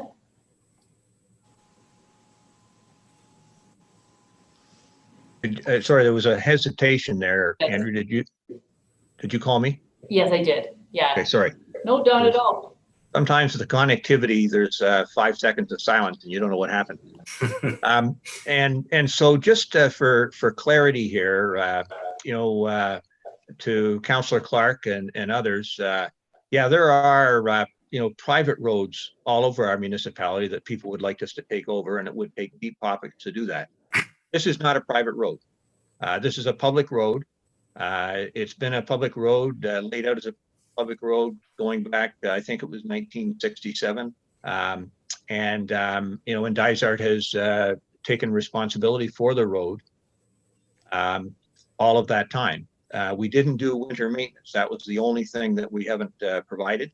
And as Rob described, that wasn't a big issue because we give them a subsidy. We actually give each owner on that road a subsidy for winter maintenance. And in the past, it wasn't a big out-of-pocket cost then to the homeowners on this property or this road because they got their subsidy and they were able to piggyback on the private contractor that we paid to provide winter maintenance in this area. They did the whole area. A couple of years ago, we bought a new truck and said, we're going to do winter maintenance ourselves. And then, with Rob's team looked at it and said, gee, we don't feel comfortable taking our new truck down this road and trying to do a turnaround with this big rock that's sitting there. And so then they had to find another contractor to come in and look after the road. And so for the past couple of years, what used to be a pennies out of their pocket became substantial dollars out of their pocket to get the winter maintenance done, because now instead of somebody who was there anyway, they had to have somebody drive up all the way around, Canisius Lake and halfway down the other side to do a snowplow job on a little road that's 250 meters long. And so that's kind of how we got here. And right now they were willing to proceed with the contractor that Dysart had. Rob had somebody come out and give an estimate. And the homeowners there said, hey, if you guys feel comfortable enough with that contractor to get them to give you an estimate, we'll engage them to do the job. And in fact, they've talked with that contractor and they're ready to go, but they've got a couple of hesitations. One is, gee, if we go ahead and spend the money to get this rock removed, and then you still leave us responsible for snow plowing, well, that wasn't very successful, was it? We're out of pocket now for the rock removal, and we're still paying a private contractor to drive all the way around the lake and come and plow our snow. And then the second thing was, okay, we're prepared to reach into our pockets and contribute something towards the removal of this rock. Dysart, you were prepared to get somebody in here to give an estimate. If the estimate had been, I don't know, $2,000, maybe you just would have gone ahead and done it. It turned out to be $6,000, and you said, whoa, that's a big gulp. And so, there they are. So the question is, are we going to take on winter maintenance once that rock is gone? Is there a commitment to that? And then secondly, if they say, great, thanks for the winter maintenance, we'd like a little help for the rock, would we pay a portion of the $6,000? There's not an expectation that, that Dysart's going to pick up the whole thing. In fact, I told them, look, at $6,000, I'd never support that. That's crazy. But, would we give them a couple of $1,000? I don't know. So is that your suggestion? Perhaps? I'll put that out there as a suggestion. Would Yeah, we just commit as a starting point? $2,000? And will we make a commitment? Obviously, if we spend the $2,000, a commitment to $2,000, that means we're also going to do the winter maintenance. But we can't have them, and in fact, they won't go ahead. Oh, yes. And spend any money without certainty that we'll take on the winter maintenance. That's totally fair. Councillor McKechnie? Yeah, I don't agree with us assuming any part of this project, because like Larry said, there's many of these out here, and right now we have a lot on our plate with the infrastructure, and maybe this could be addressed in another year or two. But right now, like, we're just opening a can of worms here. That $2,000 here, somebody's going to say, well, our rock's twice the size. Can you donate 4,000? On and on.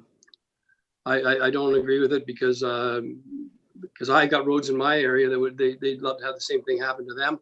And like I say, right now we got a lot on our plate.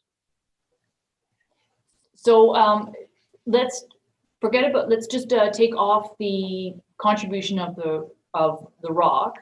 If the rock was removed, would we entertain winter snow removal? Would we support? I see some nods. Yes. As long as we had a plow that was up there all the time. Yeah.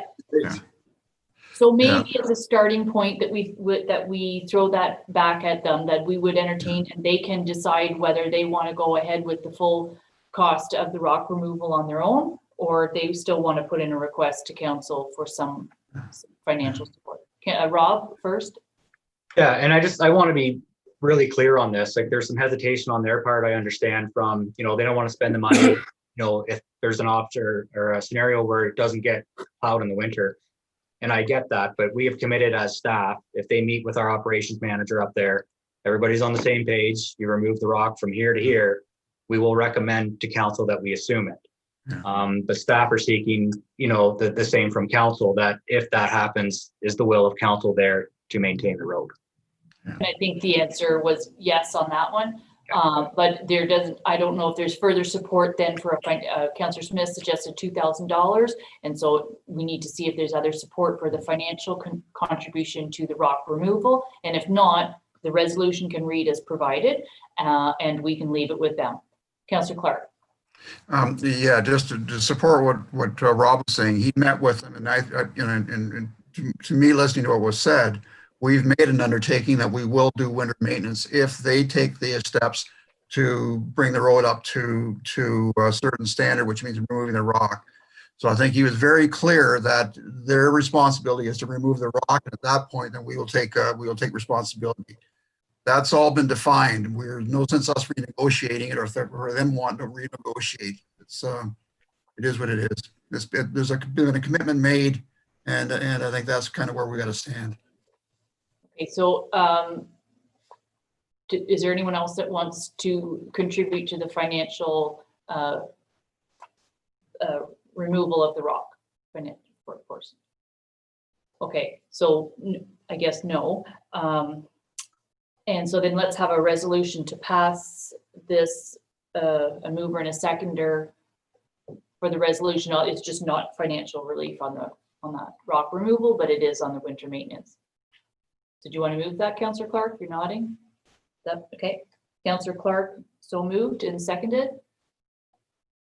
Councillor Wood Roberts. Be it resolved that council receive this report respecting a winter maintenance request on Trafalgar Road as information, and further that council provide direction on providing financial relief for rock excavation work on Trafalgar Road. And finally, the council provide direction on providing winter maintenance services on Trafalgar Road. So I think we've done all of that. All in favor? Councillor Smith, there's a question. Well, so is the direction based on the motion that you've got there? What is the direction? We're saying no financial relief, but yes to winter maintenance? Yeah, it's hard because that's the resolution I have in front of me. So I'm reading it and saying it at the same time, but I would say if the minutes get captured by the clerk, that the direction for financial relief was that there wouldn't be any. but that the direction on providing winter maintenance that there would be once the rock is removed. So I think they'll be captured in the minutes, not, would that be correct, Mallory? That's correct. We can amend the resolution if council wishes, but it would be captured in the minutes very clearly. So it's up to you guys. Yeah, I just think it's the motion not to be read out as it's going to be recorded in the minutes so that people know what we're voting on.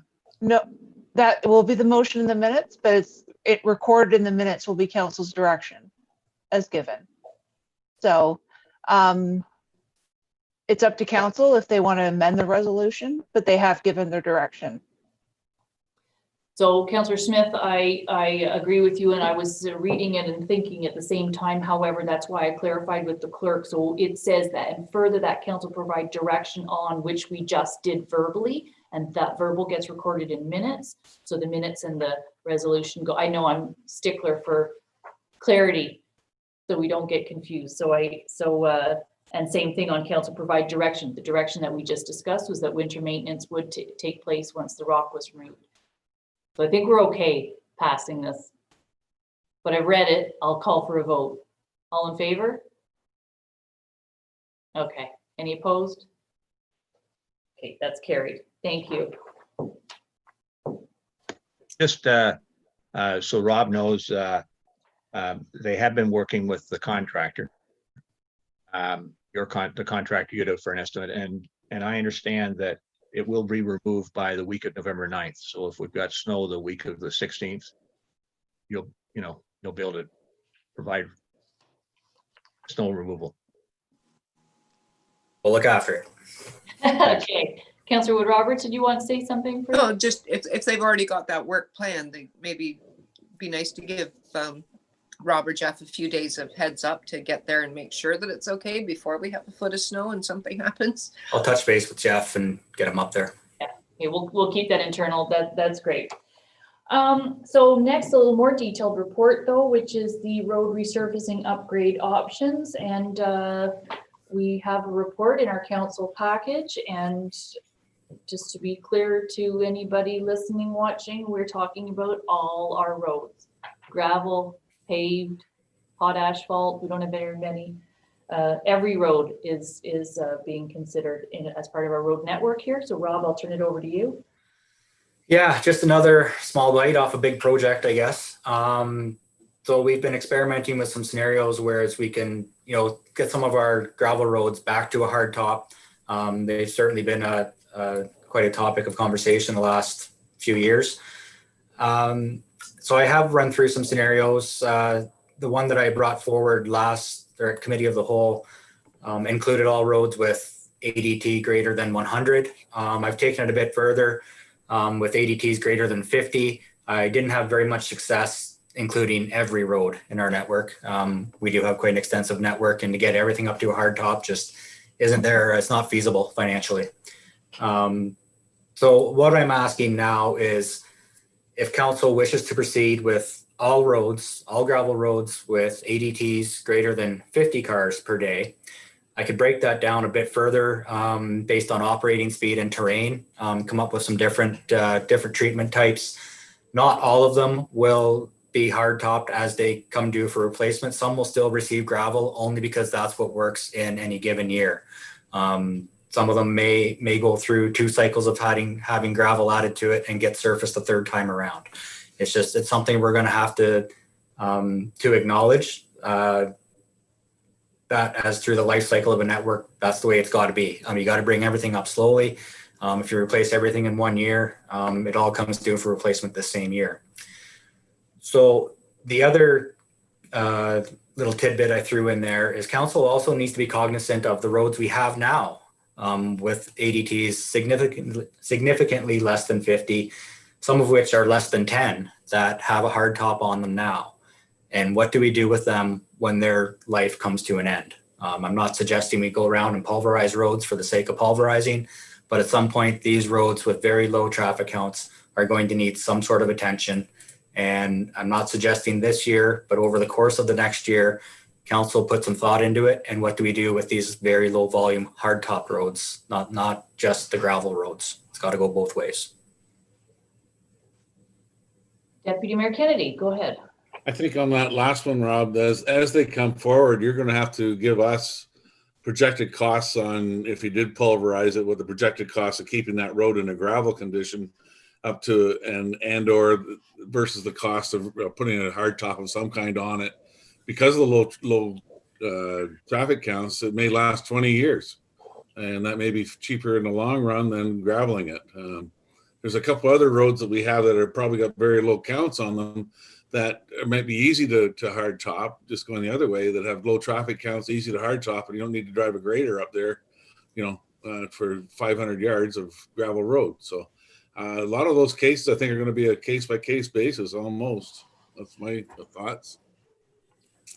I think so. That's a good point. Councillor Smith. Oh, sorry, Rob, why don't you answer that and then we'll go to Councillor Smith. No, that's a very good point. And that's what worries me somewhat, is to have things on a case by case basis. If we have something black and white, then we can follow a policy. That's what we did with our last road need study. I didn't 100% agree with everything that was in there, but it was something we committed to and we stuck to it. The biggest thing is if one of the roads, say a road has an average count of 5 and it's hard topped and it dies. So for us to say, well, it was already hard topped and it's a long ways away, let's hard top it again. That could be a double standard because there could be an existing gravel road as far away that we're not going to hard top because it doesn't meet the criteria. So that's why I want to give council, and I got to put some thought into it too. A year might be light, but it's certainly not something we can decide today. In a year, we might not get it nailed down either, but we got to at least think about it. Okay, that's a good point. And Councillor Smith, go ahead. Yeah, thank you. Yeah, I think I'm going to say some of what Deputy Mayor Kennedy's already said, that it's hard to establish an arbitrary rule for these things, because some of these roads that have a really low traffic count are also really short. And if the road is, there's one around the corner from me called Winkler. It's got 5 properties on it. So it's never going to have a big traffic count unless one of those guys converts his cottage into a Starbucks or a Tim Hortons. But and our zoning doesn't allow that. So they'll never have a high traffic count. But if you got a road that's 150 meters long, making it hard top or keeping it hard top, it doesn't cost much. And by the way, with that traffic count, Winkler would have been made a hard top by the developer in 1999 or year 2000. So it's got a long life associated with it. So somehow, without establishing a completely arbitrary rule, we need to get some of the other cost factors. Winkler doesn't have a hill, but if one of these roads has a steep hill in it, the impact of that in terms of maintenance, when you have to go out with a grader after every rainstorm and remove the ruts, it would have been much cheaper for the municipality to turn it into a hard top. And so I think all of those things need to come into play. And, instead of just having a hard and fast arbitrary rule, we need to work with Rob and understand the cost of these in terms of longevity. Because on some roads, he can say it'll have to be replaced every 8 years. And on some of these other roads, it'll last 15 or 20 years. And again, once you've done it, it lasts all that time. There is no maintenance beyond the winter. Whereas if it's gravel, you could be sending a grader out there every month, and then you got to put down dust suppressant and all the rest of that. You need to consider all of the economic factors. And then you got to look at those people that pay taxes there and say, well, wait a second, what do they get for their money? So I don't want an arbitrary rule. I'd like to, happy to start. Let's deal with the big issues in 2021 and then, go to a second phase. Thank you. Rob. And that's exactly what I want to bring forward in my next report, because you take a road like Bitter Lake Road, it's got an ADT of over 200 with steep hills, and then you look at a Trafalgar, it's flat, very low ADT. They're gravel roads, but they're very different gravel roads. But further to your point on Winkler, it's not so much the daily traffic that worries me up there. It's especially up there, it's snowplow damage. So if we get a road that's 200-300 meters long, it may be fine as a hard top, but if we tear it up with a snowplow, what would the expectation be that year? You know, would it move to the top to fix it because the snowplow damaged it? Would we just walk a pulverizer over it and turn it back to gravel, or other? So there's all sorts of things that could happen, and all it takes is one nasty storm in April, which we seem to get every year now, and it could do a number on our whole network. Yes, when I said at the beginning that we're considering all roads, I just mean that when we're talking our roads budget, when we're talking this resurfacing, when we're talking our traffic count, so we have been actively for the last 2 years making a commitment to look at our road network in a different way. And just the points from Deputy Mayor Kennedy and Councillor Smith are exactly that. Before road needs study, there's the book, and we follow that. And what we're trying to do is a slightly different approach to it, more holistic approach with so many more factors involved, and also making the financial commitment to increase dollars towards roads. So all of that, we are moving in a different direction. So that's what I sort of meant by that. So, but we do have a resolution in our package that refers to giving direction to staff to use 50 as the ADT, AAT, the count, traffic count, as a starting point. And I think that's a good place to start. Without that, we're not giving staff any direction. So then where do you go? But is there other suggestions? Because this was the resolution included in our package for food for thought. We can change the resolution. We can, Rob needs direction from us. Councillor Smith. Well, the only thing I would say, because the less than 50, as Rob has said here in his report, would be for the 2022 budget. Rob, as you'll start to sort through this, presumably you'll prioritize those roads that have a higher count. So you've said here you want to try and do everything that's got a traffic count of at least 50. But if you run out of money before you get to all of them, can we do the ones that have a high traffic count? I'll say over 100 first, attach greater priority to them if you like, and then get to the 50 to 75, to use that example, in 2022 or 2023. We're talking here about $1.5 million in 2021. It may not be enough to do all of those roads. Yes, and we'll let Rob talk, but also, like he said, we don't necessarily want to do all this. Should be a multi-year project so that they all don't come due at the same time.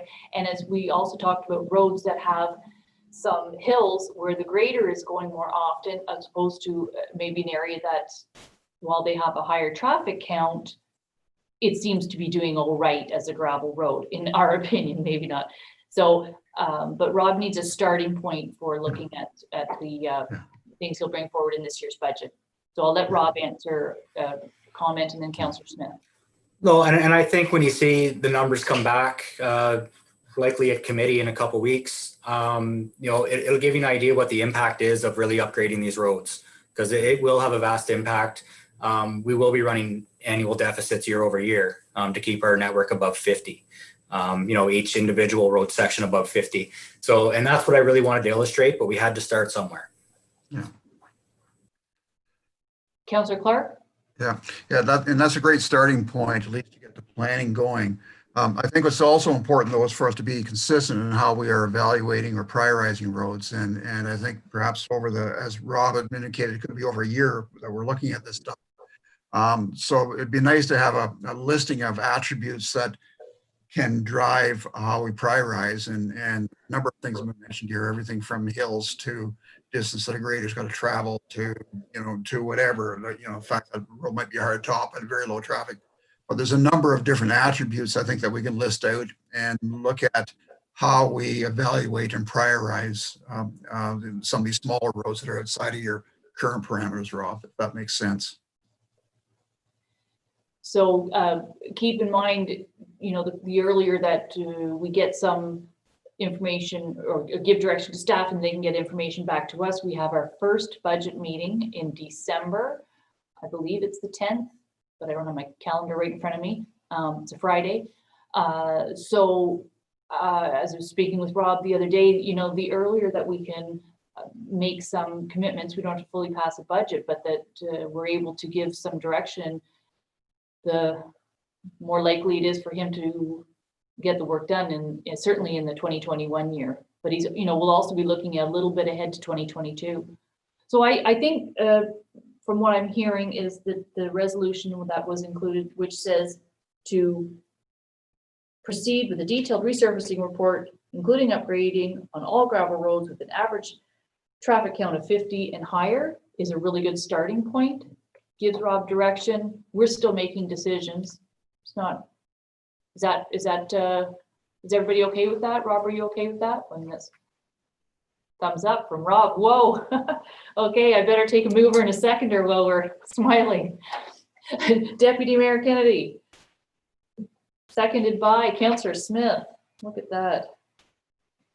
Be it resolved, the council will receive this report on 2021 road resurfacing upgrade options, and that further the council directs staff to proceed with detailed resurfacing report that includes upgrading all gravel roads with an annual average traffic count of 50 and higher. And finally, that the detailed resurfacing report as presented be considered as part of the 2021 municipal budget. All in favor? Passed. Carried. Okay. I believe there's one thing left in Public Works. Go ahead, Rob. Yeah, just the last thing, and it's something we go through usually every year. This year we did a little different. We extended the winter maintenance agreement for the connecting link going through town with Fowler Construction Company Limited to coincide with their area maintenance contract with the ministry. So we won't have to come back year over year. It's a set price. We know what we're paying for the next 6 years.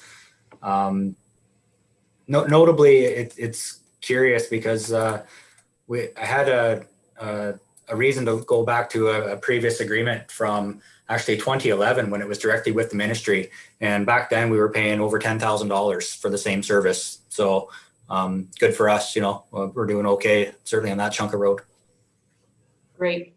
And there was some corrections, or not corrections, but questions that Councillor Smith had, and you answered, Councillor Smith?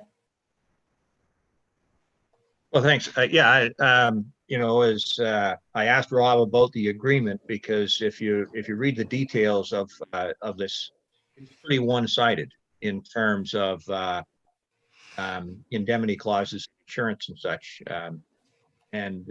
that's unfortunate. Rob doesn't have access to the provincial agreements, I guess, so he doesn't know what they have in place with the balance of 118. I guess I wondered, Rob, does it make sense to give them a 5-year deal now, or are these guys likely to be bidders for some of the other road improvements work we're going to do over the next couple of years, and would that give you some leverage to get a more balanced agreement, if you like? Right now, they're basically, anything happens on this stretch of road, they plow through something, we're on the hook for it.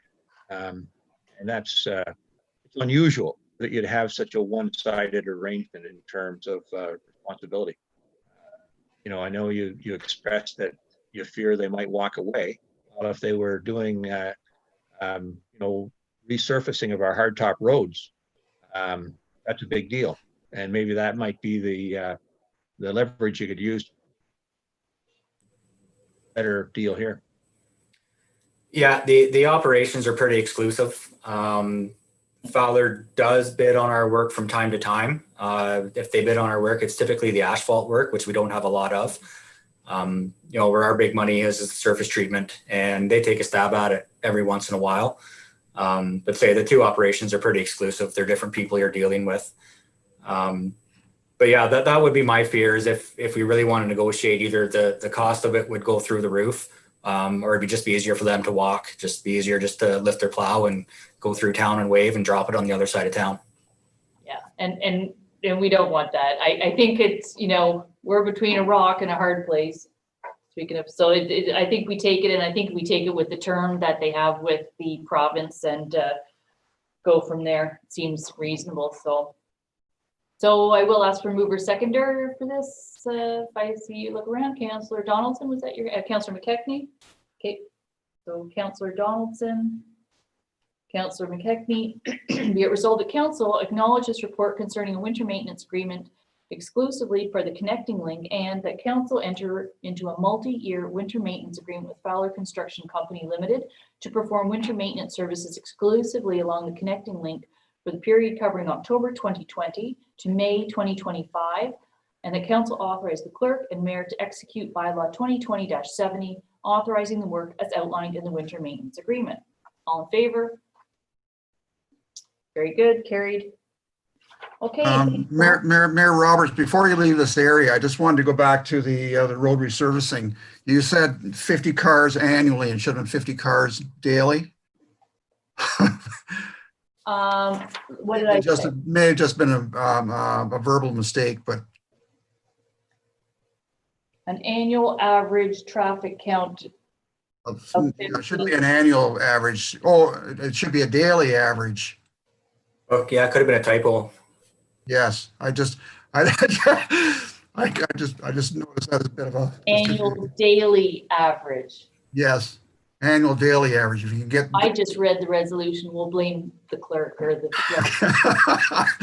Thank you. It's like getting meters and feet all mixed up, and yes, okay, that I wrote that in. It's average daily. Okay, now we can say goodbye to Rob. We'll move on to building and bylaw. Long meeting today. Everybody doing okay? Okay, let's get through building and bylaw. And we'll bring Carl in. I just need to, I'll be right, need to reach something.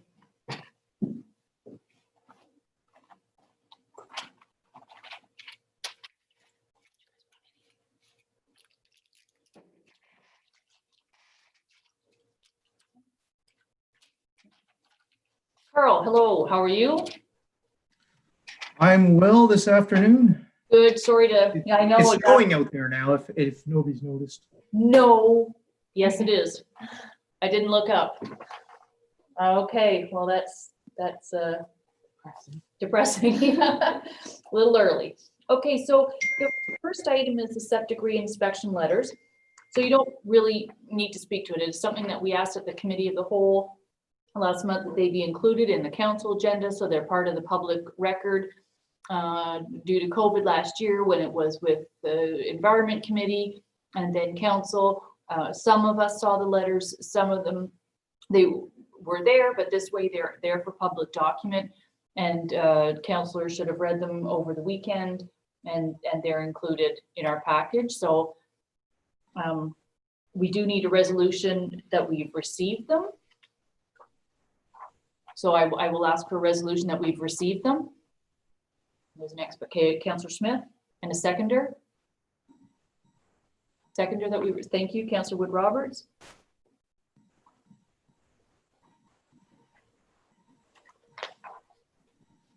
Be it resolved that council acknowledges receipt of the letters to council regarding the proposed changes to the septic re-inspection program.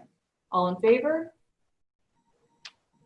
And that's carried. So they are part of the record. We should have read them, and I appreciate people taking the time whenever it is, whether it's a complaint or a compliment, that they take the time to write to council and make their voice known. So now we will move into the next item, which is the septic re-inspection RFP. And Carl, I will turn that over to you. But I will note, well, we had a delegation this morning, and also we had all the letters that we just received. We did pass a resolution back in January. So if you know, just to keep in mind, we've had this discussion before, and the resolution is included in your package to remind us sort of where we were at before we put this file on hold. So with that, I am going to turn it over to you, Carl, to just summarize. So we had this just 2 weeks ago. There were a couple of corrections, rightfully so, pointed out with regards to 2020 dates included in the RFP. We've switched those to 2021, with exception. Councillor Smith did submit a few items that he noticed along the way, specifically one in Appendix F, which will be changed. That's the fee schedule, where we still have a 2020 fee anticipated in there, which there should not be any fee in 2020 with regards to this program. There were a couple of other spelling mistakes that we're going to be sprucing, cleaning up. And otherwise, we did simplify the evaluation criteria, which was discussed as well. And Carl, maybe just for the sake of just reminding council and public as well, that why are we adopting the RFP for the bylaw? Well, so the RFP is going to contain particulars and fees that we want to incorporate into the actual bylaw. So depending on what the winning contract brings, their particulars of their proposal, we want to make sure that they're incorporated into the bylaw so that we're not missing anything. So that's why the RFP should come first before the bylaw. Okay, so is that fairly clear for council? And when the RFPs come in, and I can't find the date schedule along here, sorry, I on the iPad to quickly pull up the date. November 25th. Okay, who will be reviewing the RFPs and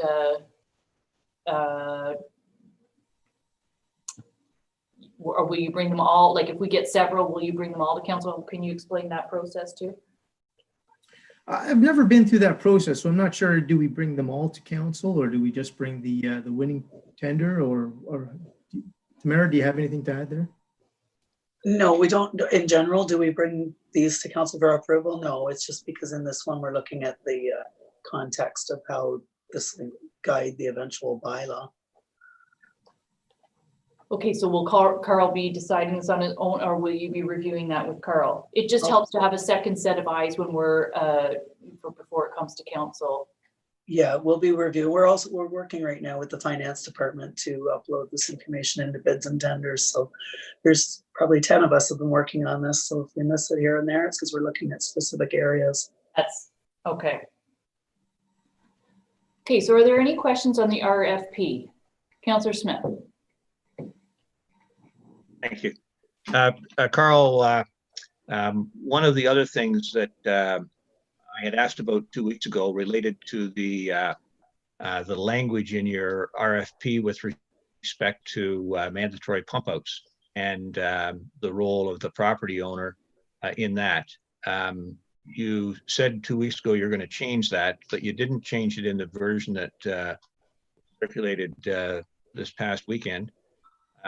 Are you making that change now as per my note from yesterday, or?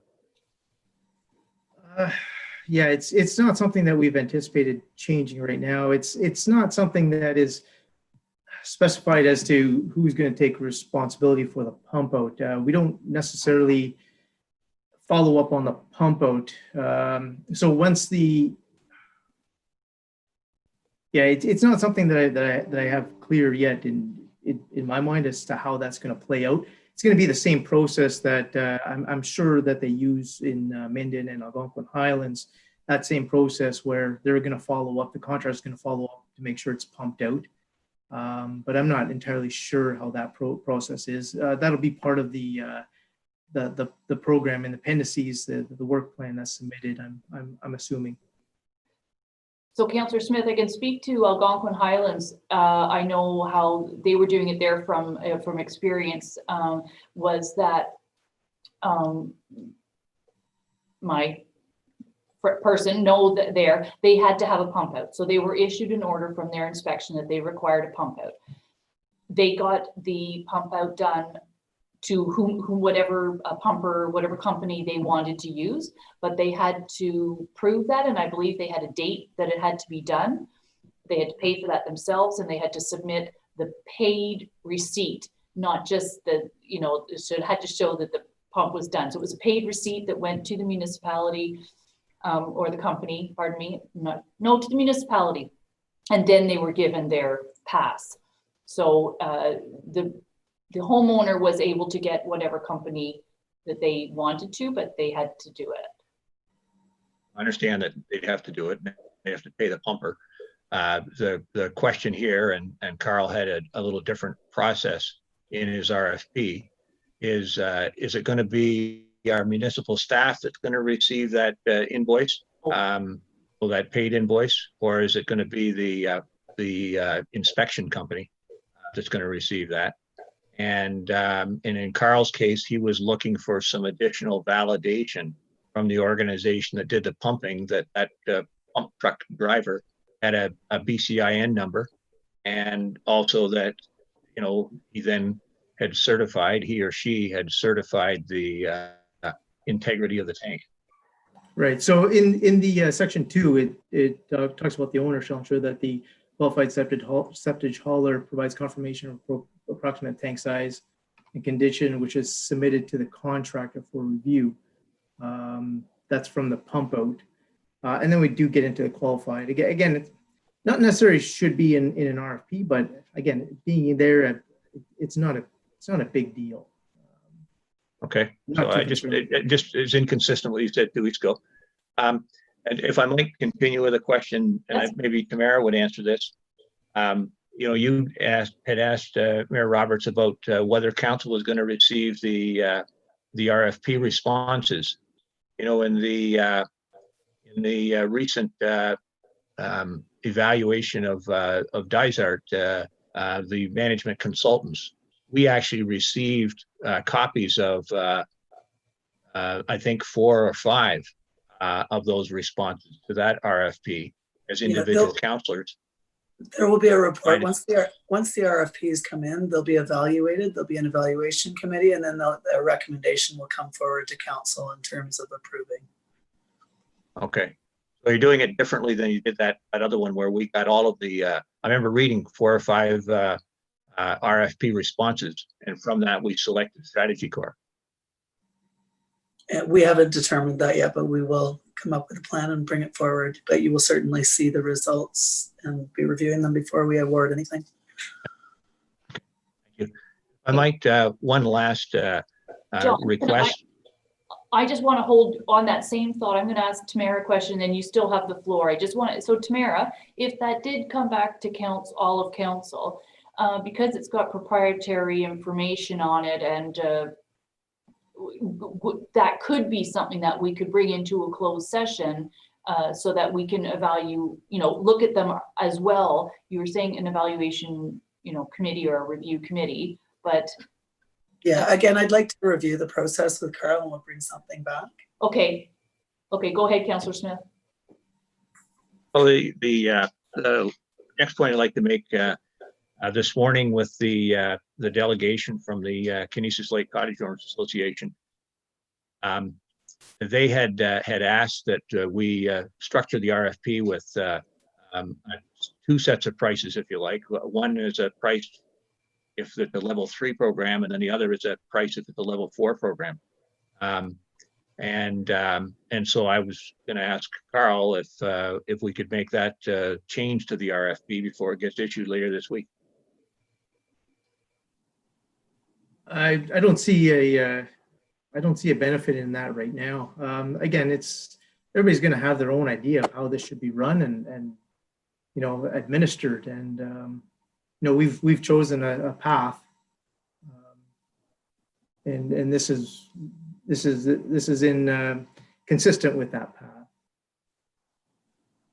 Well, I think the delegation this morning and the letters that we received, even though we hadn't advertised that we were seeking public input, the public saw articles in the newspaper and took the time to express a view.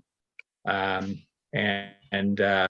single lake association came in today. We actually had letters representing, I believe, 6 different lake associations altogether, who felt that the level 4 was the right way to go. And we haven't got a new bylaw yet, and so keeping our options open, if you like, in terms of simply saying to these respondents, hey, we might continue with a level 4, or we could go with a level 3. Give us a price for 3 and 4. It's a simple request, and that allows, as again the delegation this morning asked us to broaden the base, get input from the experts, get a full report. We haven't had a report yet in terms of the details of Kinesis. There was an assumption that there was a problem with the pump outs. We don't have any data to support that. The best data we got came from an inspector who completed 284 inspections, and he said, very knowledgeable inspector, that there were 43 cases he would not have been able to identify the defects were it not for the pump out. You have another view, but you've never shared the data. Well, just Councillor Smith, not to say that Carl has another view, we as council passed a resolution in January that's been included in our package. So this conversation started almost a year ago, and was coming forward to council, and we passed a resolution. So it's not Carl's personal view. He shared his professional view, and we passed a resolution saying that we were going to eliminate mandatory pump out. We're the only municipality that is still going to go inside, check bedrooms. We also put some other requirements in our RFP, which have the age of a tank, a mandatory age of a tank must be pumped out, and some other things. So really, we're just here to approve the RFP, and we made a decision, and it does not agree with certainly some of the letters that we received, and I understand that. That's part of our job, is to get as much information as we can, and then as we discuss them, we individually can make comments at a council meeting. But once a resolution is passed by all of council, it is the body, it is council that has passed that resolution.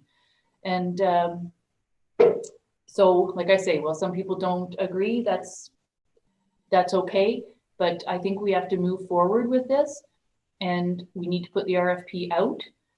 So that's what we're talking about today. And 2 years from now, somebody else sitting at this chair can make a different decision. Yeah. So I have a resolution on the floor which says we acknowledge receipt of the septic reinspection RFP and that direct staff to move forward with the RFP as proposed. And I'd ask that we have a recorded vote on this.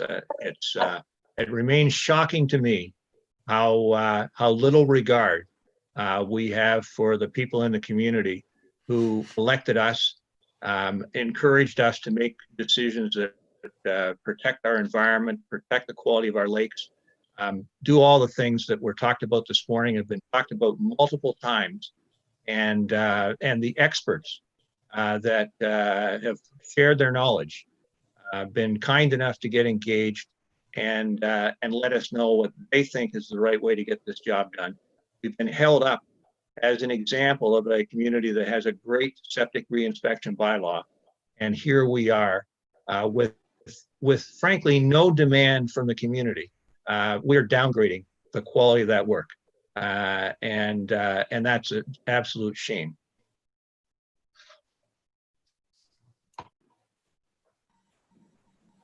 Anyone else want to comment before I ask Councillor Clark?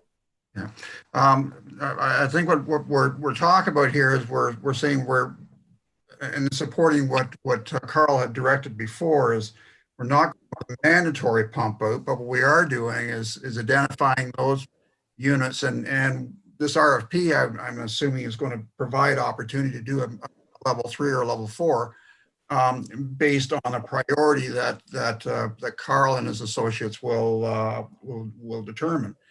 And we can establish the criteria as to what's pumped out and what's not pumped out. We can say any tank and bed within 30 meters of a high water mark needs to be pumped and inspected. We can do that kind of criteria. The only thing I think where we had agreement is it's not appropriate to have mandatory pump out on all systems. That's unreasonable at this point in time. Now, 2 years down the road, we may change your mind and say, fine, maybe it is necessary if we're getting enough cases that do fail, but do is provide something that's expedient and related to the work that needs to be done. So do I have a mover and a seconder for the resolution that is on the table? Yeah. Moved by Councillor Clark, seconded by Councillor McKechnie. And Mallory, I'll ask for a recorded vote. Be it resolved. Sorry, you go ahead. I'll read it. Be it resolved, the council acknowledges receipt of the septic reinspection RFP report, and further, the council directs staff to move forward with the RFP as proposed. Okay, Councillor Clark, Yes. Councillor Donaldson, Yes. Deputy Mayor Kennedy, Yes. Councillor McKechnie, Yes. Councillor Smith, No. Councillor Wood Roberts, Yes. Mayor Roberts. Yes. Thank you. Tamara, you're not muted, just so you know. I'll let you know while I'm not muted. It's okay. Okay, so that is passed.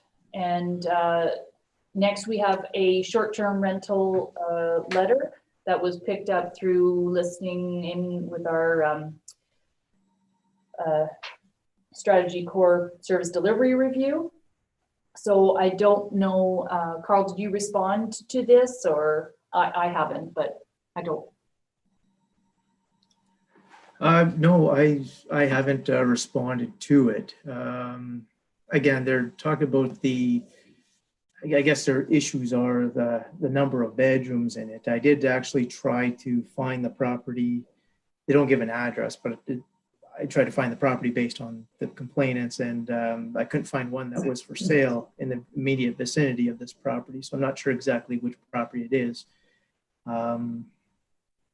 That's okay. And you know what? I'm going to look back in my sent pile. I wonder if I did. And usually, just for the sake of council, to remind you, if I get something like this that it's to all of us, I will hit reply all. I don't usually use the reply all key, but then you know I have spoken to that or written back to that person. So I will, if I haven't already, respond back. We need to go through our strategy core service delivery review, which all we're going to do is adopt the final today, and we'll try to set a timeline in January for how we're going to, or even maybe in December council meeting, of how we're going to prioritize some of these things. So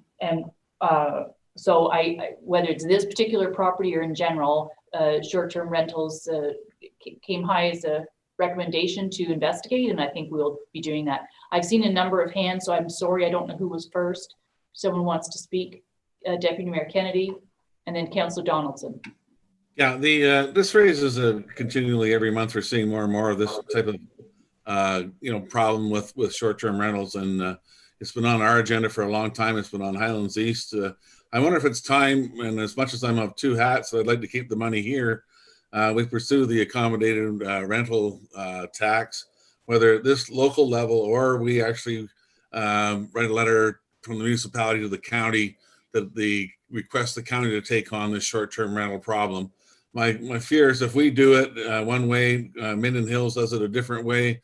We've got, and Algonquin Highlands does it a different way. All our bordering municipalities, we'll be fighting amongst ourselves that it costs $200 for a license in municipality A, we're 500, blah, blah, blah. I think it's a county initiative, and I'd like to seek if there's any council support that we actually write a letter seeking the county establishes the priority and take the lead on this. Thank you. Okay, thank you. Councillor Donaldson? Did you have your hand up? Yeah. I just wanted to just make a quick note from the letter that they're worried about who's moving in. I think that in some cases, they would not be happy if it was owners that somebody bought the property and were doing what rental people do, have parties and everything else, just because I know a few that's how it is, that they're owners and the owners have been there for 7 years creating chaos, I guess you could say, mildly for the neighbors. But it's consistent because they're owners. That's all. Okay, thank you. And I did, Councillor Clark, you were in, and then Councillor McKechnie. Councillor Clark, you were in on the Lake Shagawigmog AGM. were you in on that one? No, I had a doctor's appointment. I didn't. Okay, so I did speak to this issue at their AGM because this is an example. I know they've been bringing it up over several years, and this is an example where one lake, two municipalities. So I agree with the Deputy Mayor Kennedy. This is something that I would like to pursue, but with our neighboring municipalities, so we sort of all get on the same page and pursue it at the same, I know Highlands, we all know Highlands East has been trying to do something on and off. I read in the paper that Algonquin Highlands is trying to pursue something. So this is something that would be beneficial for all 4 lower tiers. It has to be done at the lower tier, but that we could work together. So first, Councillor McKechnie, and then Tamara, go ahead. Or Walt first. I basically was going to say just what you said and what Pat said. I agree that the county should get involved. Okay, great. Tamara? I was just going to suggest if you're going to take that up to the county level, that perhaps the section of our service delivery plan that references that could be sent along with the request to provide some background into the framework we're considering. Yeah, that's a good idea. Just for the sake, the county we're just going to be receiving our service delivery review at the county. So I didn't really want to cloud it, and we all have our plates full. So it's something that, you have to find the right time to introduce this. So Councillor or Deputy Mayor Kennedy and I can sort of talk about when we want to work to bring this up to become a county issue, if that's okay. So there we go. And but I do have a resolution to. Oh, sorry, Councillor Smith, go ahead. Just to broaden that a little bit, I wonder if we should look at all of the topics that we might pass on to the county. It shouldn't just be about short-term rentals. Absolutely. Frankly, some could make an argument that we could pass everything on to the county. I noticed that in the last few months, we've fallen into a pattern here. Whether it relates to septic inspections, whether it relates to fireworks, whether it relates to the distance that our docks are from the side lot line. We don't want to be leaders here in Dysart. We want to do whatever everybody else is doing. So as long as Highlands East and Algonquin Highlands and Minden Hills are doing it a certain way, we gravitate to that. So that seems to me, following that example, we might as well just say to the county, why don't you do it all for us? Okay, so just to speak to why we take it to the county is the municipal accommodation tax has to be used for half it needs to be used for tourism. I understand that. It's not. Yeah, I'm making the point. This is not about a county. So we could be the leader here. Well, we're only going to be a leader until somebody else makes a decision, and then we'll fall in line with whatever they decide. That's the way we're operating. So I have a resolution to acknowledge receipt of the email from the McKittricks. Councillor Clark. Seconded. Anyone? Deputy Mayor Kennedy. Be it resolved, the council acknowledges receipt of the email from and Marnie McKittrick regarding the implementation of regulatory measures for short-term rentals. All in favor? That's carried. Thank you. Thank you, Carl. Okay, a few more things left to get through today. We have under administration an appointment to the Land Division Committee.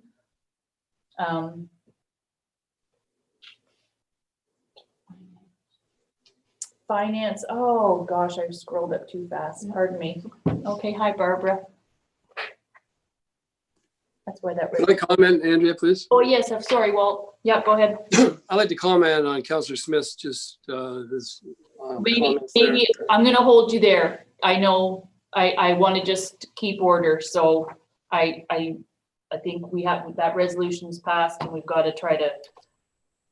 I know there's some tension in the room, even though we're not physically in the room. And I think it's for all intents purposes, we should just move on to the finance department. Somehow he's got to get around his head that it's a democratic way here and you vote. We did. Okay. Barbara, go ahead. Okay, so good afternoon. So we have here the lease agreement renewal with the Halliburton County Community Radio Association, also known as Canoe FM. And so the lease was presented at the Committee of the Whole meeting on October 13th, and the recommendation was to move forward with the lease agreement. So we also have the accompanying bylaw to move forward with the lease agreement, renewal for 5 years.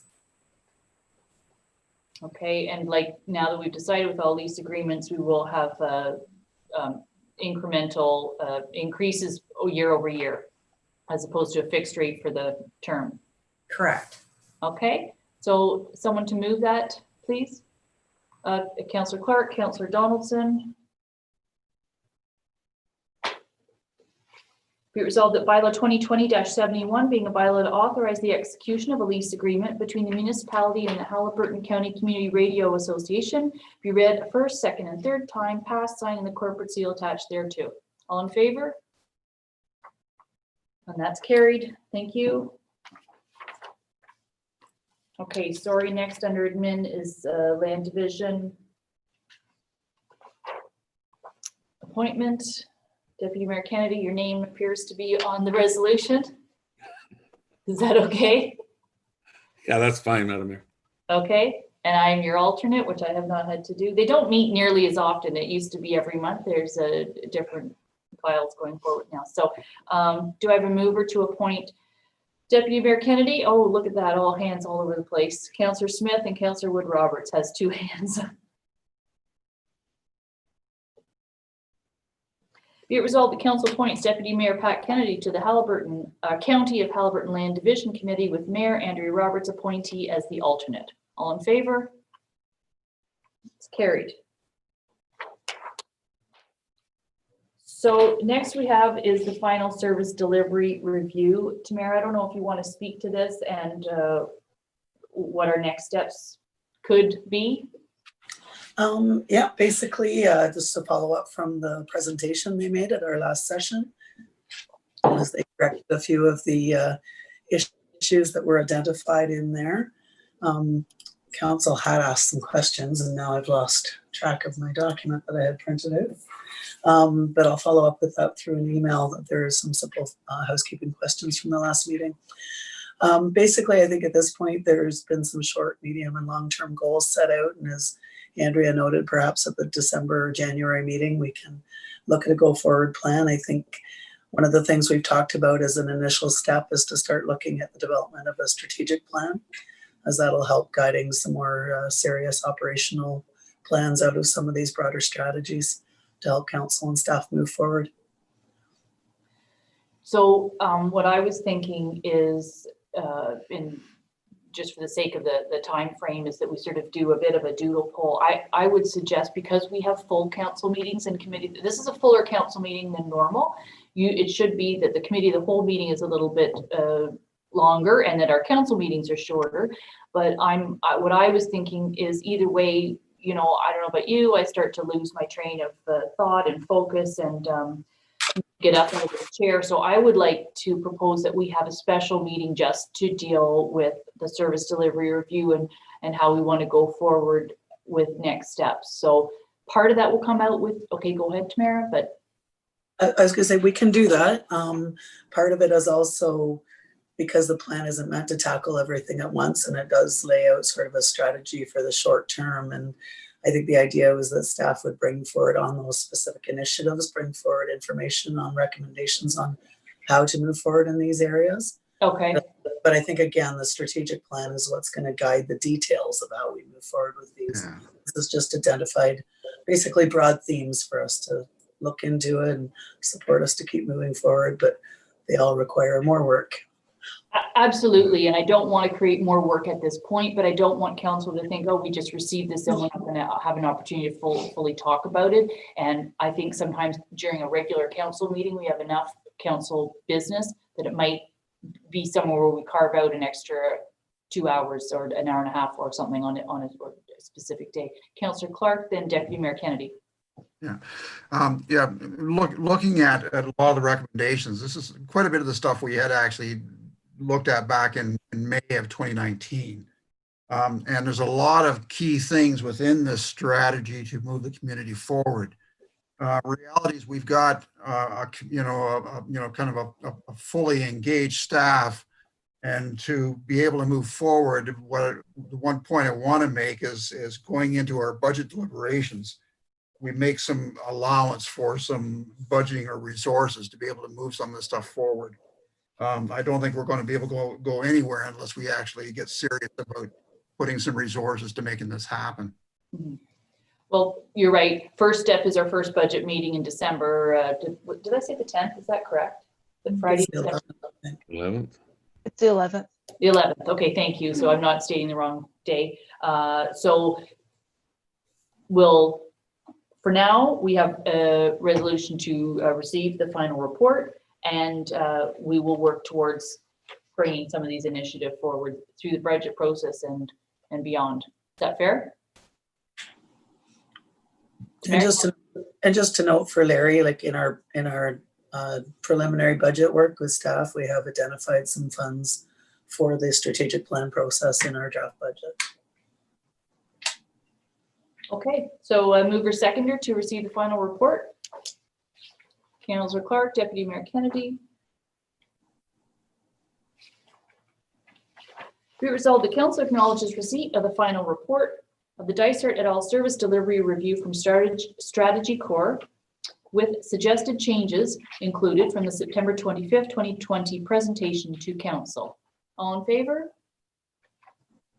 And that's carried. And I'd like to thank Strategy Core. They're not probably listening today, but that's okay, for all their work that they did, but also particularly Tamara for all the work. All the department heads had to work hard, but Tamara, it created a huge amount of extra time to put this forward. But it's a great report, and certainly will hopefully keep us on track and give us lots to look forward to in the next few years. So thank you to Tamara for all her work on that. No problem. Okay, we have a few standing committees reports left. So we have the Glebe Park and Museum Committee. And the minutes are there. There isn't anything outside of the minutes. They still have some of their summer projects to get completed. Mm-hmm. And that's about it. Okay, and like I said, we did have a closed session at that meeting to discuss the Fleming College residence proposal. So I need a mover seconder to receive that. Councillor Donaldson, Councillor McKechnie.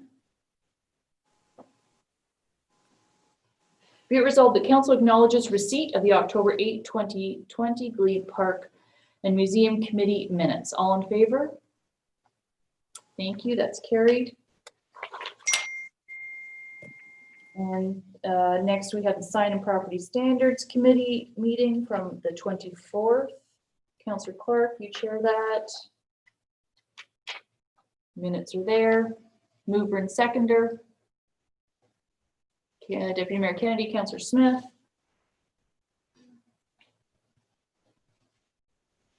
Be it resolved, the council acknowledges receipt of the September 24, 2020 Sign and Property Standards Committee minutes. All in favor? Thank you, that's carried. And lastly, Personnel and Administration Committee on October 21st minutes. Mover and seconder for those, please. Councillor McKechnie, and seconded by Councillor Smith. My pen just ran out of ink. That means the meeting is over. The pen's out of ink. I need another pen. Be it resolved, the council acknowledges a receipt of the October 21st, 2020 Personnel and Administration Committee minutes. All in favor? And that's carried.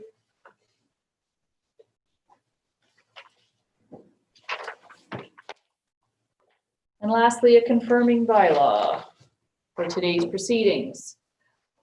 Mover and seconder. Councillor Wood Roberts and Councillor Clark. Be resolved that bylaw 2020-72, being a bylaw to confirm the proceedings of the regular council meeting held on October 27, 2020, be read a first, second, and third time passed, signed, and the corporate seal attached here too. All in favor? That is carried. But before, I did not ask if there was any notice of motion, and I apologize for that. We just confirmed the bylaw, but was there any notice of motion? Okay, seeing none, then I just need a mover and seconder to adjourn, and I thank everybody for today. Another long, lengthy meeting. Lots of work done. Councillor Donaldson is so moved, seconded by Councillor McKechnie. Be it resolved that council adjourn its regular meeting held on October 27, 2020 at 2:43 p.m. All in favor? Carried. Okay, thank you very much, everyone. Have a great rest of your afternoon.